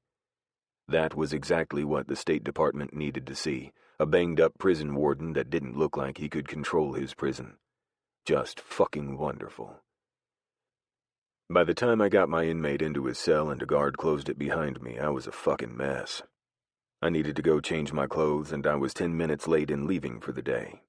Normally, I wouldn't be too upset about leaving late, but I'd told Prue I would be there at a certain time so that she could go out to eat with her family, which had been another deciding factor in my mood today. Fancy hadn't asked me to come. In fact, she'd never even mentioned it to me. Why? Did she not want me there? Was I too weird to be around her family? Those thoughts and questions had swirled around my brain all day long, and by the time I'd walked into the fight between the inmates that the guards had been trying to stop, I'd been in no mood to be lenient. In fact, I would say that I was beyond that point and had been for quite some time. There was no more leniency in my repertoire, not today anyway. "You going to get Diane to look at that?" Rome gestured toward my eye. I grabbed the towel he'd tossed my way and pressed it to my face. "No, I'm going to pick up my kid and then go to the ER, I guess." I paused. "Or that new hospital clinic. That one, maybe. I'm not sure." "Why not just get it done before you go?" he suggested. "Watching a kid while you get something like that done isn't going to be very easy." I looked at him. "I've been away from her all day. Prue has been watching her since this morning, plus she has to be somewhere, and I only have 20 minutes to get there so she can leave. I'm not leaving her there." Rome lifted his hands. "I'll watch her." I was shaking my head before the offer even left his mouth. "Sorry, but no. She can sit there with me while I get it fixed up." Knowing better than to argue with me when I had made my mind up, he allowed me to leave. I walked out of the prison's front doors and didn't look back. My mood had only deteriorated when I arrived at the truck that I still hadn't returned to Phoebe's father. I needed to go buy my own. It had been 3 days now, and I realized rather quickly that this was my new reality. I felt like I couldn't breathe in the cab, and despite having every single window down, I arrived at my house in a horrid mood. Seeing Brielle's car in my driveway didn't help matters. Stalking over to Prue's house, I rang the doorbell and waited. Prue opened the door with a smile on her face that quickly fell when she saw the way I looked. "Oh no, what happened?" she asked. I frowned. "Nothing. Can I pick Isa up?" Her frown made me pause, thinking that I'd offended her in some way, but then she shrugged. Prue opened her door wide and gestured me through. "That's not nothing, but if you don't want to talk about it, that's fine." I opened my mouth to tell her that it wasn't that I didn't want to talk about it, but because I was bleeding, but then shut it. I doubted she'd care. Hoax might, but Prue? I had no relation to her, so she'd likely not have the same obligatory caring that Hoax would. "She did really good today," Prue said as she led me farther into the house. "I was honestly impressed with how well. At first I thought she was going to be standoffish, but she really liked the twins. Plus, it didn't hurt that Phoebe, who seems to be Isa's superstar, stopped by before and after work." It was on the tip of my tongue to ask Prue if Phoebe had said anything about me, or possibly explained why she'd left so abruptly this morning, but I curbed the gut reaction. I didn't want to involve Phoebe's sister in our relationship. Granted, I knew that it was probably foolhardy to think that Prue wouldn't be in our life, But I also liked to think that maybe they'd stay out of our business long enough for us to figure our shit out first. A trickle of blood that ran from my head down my chest had me remembering exactly why I should be hurrying. "She's right here," Prue said. I walked around the corner to find Hoax on the couch, fast asleep. Izza was sitting on the couch next to him, head resting on Hoax's bicep, sound asleep. The twins were in a bassinet directly in front of Hoax, both sound asleep too. "Magic," I murmured softly. Prue snickered. Hoax was actually outside running around with the pig, the dog, and Izza. They're all tuckered out. The twins are never awake. I'm fairly sure that they're going to sleep forever. I grinned and walked over to Izza, picking her up with both hands as quickly as I could. The moment she was in my arms, I put the towel back on my head. "At least let me give you a new towel," Prue offered. I looked at her, giving her my full attention. "Fine, thanks." Prue's lips twitched. "Does Phoebe know that you're hurt?" I shrugged. "Not unless she's somehow psychic." "Are you wondering where she is?" Prue asked. "Not particularly." I paused. "Unless she's not where I assume she is, then maybe I'm wondering." "Where do you think she is?" Prue grinned as she walked away and headed for a towel. I followed her, walking to the trash can to deposit the towel that was saturated in my blood into it. Prue handed me a brown bath towel. "This is softer." "That looks awful. You're going to the hospital?" I nodded. "Yes. And I think she's at your dad's place exercising her bird, right?" Prue nodded. "Yes. Then she's meeting us for dinner afterward." "Us?" I asked. Prue gestured to where Hoax was still asleep in the living room. "Us," she said. "We do a family dinner every week. Sometimes all of us can show, sometimes they can't, but we keep it going. Are you coming?" I started to walk to the door and opened it before saying, "I wasn't invited. Thank you, Prue." Then I was gone, not bothering to look back. Chapter 14. If no one told you you're beautiful today, keep moving. It won't start here, little ugly. Phoebe to Prue. Phoebe. I arrived at the diner with a frown on my face. "What's with the frown?" my dad asked. I didn't want to talk about it. Seeing Brielle at Bayou's house had seriously made my mood plummet. I'd been intending to ask him out to eat with us, but seeing her there had derailed those plans. Add into the fact that he never answered my calls on his work phone, and I just wasn't in a good mood. "Is it because Bayou got hurt?" Prue asked as she took the seat to my left. "It looked bad, but I doubt he has a concussion. His eye's going to be black and blue tomorrow, though." I slowly turned my head to face her. "He what?" "He got hurt at work," Prue repeated. "He had blood all over him and a towel pressed to his face. Izzy didn't care a single bit either. Granted, she was asleep when she was picked up, but she woke up as he was getting her into the truck." I felt my heart start to pound. "How long ago was this?" I asked carefully, trying not to betray my inner worry. "About half an hour ago?" Prue shrugged. "Not long. Literally just before we left. I almost thought I was going to have to bring Izza with us. Why didn't you invite him?" At this point, Dad had stopped eating his hot sauce and chips and was solely focused on us. In addition, so was my grandfather. My grandfather's wife had as well, and she was listening just as unabashedly as the two men. "You didn't invite Bayou?" Dad asked. "Why?" I growled in frustration. I was going to, but his sister was at his house when I went over there. I left him a message with her to call me, but I don't have his cell number. "That makes sense," Prue shuddered. "I can't stand that woman." "You could have asked me," Hope suggested. "I'd have given you his number." I stood up. "You can do that now." "Where are you going?" my mother asked. Hoax had pulled out his phone and was sifting through his contacts as I answered my mother. "Bayou is hurt." She nodded once. "Oh, okay." Swiping one last chip, I looked at my sister. "Can you order my order ×2 and bring it home with you? Also, don't forget to ask for hot sauce and chips." "Bayou doesn't like anything from Mexican restaurants but the carne asada. He doesn't even eat chips and hot sauce," Hoax said before taking a bite of a tortilla. "I'll order for him. Oh, and I forwarded his contact to your cell." I gave him a thumb up. "Thank you." After giving my mom, dad, and grandfather a kiss on the cheek, I walked out while also sifting through the text messages I'd gotten. Pulling up the one from Hoax, I clicked on it and took even faster strides out of the room. It rang 5 times before going to voicemail. Damn it. Knowing that he'd probably avoid the hospitals because that was just his way, I hit up the freestanding emergency rooms and clinics, one after the other, until I finally spotted the familiar red truck in the parking lot of the one closest to our home. Pulling into the open spot beside him, I got out and started inside, smiling brightly at the woman manning the front desk. "May I help you?" she smiled. "My fiancé is here getting stitches. He's not answering his phone. Can you take me back to him?" I asked, trying to look convincing. The woman smiled. "What's his name, honey?" "Benson Beauregard," I answered, hoping that was the name he'd given them. The woman smiled.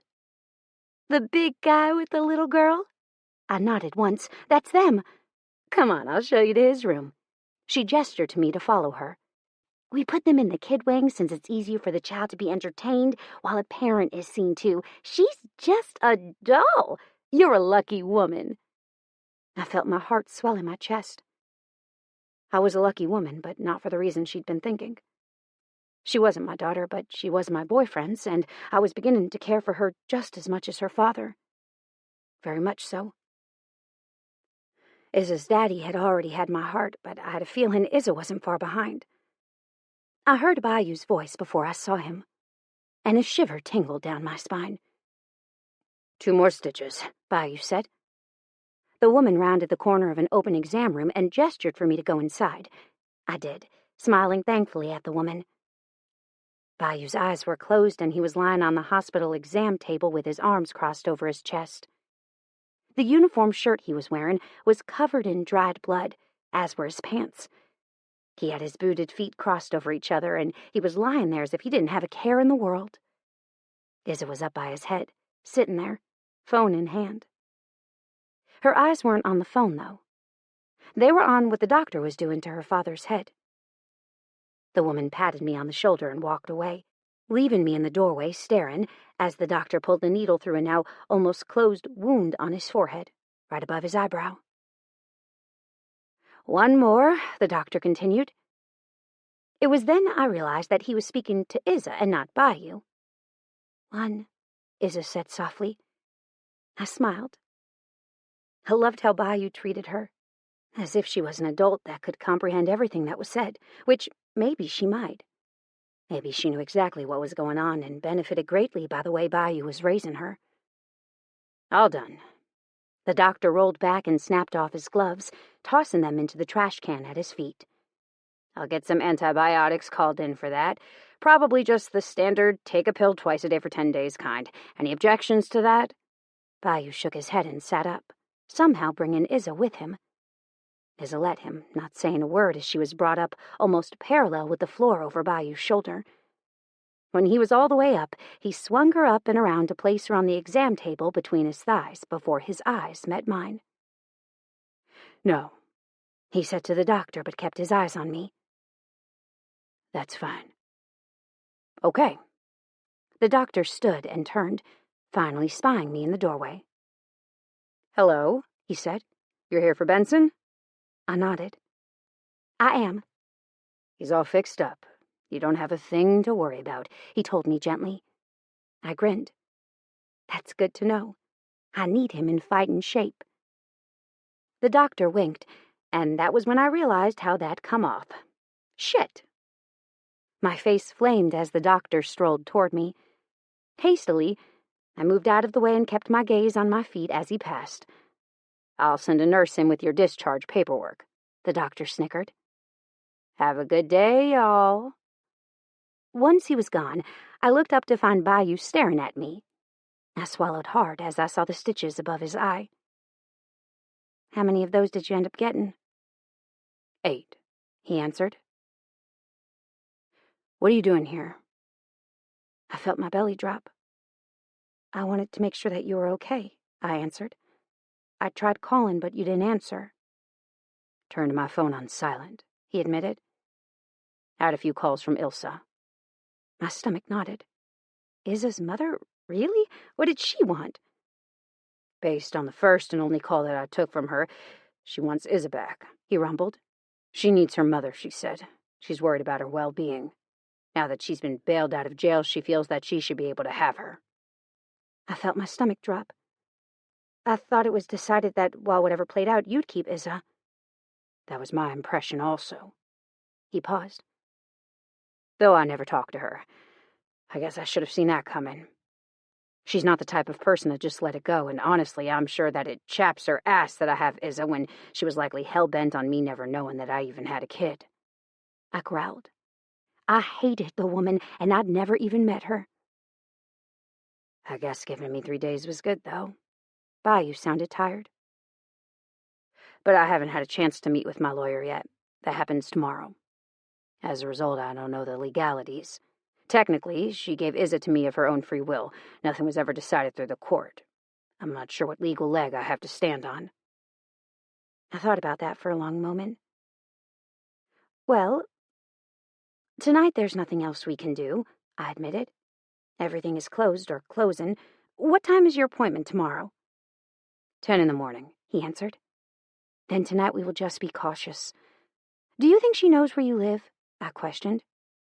It wouldn't surprise me if she did, he muttered. The woman is scary good. When all that shit went down with her and me, I had no clue what kind of opponent that I'd be up against. Now I do, and I don't want to underestimate her. I blew out a frustrated breath. Then, for now, let's just get you two fed. Do you have an extra shirt you can change into? He frowned. Why? If we hurry, I'm sure we can go eat, I told him. Are you up to eatin'? He looked down at me with a curious glint to his eyes. You're not embarrassed to take me around your family? My mouth opened and closed, at a loss for words as I tried to process what he just said. You think that you embarrass me? I asked carefully. He shrugged.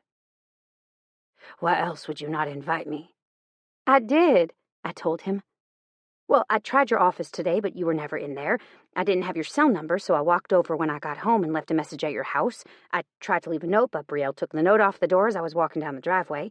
She told me she'd relay the message, but I have no doubt that she didn't. The nurse came in before he could answer and held out his discharge paperwork. Have a nice night, Mr. Beauregard. Bayou nodded and stood, Isa back in his arms. We were walking down the hallway and heading into the main lobby of the ER when he answered.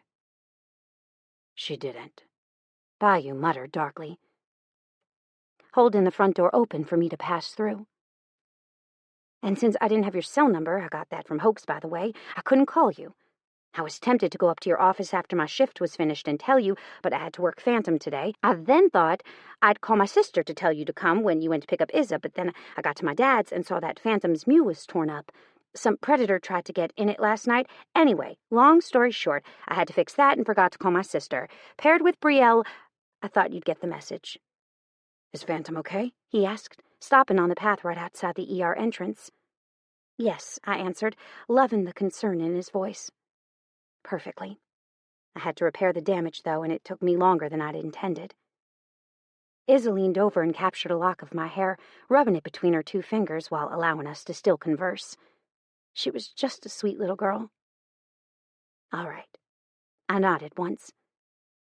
I'm going to need to work on it again tomorrow, though. Dad and Mom are going out of town, and I don't really like to ask anyone else to help, so that means don't call me if Diane doesn't show up for work again. His lips quirked up at the side, and I had the urge to kiss the quirk. On that thought, I did. Leaning up on my tiptoes, I got up as far as I could and waited until he brought his mouth down far enough for me to place a single kiss on the corner of his mouth. When I pulled away, he was smiling. I'll come help you, he said. I took the day off. Have to meet with the lawyer, and then I'm all yours. Though if we have time, I might steal you away and take you to the dealership with me. I need a new truck so I can give your dad's back. I waved him away. He doesn't drive that one. He has 4, including the car I refuse to drive, and that one is his work truck. But I've no problem going to the dealership with you. I've been meaning to look at them myself. Now that I can afford a vehicle on my paycheck, I think I should probably be investing in something that is a little newer. His eyes moved to my truck. I don't know. The frame on those trucks are solid, and you're so high off the ground that if you hit something, like another car, They don't really have a chance of damaging you, though if you hit a tree, you'd hit the windshield and then... Yeah, you should probably look into a new truck. He paused. What do you mean he has a car you refuse to drive? I scrunched up my nose. He bought me this new Ford Taurus a while ago. I didn't drive it, and he traded it in on a new vehicle. I saw the shudder move through him, and I couldn't stop the grin from kicking up my mouth. He cared. Do you want to go eat? I asked. He thought about it. Yeah. Do you want to ride with me? I can bring you back in the morning. The dealership is right there. He pointed down the road where the dealership's lights were illuminating the area, about a half-mile from where we were standing. The dealership he was referring to was actually a rather large one for the area. It had all brands of trucks, from Ford to Dodge to Chevrolet. It was definitely a one-stop shop, and I loved that they'd combined all of them so you didn't have to drive everywhere. That sounds perfect, I admitted. I'm tired of driving anyway, though now I feel bad because I should maybe offer to drive you due to your blood loss. He snorted. The day that a little blood loss keeps me from driving is the day I should hang up my hat. I snickered and walked out around to my side of the truck, but before I could reach for the door handle, Bayou was there, holding it open for me. After you, came his rumbled reply. I bit my lip and got in, batting my eyes at him as I did. He winked and slammed my door closed before opening the rear door and getting Izza situated. Once we were both settled in, he walked around to the front driver's side and got in, immediately starting it up and rolling down every window there was. He even rolled open the moonroof. I swear it feels like I can't breathe when I close the doors, he muttered, tugging on his already loosened collar. I reached for the hand that was doing the tugging and pulled it into my lap. Onward, driver, I told him. If we hurry, I might still be able to eat the food I ordered hot, which reminds me, Hoax tells me you don't like Mexican food. What the hell? That's so weird. Out of all the things that you could think was weird about me, the fact that I don't like chips and hot sauce, as well as rice and beans and tortillas, makes you think I'm weird? I nodded once. Yes. He laughed halfway to the restaurant. Chapter 15. My favorite time of year is when the bugs start to die. Bayou to Phoebe. Bayou.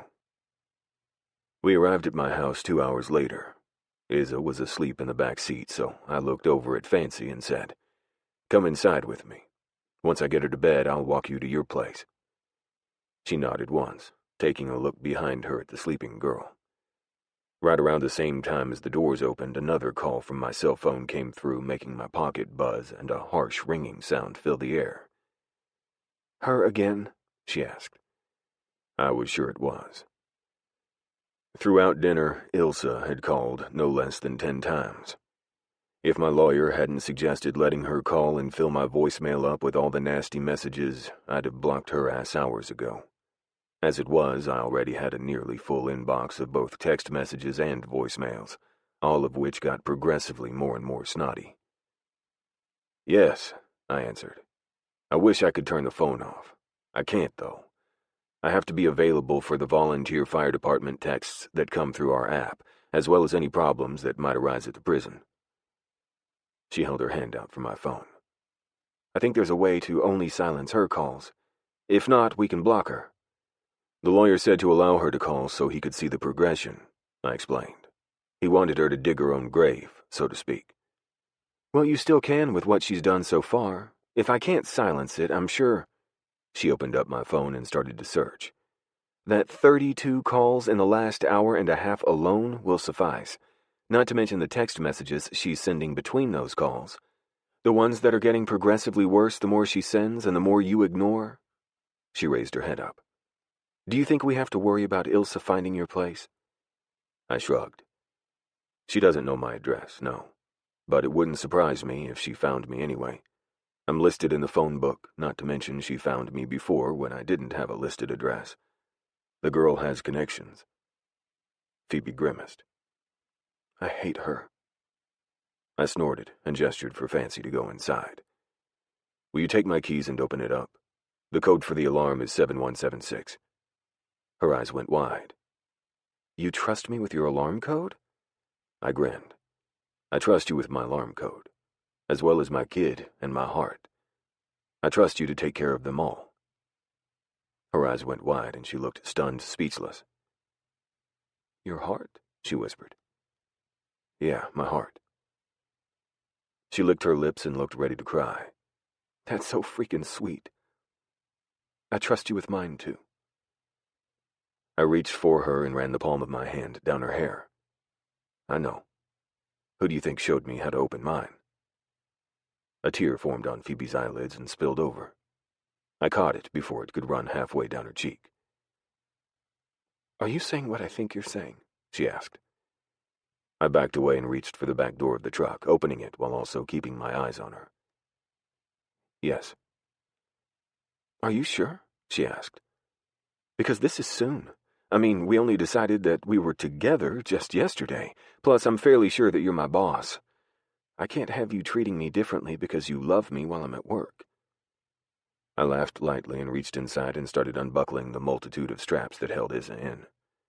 Once I had her disentangled, I picked her up and brought her into my chest. This little girl was another thing that I loved. I had no idea how it happened, but she'd wormed her way into my heart faster than Phoebe had. One second she was just a kid, and the next she was mine, and I loved her. I'd protect her with everything I had to give. Was that supposed to happen? Because I was fairly sure that I'd tear anyone apart that hurt her.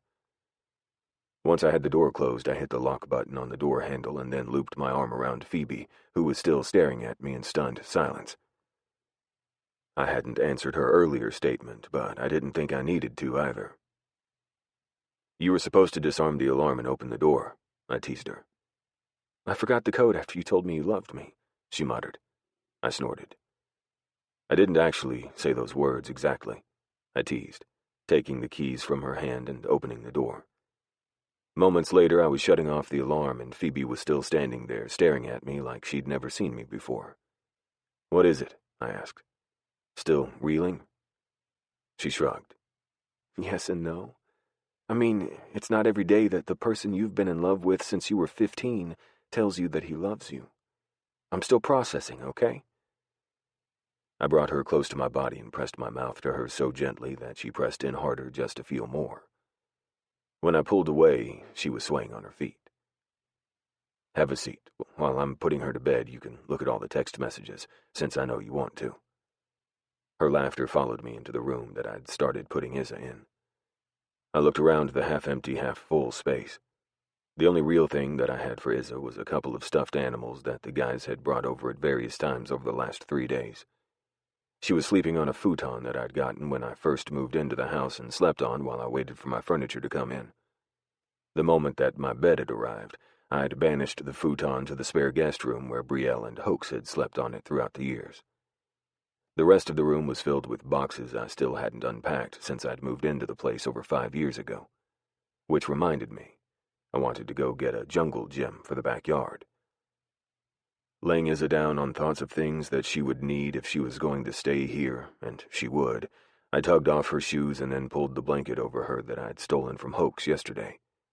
I literally didn't have anything extra for a kid, having only gotten Isa the basics of basics, and I was in serious need of a trip to the store for the rest. I was lucky Isa was potty trained, otherwise I'd be struggling a whole lot more than I was. After taking one last glance at my girl, God, she looked so beautiful, I turned out the lights and walked out the door. It wasn't until I was in the kitchen and talking to Phoebe that I realized she wasn't there any longer. I turned in a slow circle, finally finding her on the ground by the front window. "What are you doing?" I questioned. She looked up from where she was crouched, looking out through the blinds. "Brielle is here," I snorted. "Did she knock?" She shook her head. "No, she's just sitting out in her car glaring at the house." I laughed. "Well, if she knocks, I'll talk to her. If she doesn't, then, oh well." Phoebe crawled away from her perch toward me, and I felt my dick stir in my pants. "What's that look for?" she asked as she got close. I swallowed hard. "Seeing you down there is making me want to unzip my pants." Her eyes practically sparkled as she said, "I'm not stopping you." My dick hardened even further, going from semi-hard to full-on hard in less than a second. It was amazing how the penis worked. 1 second it was limp and pliable, and the next... Phoebe started to unbuckle my belt, followed shortly by unbuttoning and unzipping. "Take off that dirty shirt," she ordered. "Please." I shucked the undershirt faster than she could say please. Her eyes were lit with humor as she slowly worked my pants down over my hips. At this point, my hard cock was the only thing holding them up. The moment that they made it over and my cock sprung free, my pants fell to the ground, carelessly discarded. My balls drew up tight as her hand closed around me, and all rational thought fled as she leaned forward and placed her lips against the head. Everything froze in that second as I concentrated solely on Phoebe's mouth as she rubbed my cock head against her lips. Her lips felt like silk as they traveled around and around, and when a drop of pre-cum leaked from me, dotting those perfect ruby lips, I nearly came. "God, please suck it," I breathed so low under my breath that she didn't hear. Her tongue poked out from between those lips and licked it away, causing my belly to clench. "Suck it," I said a little more loudly this time. She did. Just the tip. Just a small bit of suction, but it was enough to nearly bring me to my knees. Her next suck went a little farther, encompassing the entire head, and soon her hand joined in on the action. One curled tighter around my shaft as she started to jack me in time with her mouth, while the other came up to cut my balls. And I saw heaven. I wasn't sure what this was supposed to feel like, seeing as it was my first time to have a woman in this particular position, but I was fairly sure that I shouldn't shoot off like a rocket the moment she got me partially into her mouth. Regardless, my body wasn't following directions, and soon I was ready to come, and there wasn't a single discipline I could implement to prevent it. "I'm going to come," I said, feeling my tip hit the back of her throat. God, it was just so hot, tight, and warm. And the suction that she used each and every time she pulled away from me was my undoing. When she didn't pull away, and I knew I was seconds away from coming down her throat whether she wanted me to or not, I tried to pull away. Her hand around my cock tightened and the one on my balls tugged lightly, saying without words that she wanted me exactly where I was. Feeling like I was given the greatest gift, I gave in and let her have it. The moment my orgasm rushed over me, I felt like my world had just ceased to spin. Long seconds turned into eons as white-hot fire licked up my spine. My balls drew up just a little bit more, and then I was coming straight into her mouth, coating her tongue and throat with my essence. She swallowed, but she couldn't keep up, and a small amount started to run down her chin. My eyes nearly crossed when I saw that, and if it was possible to come again, I very well would have. When I was finished, she was pulling away, cleaning her chin and lips. I tried to control my breathing. The innocent look in her eyes, as well as the joy that sparkled right alongside it, caused me to kick off my boots in record time, followed shortly by my pants around my ankles. The next thing that happened was fast. I had her on her feet by a yank on her hand, and the next I was disrobing her almost as fast as I could blink. "Lay down on the couch," I paused. "No, wait. Let's take this to my bed." She was already down on one knee on the couch, and I couldn't stop myself. "Never mind." I paused as I stilled her attempt to stand up. "That's good." Dropping down to my knees behind her, I ran both hands up the backs of her thighs, loving the silky smoothness underneath my palms. My hands cupped the swells of her ass and spread them, displaying Phoebe's glistening pussy to my gaze. Everything inside of me tensed once again, and I felt my cock, my perfectly sated, shouldn't-be-getting-hard-again cock, inflating. I leaned forward and licked her, feeling my beard rasp against certain parts of her. She gasped, and I wondered if it was my tongue or my beard that caused the inhalation. Nonetheless, I continued my perusal, loving the flavor of her that burst on my tongue and made me want to suck her down completely.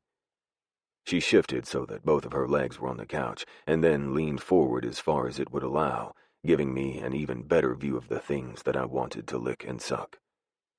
I dropped my mouth down farther and circled her clit with my tongue, causing her entire body to jerk with sensation.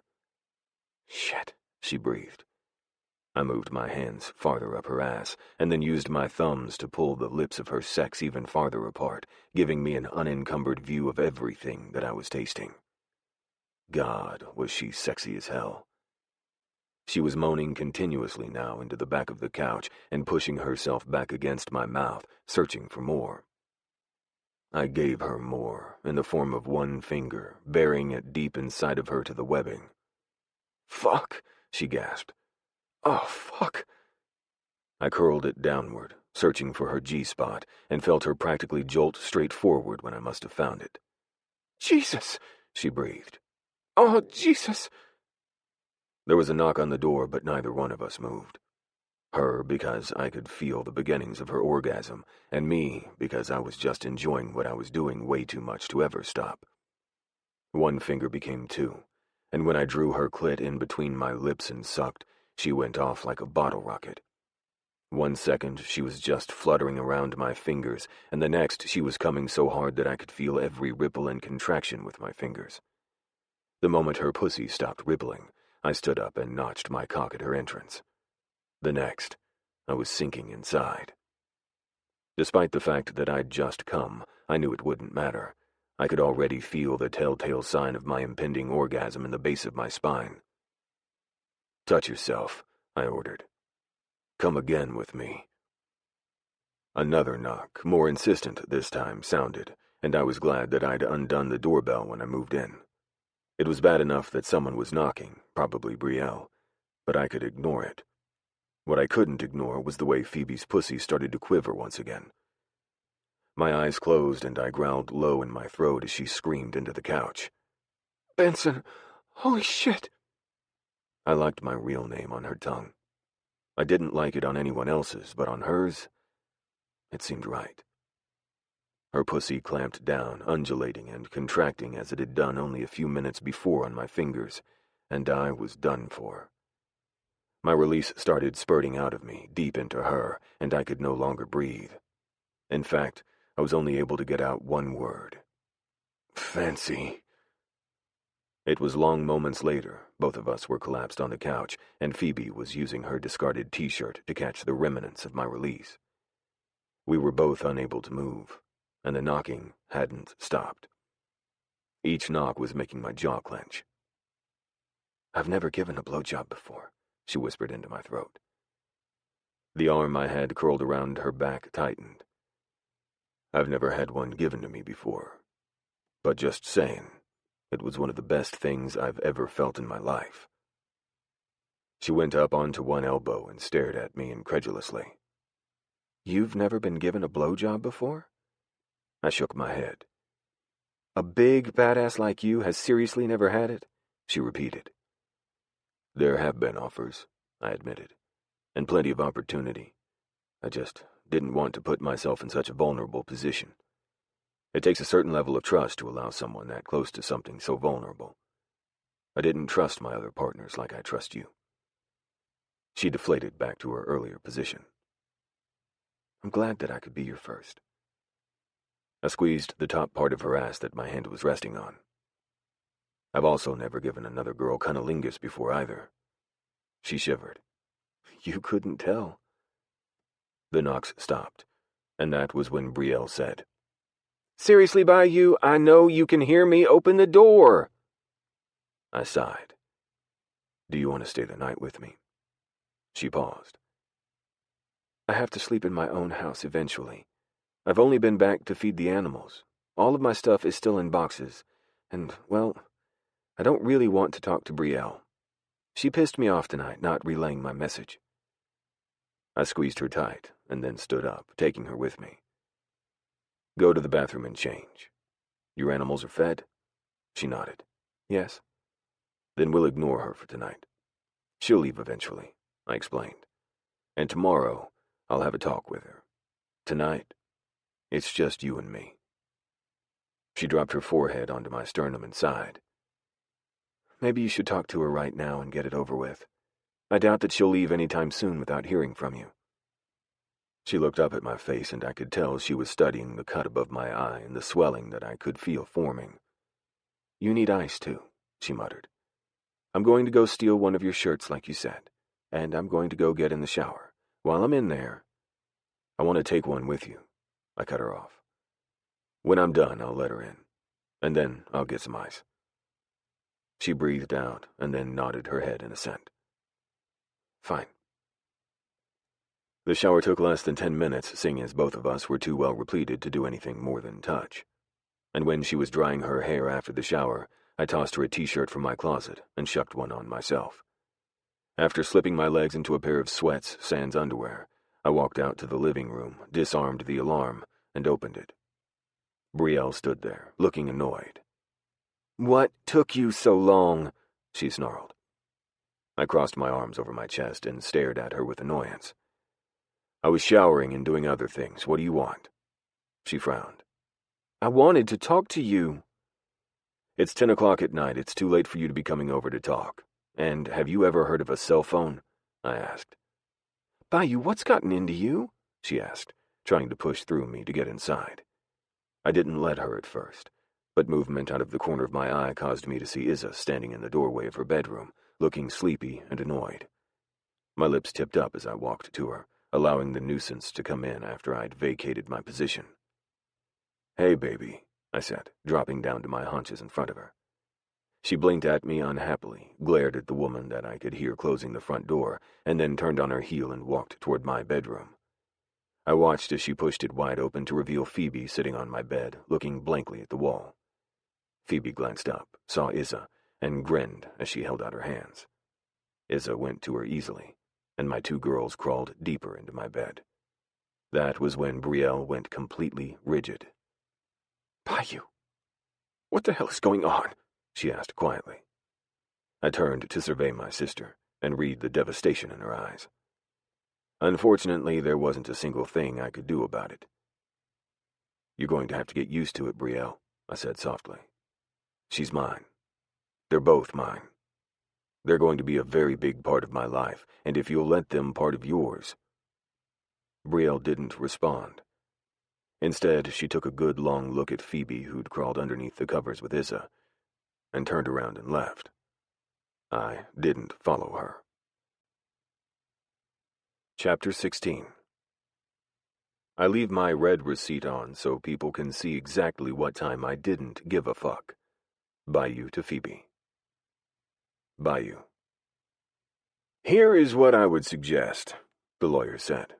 "Get everything that a little girl would need. Decorate her room, get her established with a doctor here, enroll her in daycare even if it's a couple months off. Just get her in. Eventually. Buy her some things. Do everything for her that you would normally do for a little girl. Make it look like you're in for permanence." We were at the lawyer's office the next day, and I was getting a seriously bad feeling about how this was all going to turn out. I didn't have a doubt in my mind that I'd get to keep her, because there was no way in hell I was giving Isa back, or Phoebe was allowing it, for that matter. However, she wouldn't have to allow it because I wasn't going to entertain the thought. "I am in for permanence," I growled before Phoebe could. "I know, but normally you'd do all of this a little bit at a time. You don't have that luxury. You want to take away every excuse Ilsa has. You want the girl to have a home here. That way she can't say that you're not equipped to have a child." I completely understood that, too. "Okay," Phoebe said. "What else?" I looked over to her, happy to see that she was there at my side when she didn't have to be. She could have run when this all came out. She could have been upset that she was put into second place, just like Brielle was. But she wasn't. All she wanted was the best from me, and she was proving that. She was also proving why I had fallen for her so quickly. I was feeling something that I'd never felt before for another person in my life. But if I was going to find those emotions and feel those feelings for anyone, it would be her. She'd changed something inside of me when I'd met her all those years ago, and whether she knew it or not, I was hers from the moment that she stood up for me. I was hers whether she wanted me or not. "My next suggestion would be this." On and on he went, highlighting every single thing that we would do from there on out. "My final suggestion is to file for full custody," he finished. "I think that we should make this final. I think that we should also request that her rights as a parent be terminated. I also think this should be done as soon as possible for both your peace of mind and the benefit of the child's welfare. I doubt there's a judge alive that will see this for anything but what it is." Phoebe's shoulders slumped. "Good. That's very, very good." She turned to me. "I agree. I think you should have him start the process now. And," she turned back to the lawyer, a shark of a lawyer that her father had recommended, who just so happened to be married to Cheyenne's mother, "Todd, if there is anything you need, you know that my father can find it out." Todd's grin went a tad bit scary. "I know, honey. I already have him on it." I closed my eyes as a feeling of relief surged through me. Knowing that this was on the road to being fixed was one of the best feelings in the world. Phoebe. 2 hours later. "We're going to buy me a truck," he growled. I felt my lips tip up at the corner. "Oh, can I choose what color you get?" He looked down at me. "This is not funny." I tried to control the smile gracing my lips. "I never said it was." "You're laughing," he countered.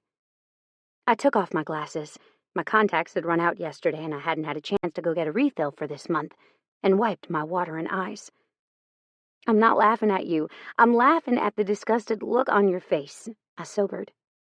"It's going to be okay."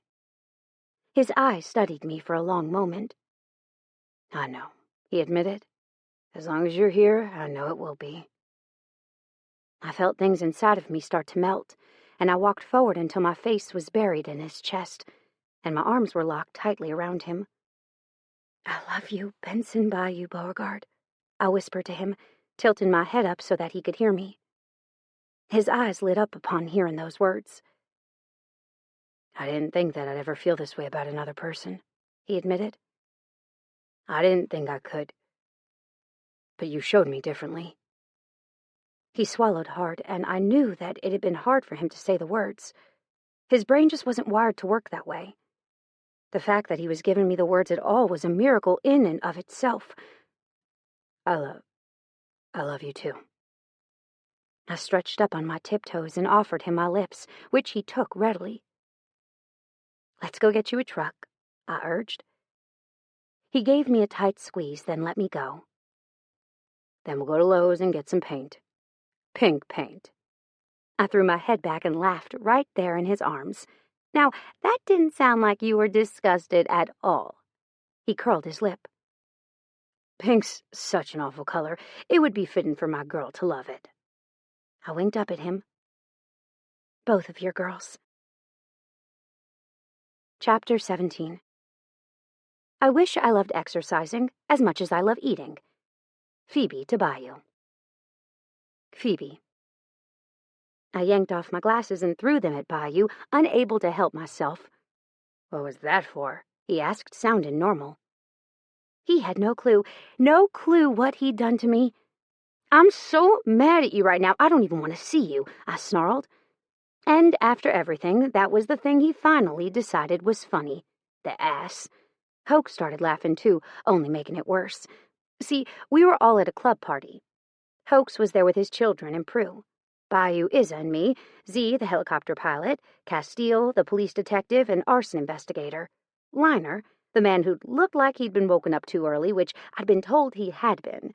There'd been an extremely bad storm roll through the town and state, and he'd been working for going on 48 hours straight. Apparently, the only sleep he'd gotten over the past few days was a couple of hours here and there in the front seat of his truck. But he had managed to go to the dealership with Bayou and help pick out a brand new vehicle for me, paid in full, and bring it to this party. "I don't know what the big deal is," he finally said once he'd controlled his laughter. "You said you needed a new vehicle. I was just trying to help." I looked at the truck. My dream truck. How had he known? I turned accusing eyes on my sister, who looked away rather guiltily. "Bayou, this is too much," I finally said. "You can't just go spend thousands of dollars on me. That's not how life works." He walked in front of Liner, who backed up to let him pass, and snatched the keys from Liner's hand, who'd been holding them out to me for a full 5 minutes now, and then grabbed my hand. Moments later, he was dragging me outside, and nobody was following. Isa is with Hoax, who she seems to absolutely adore. Don't make excuses. We're going to see your truck, he pushed. I swallowed hard. Bayou, baby, you drive my kid around with you. You've done so much more for me than you ever can realize. Please, just let me have this, he said, coming to a stop right next to the shiny blue door handle, a blue that I'd had on my Pinterest board for years. When I was 16, this was the truck that I always dreamed I'd have, I whispered. I wanted a new Dodge with a Cummins turbo diesel in it. I wanted black leather seats and bright shiny lights all over the place. A big bumper that screamed, "Get out of my way," and four-wheel drive that I'd never used but was handy to have anyway. I swallowed hard. I wanted a man that would love me for me. I wanted a job that I'd love, too. I wanted a baby that preferred me over her daddy. I burst into tears. Baby, why are you crying? He sounded ravaged.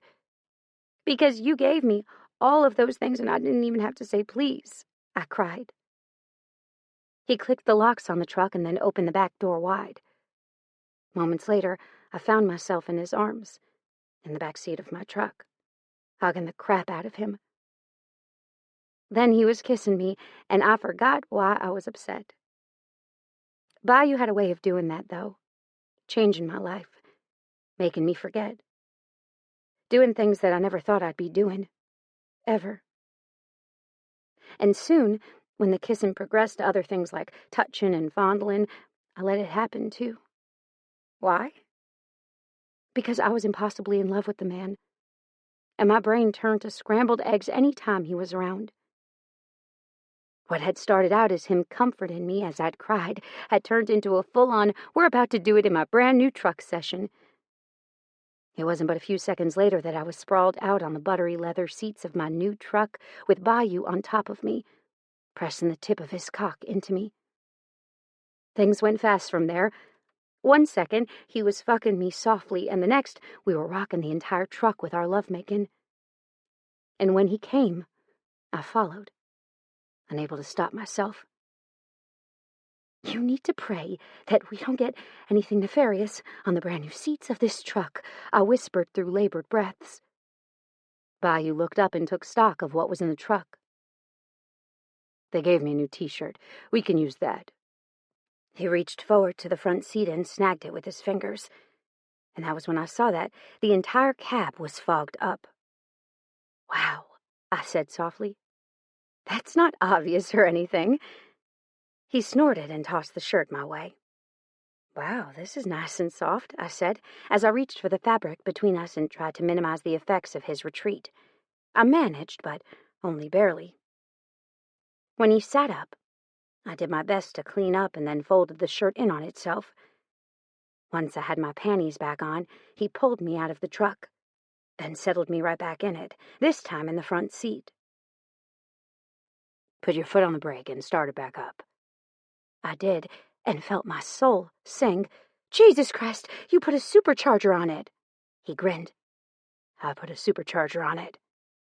That was when I threw myself at him a second time. God, Bayou, why did you do this for me? It had to cost an arm and a leg. Look in the glove box, he ordered, patting my ass. I reluctantly let him go, then turned in my seat. I could feel him hot at my back as I leaned over the center console to the glove box. Popping the door open, I stopped when I saw one lone thing in it. A little black box covered in velvet. With shaking hands, I reached for it and pulled it into my lap. My head turned to where Bayou had once been standing, only to find him gone. I frowned and turned my hips in the seat to look for him, only to find him down on one knee beside the truck. I blindly reached forward and shut the truck off. The moment that I did, the silence became so thick that I could have cut it with a knife. When you were 15, I bet you didn't have any idea in the world that you changed my life, he said softly. I bet you really didn't think about the consequences of treating a young man like me like a normal, down-to-earth human being. But whether you knew it or not, you changed my life. You made me think. He licked his lips. I kept telling myself over the next year, if she thinks I'm normal, if she thinks I'm worth saving, if she thinks that I can do it, then I can do it. I am normal. I am worth saving. I felt my throat start to close at his words, and the box on my thigh felt like it was burning a hole straight through my jeans. I spent the next year becoming the person that I wanted to be, fixing what wasn't broken, and knowing in my heart that the moment that I saw you again, I'd tell you that you were beautiful, he said. And then life happened. I moved on, growing into the man that I'd one day become. The man that you see in front of you right now. But not 1 second over the years did I stop thinking about you, he said. And your sister moved in next door. You applied for the job where I happened to work, and I knew that no matter what, I wasn't going to be able to fight it any longer. You're mine, and fate found a way to bring you back to me again. I swallowed hard, this time with tears steadily streaming down my cheeks. I wasn't 100% sure when they started, but I was unable to control them at this point. I'm sure you're thinking that it's too soon, he continued, that we've only been together for a short time, and that I have too much on my plate. He paused, this time his eyes coming directly to mine. It's not too soon. I've wanted you, needed you for a very long time. And I know that you feel the same. That was true. I hadn't been able to forget him at all over the years, even though I'd done my best to try. Who falls in love with a person in just a few hours and stays in love with him for years? I did. Before he could continue, I hopped down and then tackled him. Are you asking me to marry you? He laughed as we hit the ground, me on top of him. Yes, he answered swiftly. That's what I was getting at. I do. You do? He teased, his eyes shining. I haven't even told you that you'd be a perfect mother for Isa. I had this all planned out. I pressed my lips to his. I will. I'll be the best goddamn mother in the history of mothers. I paused. But you're going to have to discipline her if she does something really bad. I'm no good with tears, he snorted. Neither am I. He wiped the tears that were still streaming down my face, even when they're happy tears like yours. I pressed my face to his and then let my forehead rest on his bearded chin. You also have to promise never to shave this off, or we're going to have to file for divorce. His chest shook with laughter. Promise, honey. I don't plan on it.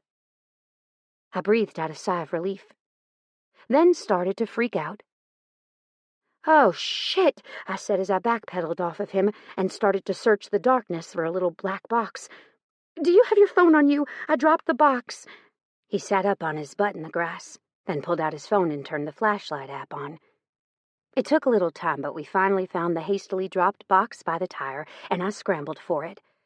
With my ass in the air, I pulled the black box out and whipped around to hand it to him. Now, put it on me. You haven't even seen it yet. What if you hate the ring? He asked. This time he actually did look nervous. Anything that you gave me by you, I wouldn't hate, I told him bluntly. Fancy, he breathed. You undo me. Then he opened the box, and I saw the ring and dropped down to my knees at his side. With the flashlight shining on it, I could make it all out and felt my throat once again tighten. By you, I choked. He pulled the ring out with large fumbling fingers and then reached for my hand. I saw this ring a couple of years ago, he said. I bought it while I was deployed. Cost me a shit ton of money that I didn't have, but the moment that I saw it, I knew it'd look good on you. He paused. It's not your typical engagement ring. I held my left hand out to him. Put it on me! He did, and the moment that it slid into place, it felt like it was made to be there. In some cultures, the hummingbird is known as the messenger and stopper of time, he said, voice rough. It's a symbol of love, joy, and beauty. The only bird species that can fly backward and that can stop dead while traveling at full speed. He leaned forward and twisted the ring on my finger so that I could see the intricate details. That hummingbird for me is you. You're my fancy. The girl that allows me to look upon my past and see that it was important but didn't define me. You bring me love, joy, and beauty where I thought that there was only darkness. You're one thing that can stop me in my tracks when my mind is traveling full speed ahead. My eyes took in the details of the ring. It was a simple silver ring, at least at first glance. But the more that you looked at it, the better you could see the hummingbirds flitting around the flowers among the swirls and the lines. They were so expertly hidden that unless you knew that they were there, you wouldn't actually see them. Kind of like the bird in real life. Sometimes the only way you knew a hummingbird was there was when you stopped and watched. I love it by you, I whispered. Gotta love it. And I did. There wasn't a single thing that I'd change. It was the perfect engagement ring. He seemed to breathe easier at my words. Good. Good. I looked up to find him staring at me, and not the ring like he had been. There were no fancy diamonds on this ring. There were no intricately cut stones at all. What there was a perfect reminder that the man in front of me was the man for me. I threw my arms once more around his neck and crawled up into his lap. He wrapped me up in his strong arms, and I didn't care that we were so new that it might hurt our chances of surviving. He was right. We were different. What we had was so different that nobody but us would be able to understand. That was when I heard my sister's excited laugh from the doorway. I looked up to see everyone pouring out of the house. You know, Z said as he came up to us, you told us you were going to propose to her at the truck. You didn't tell us that we'd need to give you 15 minutes before you did. Otherwise, we probably wouldn't have been gathered around the windows watching. My face flamed. Literally burst into flames. Well, Fancy, I see that you like your truck, Liner teased, sounding just as tired as he looked. I flipped him off. Fuck you, he grinned, and it completely transformed his tired face. That a girl. Knew he could convince you, Castile said. Just didn't realize he was going to convince you by doing you in it. That's not our president. Z, who'd been on Castile's other side, started laughing.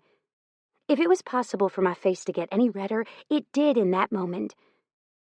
But the funny thing was that nobody cared that we'd done it in the truck while they were all watching. They cared that I made their president happy, and that was the only thing that mattered. Did you know that he asked Dad for permission? Prue whispered. My head whipped around. He did? She nodded. I was there when he did it. It was after dinner. After he got his face busted in, Dad gave him a really hard time, but ultimately said yes, as long as he promised to always put you first. I looked over at Bayou, who had an awful-looking bruise on his face. The stitches above his ear were still there and would be for another week. But all I saw was the most handsome man on earth. Good. I'd hate to have to disown my family because they couldn't accept him, I teased. Prue's eyes went wide. We'd never send away the one thing that makes you happier than chocolate and books, Fancy. I grinned wide. Good. I'd hate to have to kill you. We're all so happy for you, Prue expressed, slowly turning the ring around on my finger. I smiled and turned my face to survey the room. But my gaze stalled on one face that didn't look happy at all. Brielle's not. Prue's gaze followed mine. Brielle will get over it. Maybe. Or maybe not. I didn't really care. Chapter 18. I don't have a squad, but I know about 4 or 5 people that don't want me to die.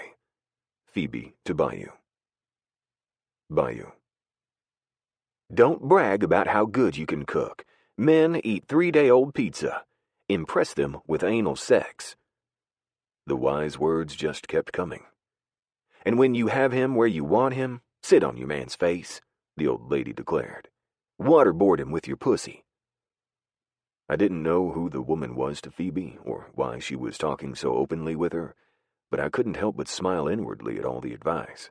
Some of it even good at that she was getting. Who is this woman? I murmured low. Phoebe's eyes were shining. I don't know. I just met her today.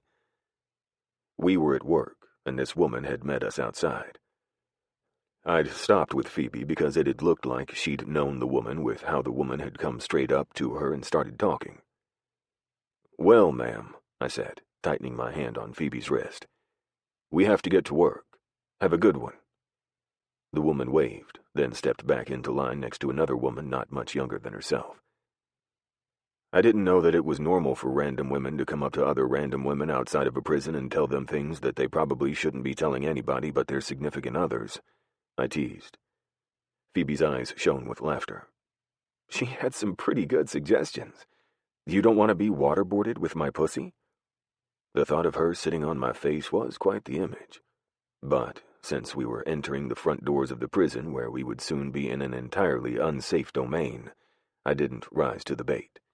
Instead, I put my game face on. "It's creepy how you practically change the moment you walk in this door. You're so serious," she teased. I looked down at her and said, "If I'm not serious, then they think it's okay to do what they want. And it's not." I paused. "And the state is here, about to leave from what I can tell. They've found nothing, according to my guards. If they can successfully leave in the next 20 minutes without any incidents, then I won't have to deal with them for another year." Her snort had a grin kicking up the corner of my mouth, a grin that slid off the moment that I continued to walk through the front door. There were a lot of people here for Family Day, more than there ever was, though that likely had to do with the fact that Family Day had been canceled twice now due to riots and/or fights that had broken out over the last couple of weeks. Family Day was a privilege. If the inmate population didn't cooperate with me, then I wasn't willing to give them anything for their bad behavior. "There are a lot of people here," Phoebe breathed. "Yeah," I said. "This is the first Family Day in 3 weeks." She made a sound under her breath. I tugged on her hand and made my way to the front of the line, nodding my head at Wheeler, who was manning the first station that checked bags and personal belongings. Everyone, even me, went through the entire process as they got into the building. First, belongings were checked and tickets were given out for when they left and wanted to reclaim their items. Second, they went through a metal detector. Third, they went through the pat-down. Finally, they were allowed inside only after they passed through all 3 sections. From there, they were allowed into a room that was separated by a bulletproof, riot-proof, clear plexiglass-type barrier. Stations were all set up that had phones on either side of the station connected to long wires. There weren't any chairs, though, at least not on the inmates' end. The good end got stools. There definitely weren't enough stations for the number of people that were here, though. "Boss," Wheeler said, nodding his head. "Got anything for me?" I didn't. "Nope." "What about you, darling?" Wheeler asked Phoebe. "I have some stuff you can check since I'm the one that's been standing in line for the last 34 minutes, a snotty woman who looked like she had seen a hard life said. I gave her a look. "You're also not staff here, so do with that what you will." The woman's lip curled up, revealing stained, chipped teeth. "I pay my taxes," she sniffed. Phoebe interrupted us. "I don't, Wheeler, thank you." It was honestly easier not to bring anything in. The only thing I brought in with me were my keys and phone. Everything else I left outside in my saddlebags, and more recently, my truck. "Bitch!" I stiffened all over again and was about to respond to the rude cow of a woman a second time when Phoebe clenched her hand onto mine and announced loudly, for all 3 guards at each station to hear, say, "Bayou and I are engaged." I felt something in my chest soar at the excitement in her words. I also liked the fact that each of my guards were fucking happy about it. "Well then," Wheeler grinned as he gestured us to move along. "That right there deserves some cake in the break room, right?" Snorting, I allowed Phoebe to lead me through each security checkpoint, receiving good-natured jibes as we went, and finally arrived at the long hallway that would lead me to my office, and Fancy to her hallway that would lead her deeper into the prison to the infirmary. Something in my gut clenched at the thought of her being too far away from me, but I put it up to worry at the few phone calls I'd received from Ilsa this morning promising retribution for the papers I filed against her for permanent custody of Issa with Ilsa's termination of rights. "Take care of yourself, baby," I ordered, pulling her into my chest. She pressed a kiss to my chin, then pushed away. "I will. You too." Winking at her, I watched her walk away, then gave Rome, who was on infirmary duty today, a look that clearly said, "Take care of her." He nodded once, understanding the warning look in my eyes, and opened the bars that separated that wing from mine with a nod at the man in the guard station. Thomas waited for Phoebe to pass through and then closed them with a loud clang. I watched until I couldn't see them anymore, and then went into my office to get some work done. It took another 10 minutes before the representative with the state came in, made me sign off on some paperwork, and then told me to keep my nose clean until next year. The feeling of relief as I watched her leave the lot, and then the grounds altogether, was exhilarating. That lasted for all of 10 minutes before the warning sirens indicating an altercation of some sort sounded throughout the alarm system. I was up and looping my utility belt around my waist in about 5 seconds flat. It took me 3 minutes and 32 seconds to get to the area where the riot had broken out, the family visiting area. I cursed and took in a quick glance of the room. There were 14 men in a room, all cuffed and chained, and 6 guards. 2 men were going at it on the ground while the guards tried to break up the fight. Normally, we'd just let them duke it out, seeing as it was only 2 men.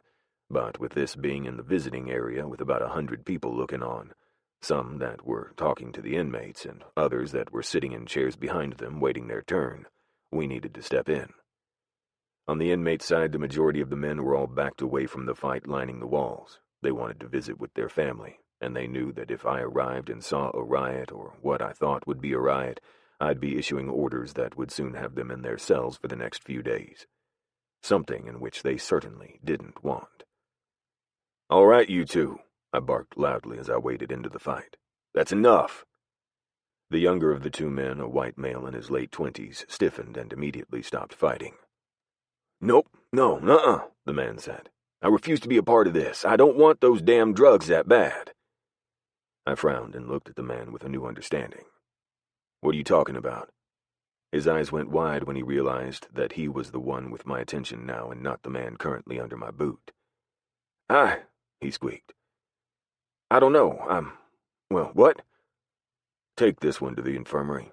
I pointed at the man under my boot. Derringer, who'd come up to hear the talking, nodded his head once and hefted inmate number 3567, better known as Ben O'Rourke, the man who liked to kill his girlfriends when they moved on. "After you, O'Rourke." Derringer pushed/carried O'Rourke to the first guard station where they cuffed him. Once they were gone, I turned to inmate number 5535 and said, "Get him up and take him to the infirmary, too. Let's get his bleeding stopped." My orders were followed instantly by another guard, this one a young guard named Jonesy that had been here for a little over a month. Once Jonesy had him started in the infirmary's direction, I turned to the remaining guards. "Go get the other 2 guards that are on break and have them get settled in here for the time being. Let's get this wave of visitors through, then shut it down, understand?" The oldest and most senior guard nodded. "Will do." With that, I was giving each inmate a look that clearly said, "Disobey me and face the consequences." They all got the point, and I left the room to head to the infirmary. 20 minutes later, we were all in the same room, and I was pissed. O'Rourke had Derringer on him still. I was on the new kid, Kiki, inmate number 5535, and Rome was standing next to Phoebe with his feet planted wide and his arms crossed over his chest, ready for anything. Then there was Diane, flitting around like she hadn't a care in the world. I turned to Kiki and glared. "Explain." The man swallowed hard. His eyes turned to O'Rourke, then Diane of all people, and then he started to spill. "We were to start fights while she did her thing," Kiki said, looking like he was a caged animal.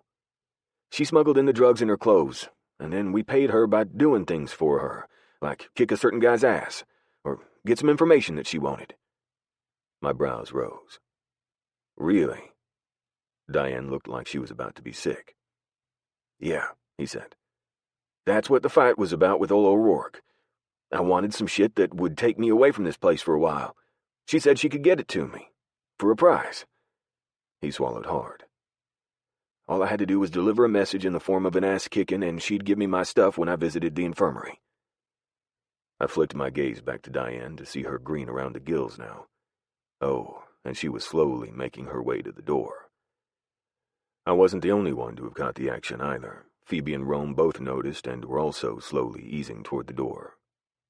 I wasn't supposed to say anything, but Jesus Christ, she said that whatever happened, I wouldn't have to deal with you." He started to cry then, and I pinched the bridge of my nose with my thumb and pointer finger. "Fix him up, Phoebe," I said softly. "Then we can send him back to Gen Pop." "That'll get his ass kicked," Rome pointed out. "O'Rourke is pretty popular, plus he has the backing of a few of the baddest of asses out there. You send him out, he's going to die." I growled low in my throat. Son of a fucking bitch. Kiki flinched. I got even more pissed. "O'Rourke is twice your goddamn size. What the fuck were you thinking?" O'Rourke started to laugh. I turned to glare on him. "He's fat. How was I supposed to know that he'd have a right hook like an anvil?" Kiki grumbled. I groaned. "Take him back to his cell. He can spend the next week there while I think about what I'm supposed to do with his stupid ass so he won't get killed." Rome nodded. "There's nothing really wrong with him, though. Just a broken nose, and those can't be fixed." I walked up to Kiki and inspected his face, then lifted my hand and roughly yanked his nose back into place, causing him to scream. I nodded once at Rome. "Okay, he can go." Rome gave me a look that said, "What about her?" and I shrugged. "I'll handle it." Rome moved toward Kiki, and Diane made a run for it. Phoebe stuck her foot out and tripped Diane, causing her to fall to the floor. "Oh, shit!" Phoebe sounded almost genuine in her words. "Are you okay? I didn't see you there." Diane groaned and rolled over, trying to scramble up to her knees. I stopped her by walking up to her and standing over her head. "Don't bother getting up." Then I dropped down and threaded a pair of handcuffs around her wrists, then propped her up so that she was leaning against the wall. "Now, explain." Diane sniffled. "I don't have enough money." I frowned at her. "For that reason you decided to start selling drugs to my prison population?" Diane looked away. "I needed the money, and somebody offered it to me. Who was I to say no?" "Who?" I asked. She licked her lips. "Someone." "Someone who?" I paused. "And think very carefully here. I can get you into a place where this prison seems like a cakewalk. I know plenty of people, being who I am." Diane swallowed. "A woman. She hates you. I don't know her name. She pays in cash. She has a kid, though. Looks exactly like you. At least, she did. I haven't seen that kid in a while." My eyes lifted up and met Phoebe's on the backside of Diane. She was thinking the exact same thing that I was. Ilsa. Son of a bitch. "Anything else?" I asked, trying to come off as neutral as possible and doing a terrible job at it. Rage was a live thing inside of me, and I wanted nothing more than to unleash it on the woman in front of me and the woman that was plotting to fuck up my life behind my back. "No," Diane stuttered. "Nothing else. She texts me when and what to do, and I do the stuff on my end." I stood up stiffly, then pulled my phone out of my pocket and called the cops. Castile arrived with 2 more cops an hour later, and by that time, we had little Miss Fuck My Life up on the front stairs with about 30 pissed-off family members that had been hoping to see their family today and were pissed that they couldn't. "You can thank her," I wanted to say to the family members. Instead, I kept my expression neutral and waited for Castile to get Diane in the squad car before I said, "Come to my office and I'll tell you what happened." I was eyeing the family members that looked like they were getting more pissed by the minute. "Hey, do you realize it took me 3 hours to drive here?" someone called out. "Yeah, it took me 4, someone else bellowed. I turned to gaze at the crowd. "I have the right to take away Family Day just like you have the right to come visit the inmates. I'm sorry that an unplanned prison fight in the family room area happened today, but it was out of my control." "I'm calling the newspaper," came another reply. "Maybe they'll want to know what you're doing here." I ignored him and started up the walk, Castile at my back. "Loitering is an arrestable offense. I suggest you move along by the time I get back out." He paused at the top of the stairs. "Booker, Dano." Dano, better known as Daniel, just nodded and circled around his cruiser. Castile followed me inside. By the time we made it to my office, I wasn't surprised to find Phoebe there sitting in my chair waiting for me to arrive. She was surprised that I had a guest, though. Otherwise, she might not have been twirling around in the chair like a 5-year-old. Putting one foot on the ground, she'd spin it wildly, then pull her foot back up so that it would go faster. She came to a stop when she noticed us standing in the doorway watching her, amusement on Castile's face and a look of relief on mine. Her eyes were wide, and her head was bobbing on her shoulder as she tried to find her equilibrium again. "Anyway, what happened?" Castile finally asked. I sighed, fighting a smile, and pushed inside the small room, kicking out one of the guest chairs for Castile to sit in while I leaned against the wall. "I've been having fights, bad fights, all month," I started. "Hell, if I'm being honest, it's gone on for almost 2. But I can't tell if those were normal fights or fights related to what I learned today." I then went on to explain that Diane was offering the inmates payments in drugs and other stuff I hadn't cared to ask for in exchange for starting fights, and even better if it happened to cause a riot. "Why?" Castile asked. "Apparently she's been paid by a woman," I said. "You forgot the part that the woman had a kid that looked exactly like you?" Phoebe said. I turned to her. I was getting there. "We'll get there faster. I'm ready to go home. I want to take these pants off, and I want to lay down on my couch," she snapped. I felt my lips twitch. "You mean you're ready to go home and lay down on our couch?" Her eyes went soft. "Yeah, that." I turned back to Castile, who was watching us both with amusement. "Anyway," I said softly, "there's no doubt in my mind that this all has to do with Ilsa. I'll get a sketch artist in and get Diane's description of the woman." Castile stood. "And I'll find out the rest. I'm sure there's more." "She has these stacks of inmate meds that she faxes out at the end of the day," Phoebe said softly. "You might check to see if there's anything in there that might help you find out what more she's doing." Castile nodded and stood to go. "I'll do that, but I have to go. They won't like holding her without knowing what they're holding her for." With that, he was gone, and I looked at Phoebe with a wary expression on my face. "I have a few other things to sort out here," I said softly. "Do you think you can go get Issa and get her dinner? Shit, this is hard." Phoebe stood and rounded my desk, walking straight to me.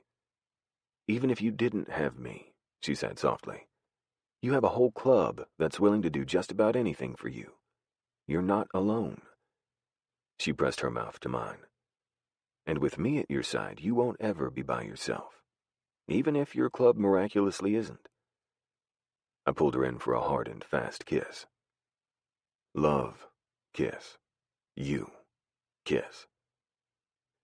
She snickered and wrapped her arms as tight around me as she could and squeezed. "Love you too." "This is such a mess," I sighed. "My guess is that she knew this was coming," Phoebe said softly. "Ilsa must have known that things were about to go south for her, and she did the only thing she could, make your life difficult. Bonus points if you happen to die in the process." Rage once again started to churn in my belly. I disentangled myself from her arms and started to make my way outside, only for Phoebe to latch onto my wrist and hold on tight. I could have easily slipped free of her hold, but that wasn't the point. This was Phoebe, my fancy. I wouldn't do that to her. "Don't," she said softly. "This will work out, I know it." "This won't work out," I said softly. "She's paying my staff to fuck with my prison. These men are some of the most dangerous men in the world. The only thing that keeps them in line is me and the guards. If she can figure out how to do this, I have no doubt in my mind that she can figure out other ways to fuck with me too."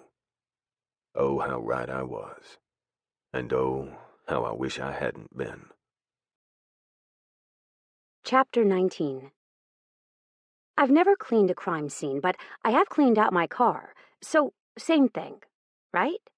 Phoebe to Bayou. Phoebe. I snuggled one of the twins, the clean one, to my chest and breathed in his baby scent. My sister, who was bathing the non-clean one, started to laugh. "When are you having one?" she teased. I shook my head. "Not any time soon. I'm fairly sure that if I was pregnant, I'd be fired from my job from the most overprotective man in the world." Prue made a snorting sound. "That I can more than see." I could too. The moment that I turned up pregnant, Bayou would go into super protective mode and either fire me or temporarily sideline me until I was no longer pregnant. Either way, it wouldn't be good, at least not for my sanity. Anyway, as for now, we're going to focus on Isa there. I gestured to the girl that was sitting on the counter next to where Prue was bathing the twins. And honestly, we haven't even discussed kids. I don't even know if he wants any more. Prue looked at Izza, then smiled. He hasn't had much time with Izza, nor have you had it with each other if I'm being truthful. But saying that, neither did I with Hoax. And I couldn't be happier, though I would recommend not having two at once. I looked at my sister and laughed. Like that is something that I can control. She sighed. You're right. My luck, I'll have another set of twins the next time we decide to try, and you'll have all singles. One could only hope. I sighed. Have to go check on Phantom and exercise her. If you'll go out there and hand him off to Hoax, I'd love you forever, she pleaded. I did as requested, only after I situated a new diaper over Dean's cute little tushy. Here you go, I said, as I handed Dean to Hoax, and then tossed him the cute little sleeper with baby owls on it that I'd managed to grab as I'd put the diaper on. I have to go. Hoax took Dean into the crook of his arm, then squeezed his eyes tight as I hit him in the face with the sleeper. You know, my favorite sister is Piper, he teased. My brows rose. Piper is a bitch. I love the bitch, but still, she's a bitch. He snorted as he pulled the sleeper away from his face. I wouldn't really know. I've only met her a handful of times and talked to her about twice that. I yawned wildly as I turned to head to the other room. You'll get there, I told him. She's in the nice stages right now, making you unable to hate her while she reels you in with her false niceness. He snorted. Duly noted. When I got back into the bathroom, Izza was helping Prue dry Sam off with a towel, and I watched from the doorway with a small smile on my face. She's good with them, I said softly. All the more reasons to have more as soon as possible, Prue teased. I rolled my eyes and walked over to where Izza was standing. You ready to go play with the bird, Izza? Izza's eyes widened. Yes! Surprised by the excitement in that answer, I held my hands out for her. Come on, pretty girl. We're going to visit my dad, and I'll show you the bird. Izza launched herself at me. Aw, Izza has the same obsession with birds that Bayou does. How cute is that? Grinning, I said the only thing I could think of. Like father, like daughter. I was unstrapping Izza from the car seat in front of my dad's place when Bayou called me to tell me he'd gotten out a little earlier than he'd intended. Find anything else? I asked. No, Bayou grumbled. Yes, some shit. I'm hungry. Where are y'all? I hitched Izza up onto my hip. We just got to my dad's place. I'm going to clean out Phantom's mew and give her a little exercise. Cool, he grumbled. I'm going to head that way on my bike. He sounded like he was excited by the prospect of a long ride, so I didn't point out the part about it looking like the bottom was about to drop out of the sky just a half-hour drive away. Okay, I said as I closed the truck door with my hip. I'll see you when you get here. Bayou agreed and we hung up. Glancing up to look where I was walking, I wasn't surprised at all to see my dad and Elliot, one of my dad's good friends and another member that lived on the compound, standing on the front porch watching me walk up.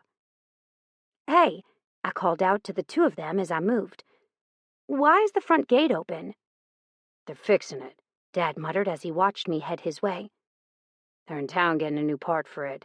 It just kept opening slower and slower until it finally didn't open at all today. They said it was the solar panel, but apparently they don't have a big enough solar panel on their truck to run the size of our gate. Therefore, they had to go get one. Why don't you just run power over there? I suggested. Because the idea of being here is having a compound that is entirely sustainable even with power down, Dad explained as he held out his hands for Izza. Izza went willingly, already in love with my father just like I was. And having power run to the gate will make it to where it's not sustainable. I suppose that I could see that. Really, I could. However, saying that, I could count multiple times over the years that the gate had stopped working correctly, and nearly all of those were due to the battery being bad, or the solar panel not working. Gotcha, I said instead of arguing. I turned to Elliot. How are you? He held his hands out wide, and I walked into them without hesitation. Every single one of my uncles meant the world to me, but Elliot always had a special place in my heart, mainly because he was the comedian of the group. the one that always got a laugh out of me despite how I was feeling. "I'm doing good," he rumbled. "I hear that you're getting married." I smiled against his chest for a few long seconds before I pulled away and smiled at him as I said, "I am. We haven't set a date or anything yet, though, so don't bother asking." His eyes twinkled. "Yes, ma'am."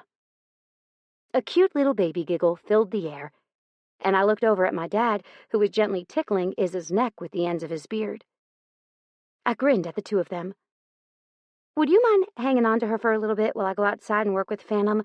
She wants to visit with the bird and watch, but I also have to clean out the mew and do all that fun stuff. I don't want her getting all dirty and gross." Dad nodded. "How about I bring her out in 30 minutes or so? That gives her time to eat and you to clean out the cage." I held up a thumb and said, "Sounds good." 15 minutes later, I was soul deep in muddy, poopy dirt as I sloshed in my cute chicken boots through the muddy area around Phantom's pen. "How would you like to move over to my house?" I paused, though granted I'm getting married eventually and I've only really spent a single night there since I've moved in. Maybe I should wait until I'm permanently over at Bayou's house to invite you over. Phantom didn't bother even looking at me as I cleaned up her mew. "You could at least act like you're excited about the move," I told her. She fluffed her feathers as a gust of wind caused them to ruffle, then resituated herself silently on her outside perch my dad had made for her right outside her mew door. I made a humming sound, singing to a tune only I could hear in my head, and continued to clean up her mew until it was about as spotless as I could get it without actually bringing the vacuum out. All right. I sighed and stepped back, inspecting the mew visually for any signs of another intruder. Last week the boards at the side of the mew had been ripped off, almost as if the predator that had tried to get inside had wanted Phantom to come out of her mew before they had dinner. Luckily, the mew was made of sturdy stuff. That, and Phantom likely enjoyed being the fat and happy bird that she was. She enjoyed being fed without having to actually look for her dinner. Speaking of, what was left of her dinner was now gone, and I wondered if maybe I should have given her something a little more substantial. She was in the process of molting, and sometimes that took a little more energy, requiring feeding more often than was her norm. "You ready for us yet?" Dad called from his back porch. I looked up the length of the yard and held up a finger.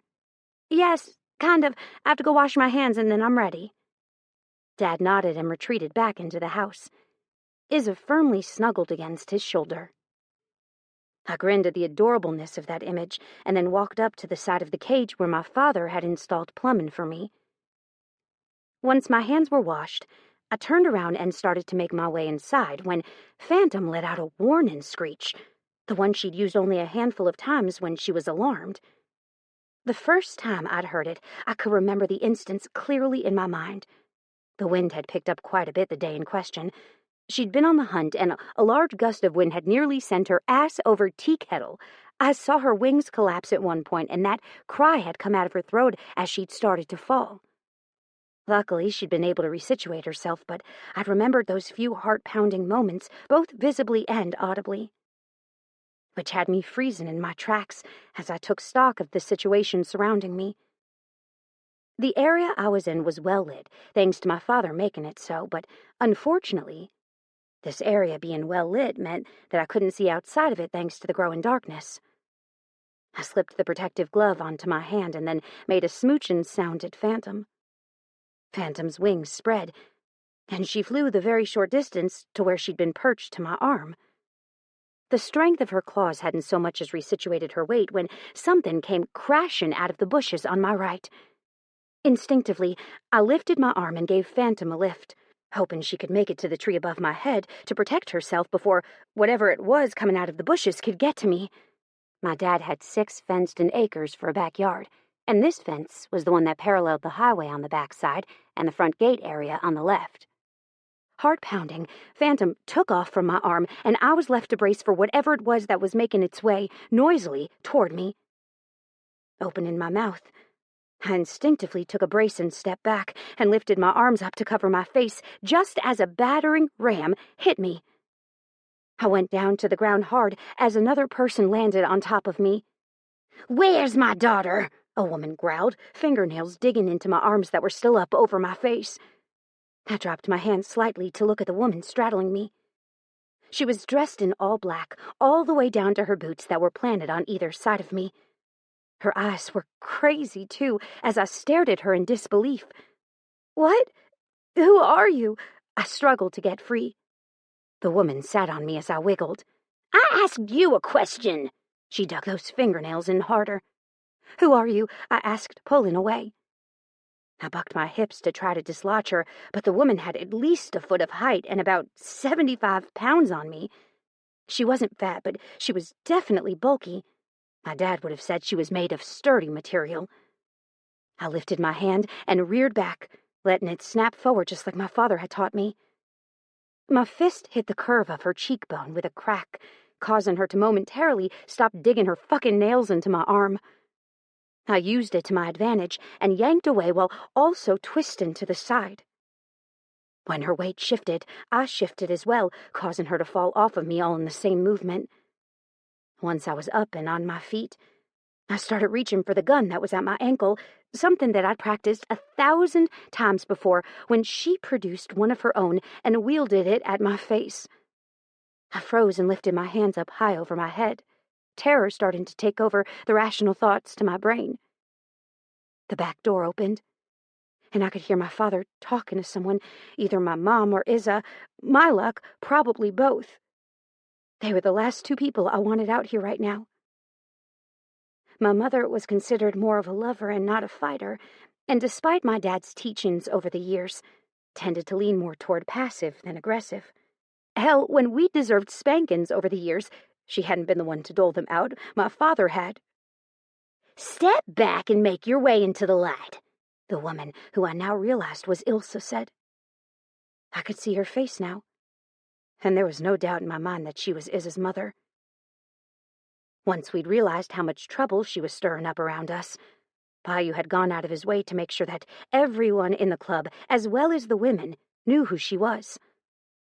He'd also let Prue see multiple pictures of her throughout the years so that she would know who it was, even if she had decided to change her appearance. "Another step back," Ilsa ordered. I did, right around the same time that I heard Bayou's laugh. My heart skipped a beat. Ilsa's eyes narrowed, and she momentarily took her eyes away from me to glare up at the length of the yard in the direction that I could now hear my father and Bayou talking. He'd made it. Thank God. "Bastard," Ilsa hissed and turned her eyes back to me.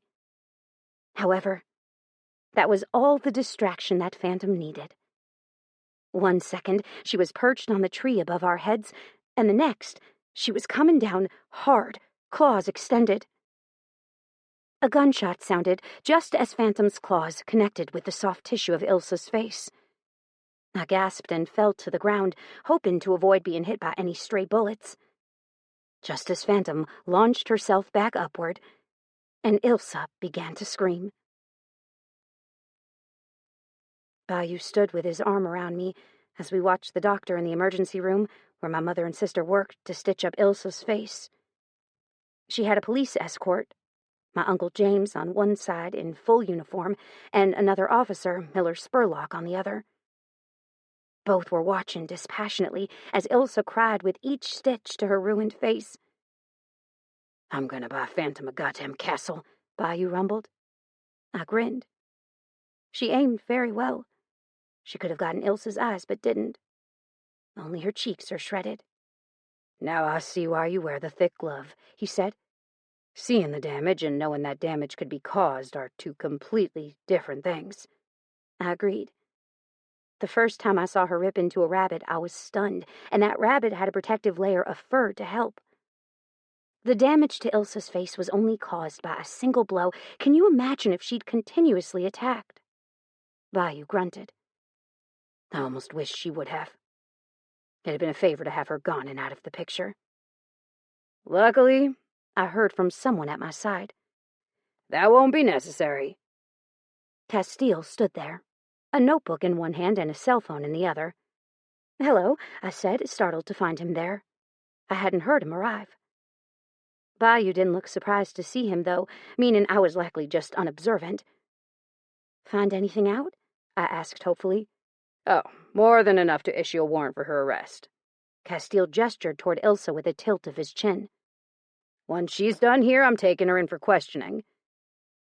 It was too easy, I muttered almost to myself. What was? Bayou asked in confusion. I gestured toward the room where Ilsa was, then to us with a wave of my hands. That. Diane was caught after we found out that Ilsa was involved. Then Ilsa tries to shoot us hours after that. Bayou shook his head. She was desperate. She knew that she wasn't getting Isa back. She'd miscalculated, and now she had to either do damage control and try to fix it, or she was going to lose. And Ilsa doesn't like losing. I sighed. I guess it just seems too easy, I muttered, like there is more to come. Castile shook his head. Not more. Z and I worked our asses off today. Not to mention there was some shit in my inbox about 2 hours ago that had more than enough information to put her away for quite a long time if she hadn't already dug her own grave. You wouldn't happen to know where that came from, would you? Why was he looking at me? Me? I asked, trying to appear innocent. Why are you asking me? His eyes narrowed. Damn, I'd laid it on a little too thick. But I didn't lie well. I never had.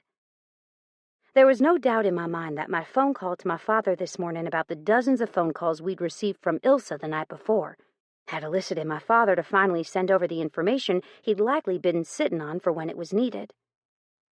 Castile muttered under his breath. I can't use any of it, not with how it got to me, but I can investigate it myself, which I will.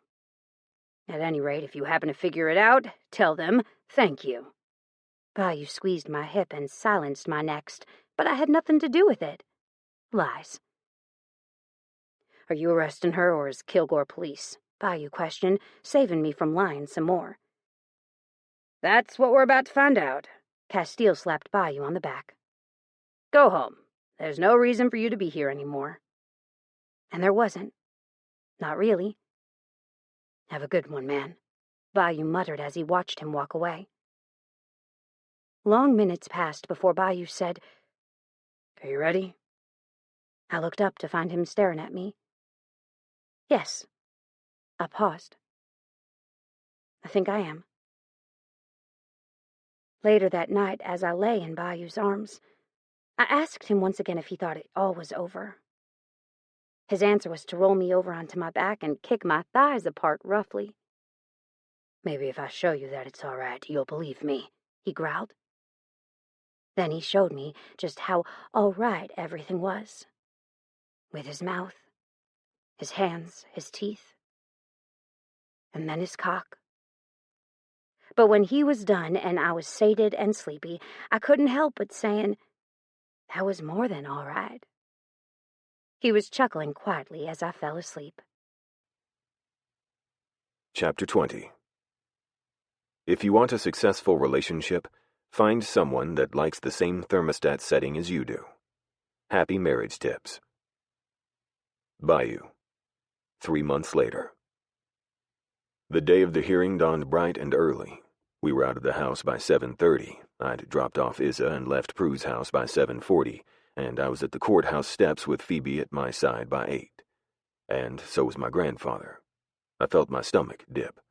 Then I felt a weird sort of elation as I walked up to him and offered him my hand. As always, my grandfather ignored it and wrapped his arms around me, squeezing me tight, just like he'd done when I was a kid, just like he continued to do every single time he saw me.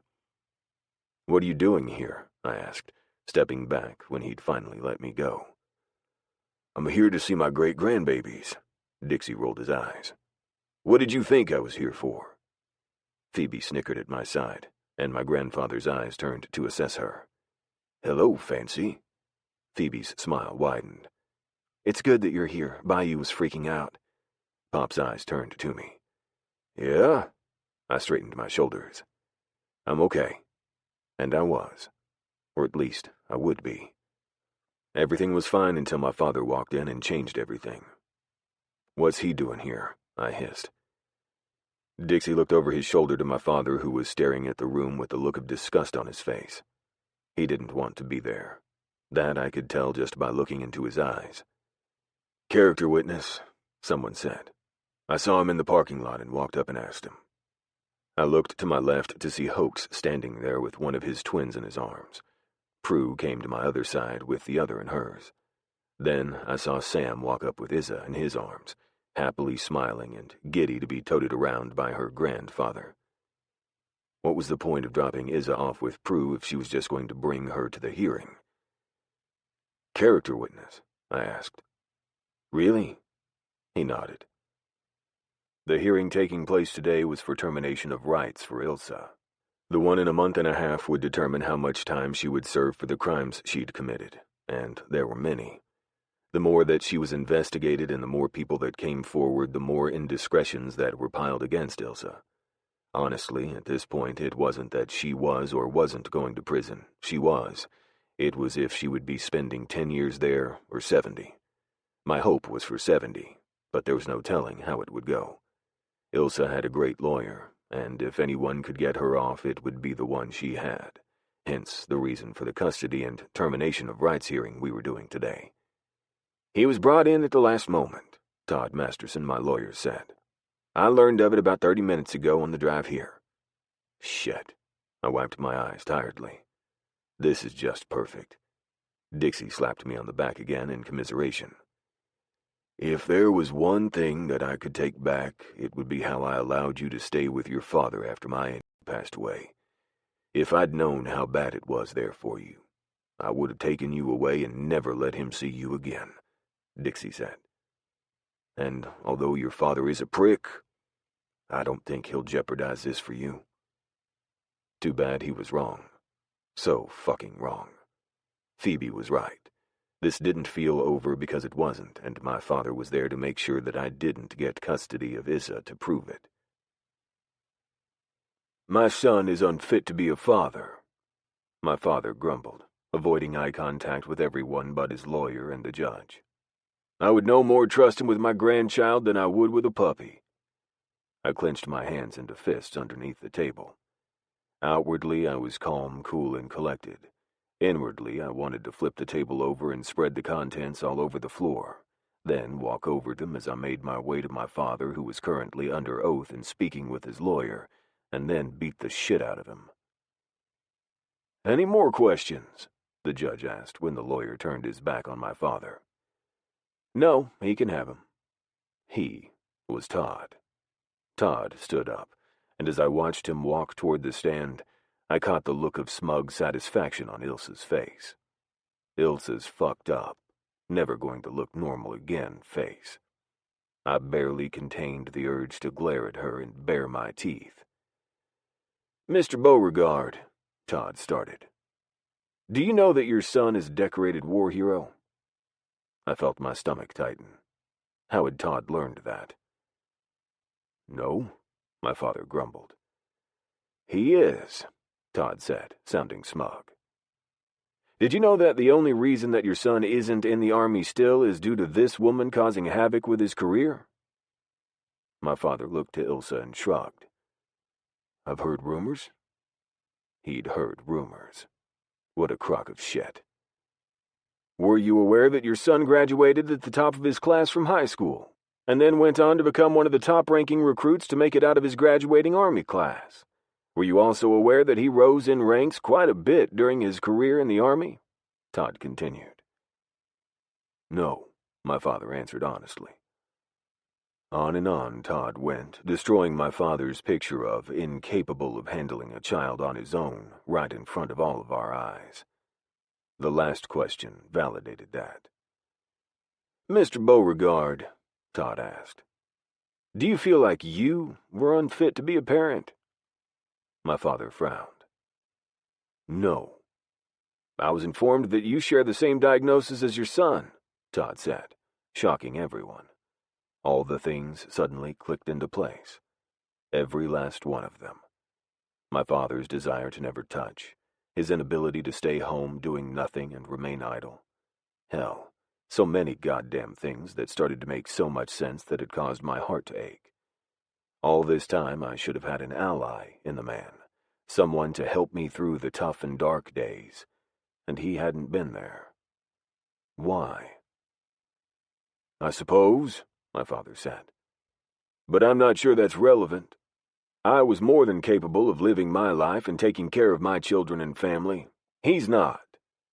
And Todd continued to destroy him until nothing but ashes lay around my father's feet. When I turned to look at Phoebe over my shoulder, I caught Ilsa's expression, and it was no longer smug. Phoebe's was, though. That smug expression only grew an hour later when the news that not only did I get full custody of Issa, but Ilsa also forfeited her rights to my baby. Chapter 21. Alcohol, the lube that some use to slide through life. Coffee cup. Phoebe. You know, Hoax teased. we're already in the courthouse. If you wanted to go ahead and get married while we were here, we could celebrate doubly. Bayou turned to me and grinned. You want to? No, she doesn't want to, Prue growled. She wants to get married in a church while she's wearing a white dress and have me as her maid of honor. I think not, a new voice called from behind us. I'm her maid of honor. That's when I saw my other sister, Piper, standing there looking odd. What the hell, Piper? I asked. When did you get home and why did you not tell us you were coming? And miss the surprise on your face right now? She teased. Bayou's hand slipped from my shoulder as I ran toward Piper and threw my arms around her. Piper hugged me back hard, just as we heard Brielle start to lose her shit behind us.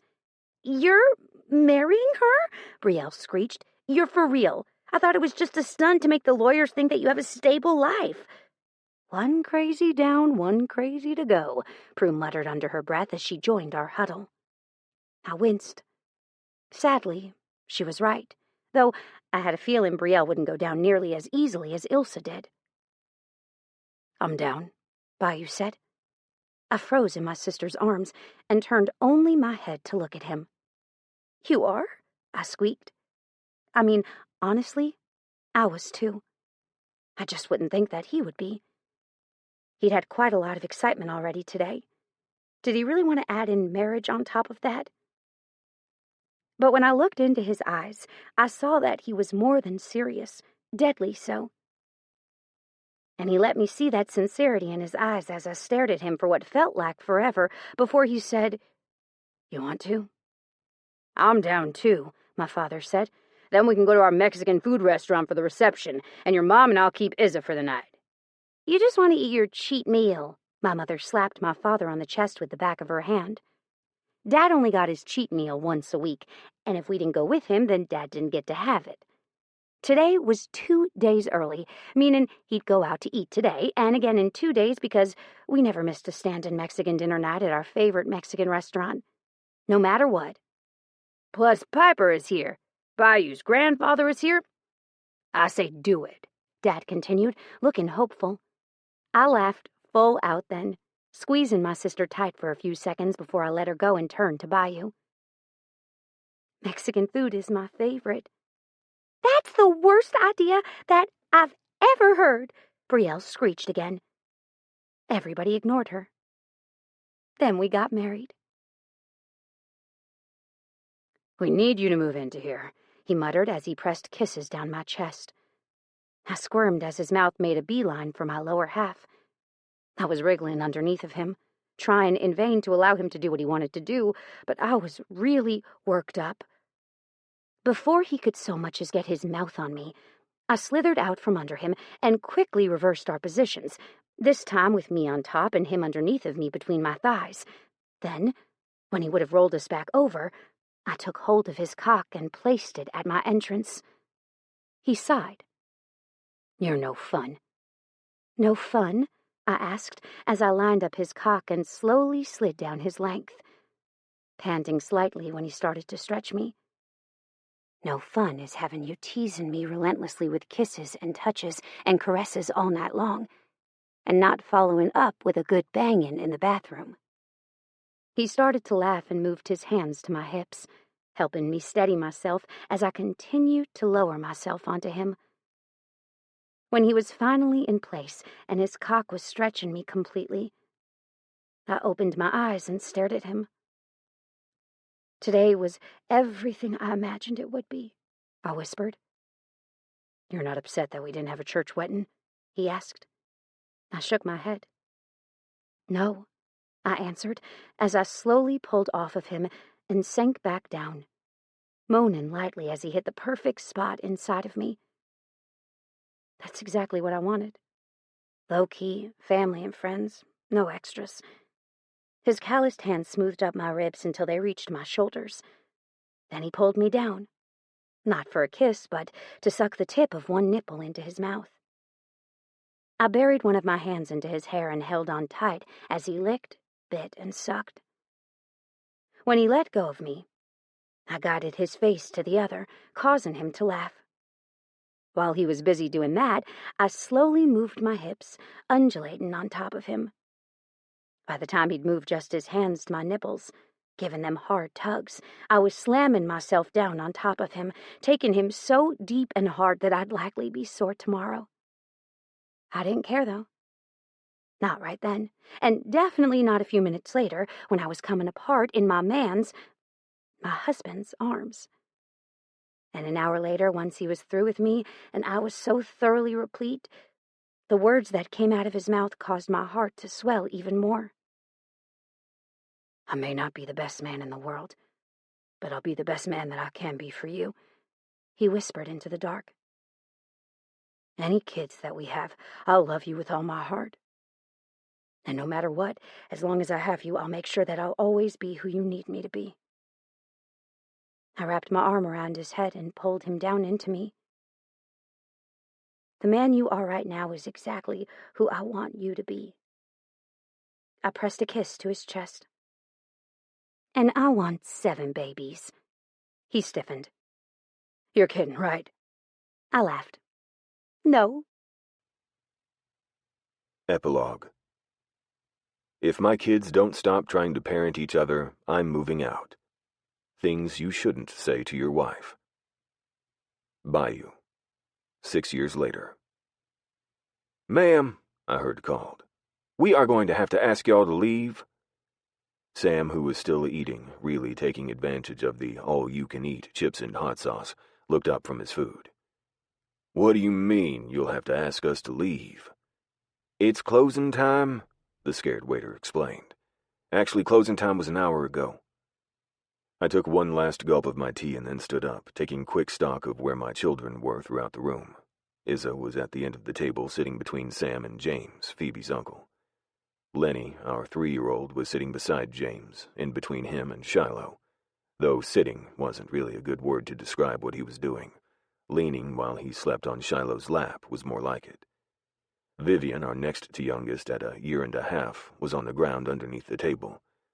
I could see her tiny black ponytail bobbing up and down between the gap in between the tables. Prue's twins, Sam and Dean, were pinning her in on both sides while my fancy tried in vain to capture her so she could get her cleaned up. Hoax was leaned back, his shirt lifted up over his belly as he groaned and moaned about eating too much.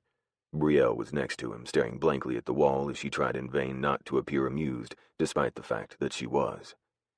She loved my children just as she loved Hoax and me. Absolutely. She'd also gotten over her jealousy and realized that she just wanted me and Hoax to be happy. Then there was me, at the end of the table, watching chaos ensue.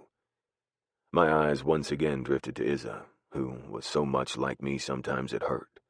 Though, despite a few bumps in the road along the way, Izza was developing normally, despite her rather stunted upbringing when she was younger.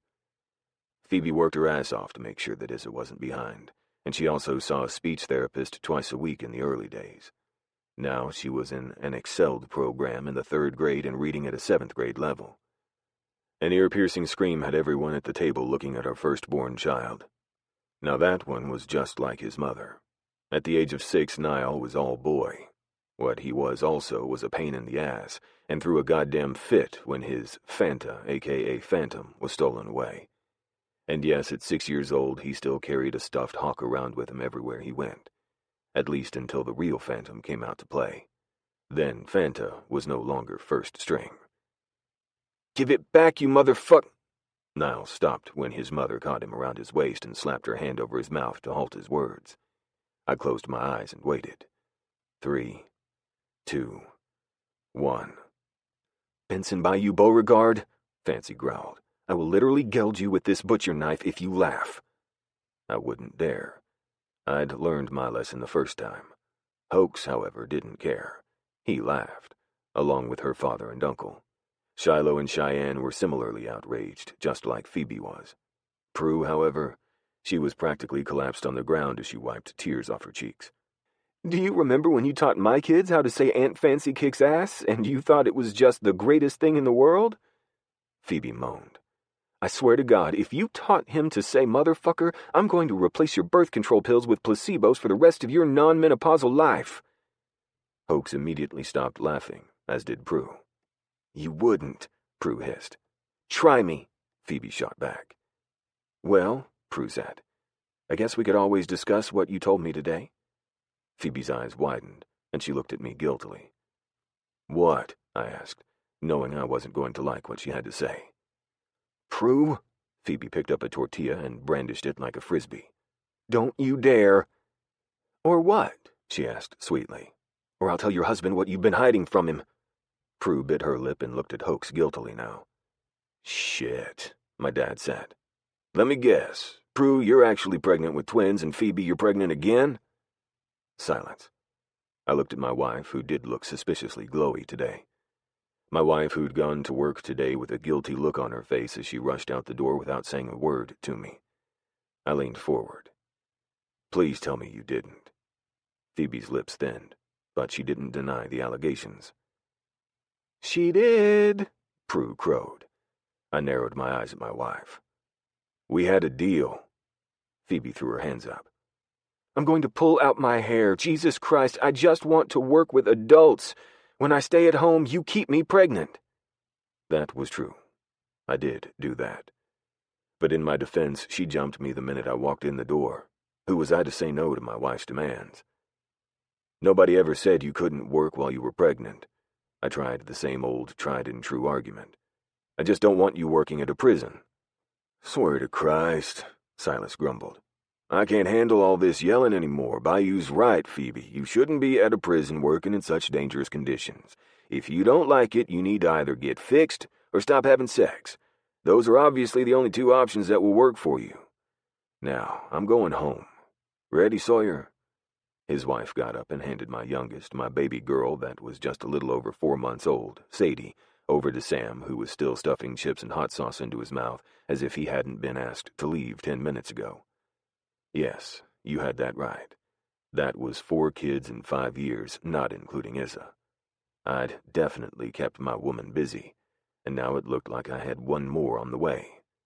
I stood up and started gathering kids myself, looking at the waiter who still had yet to leave, but was obviously unsure whether he should ask us again or keep listening to the show.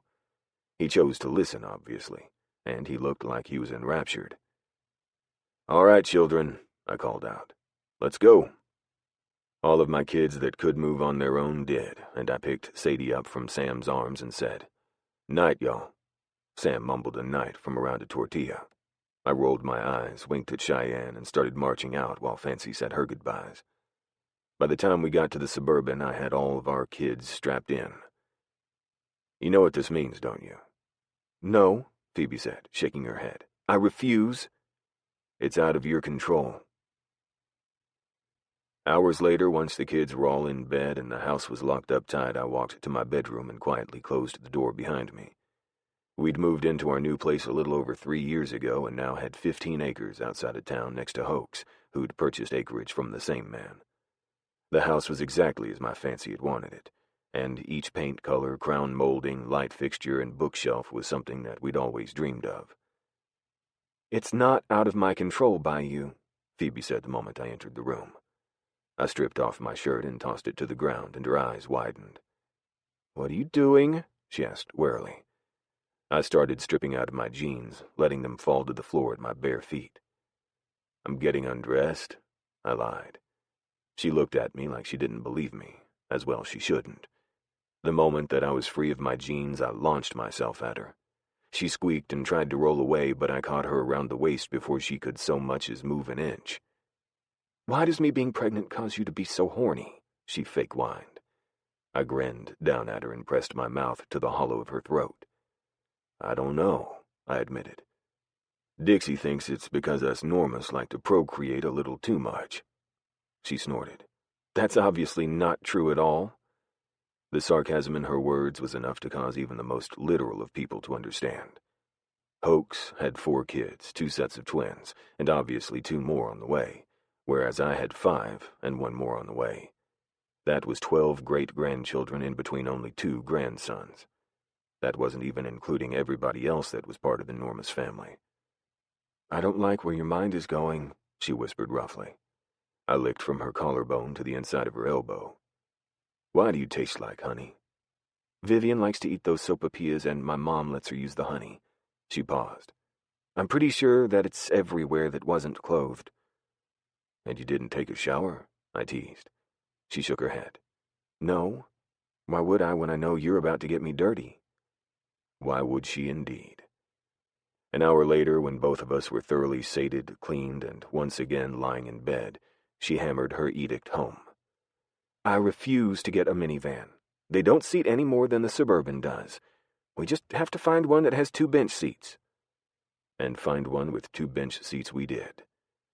3 weeks after our final baby was born, I had a vasectomy and Phoebe had her tubes tied, as well as burned. She really was serious. There would be no minivans in her future, or passenger vans.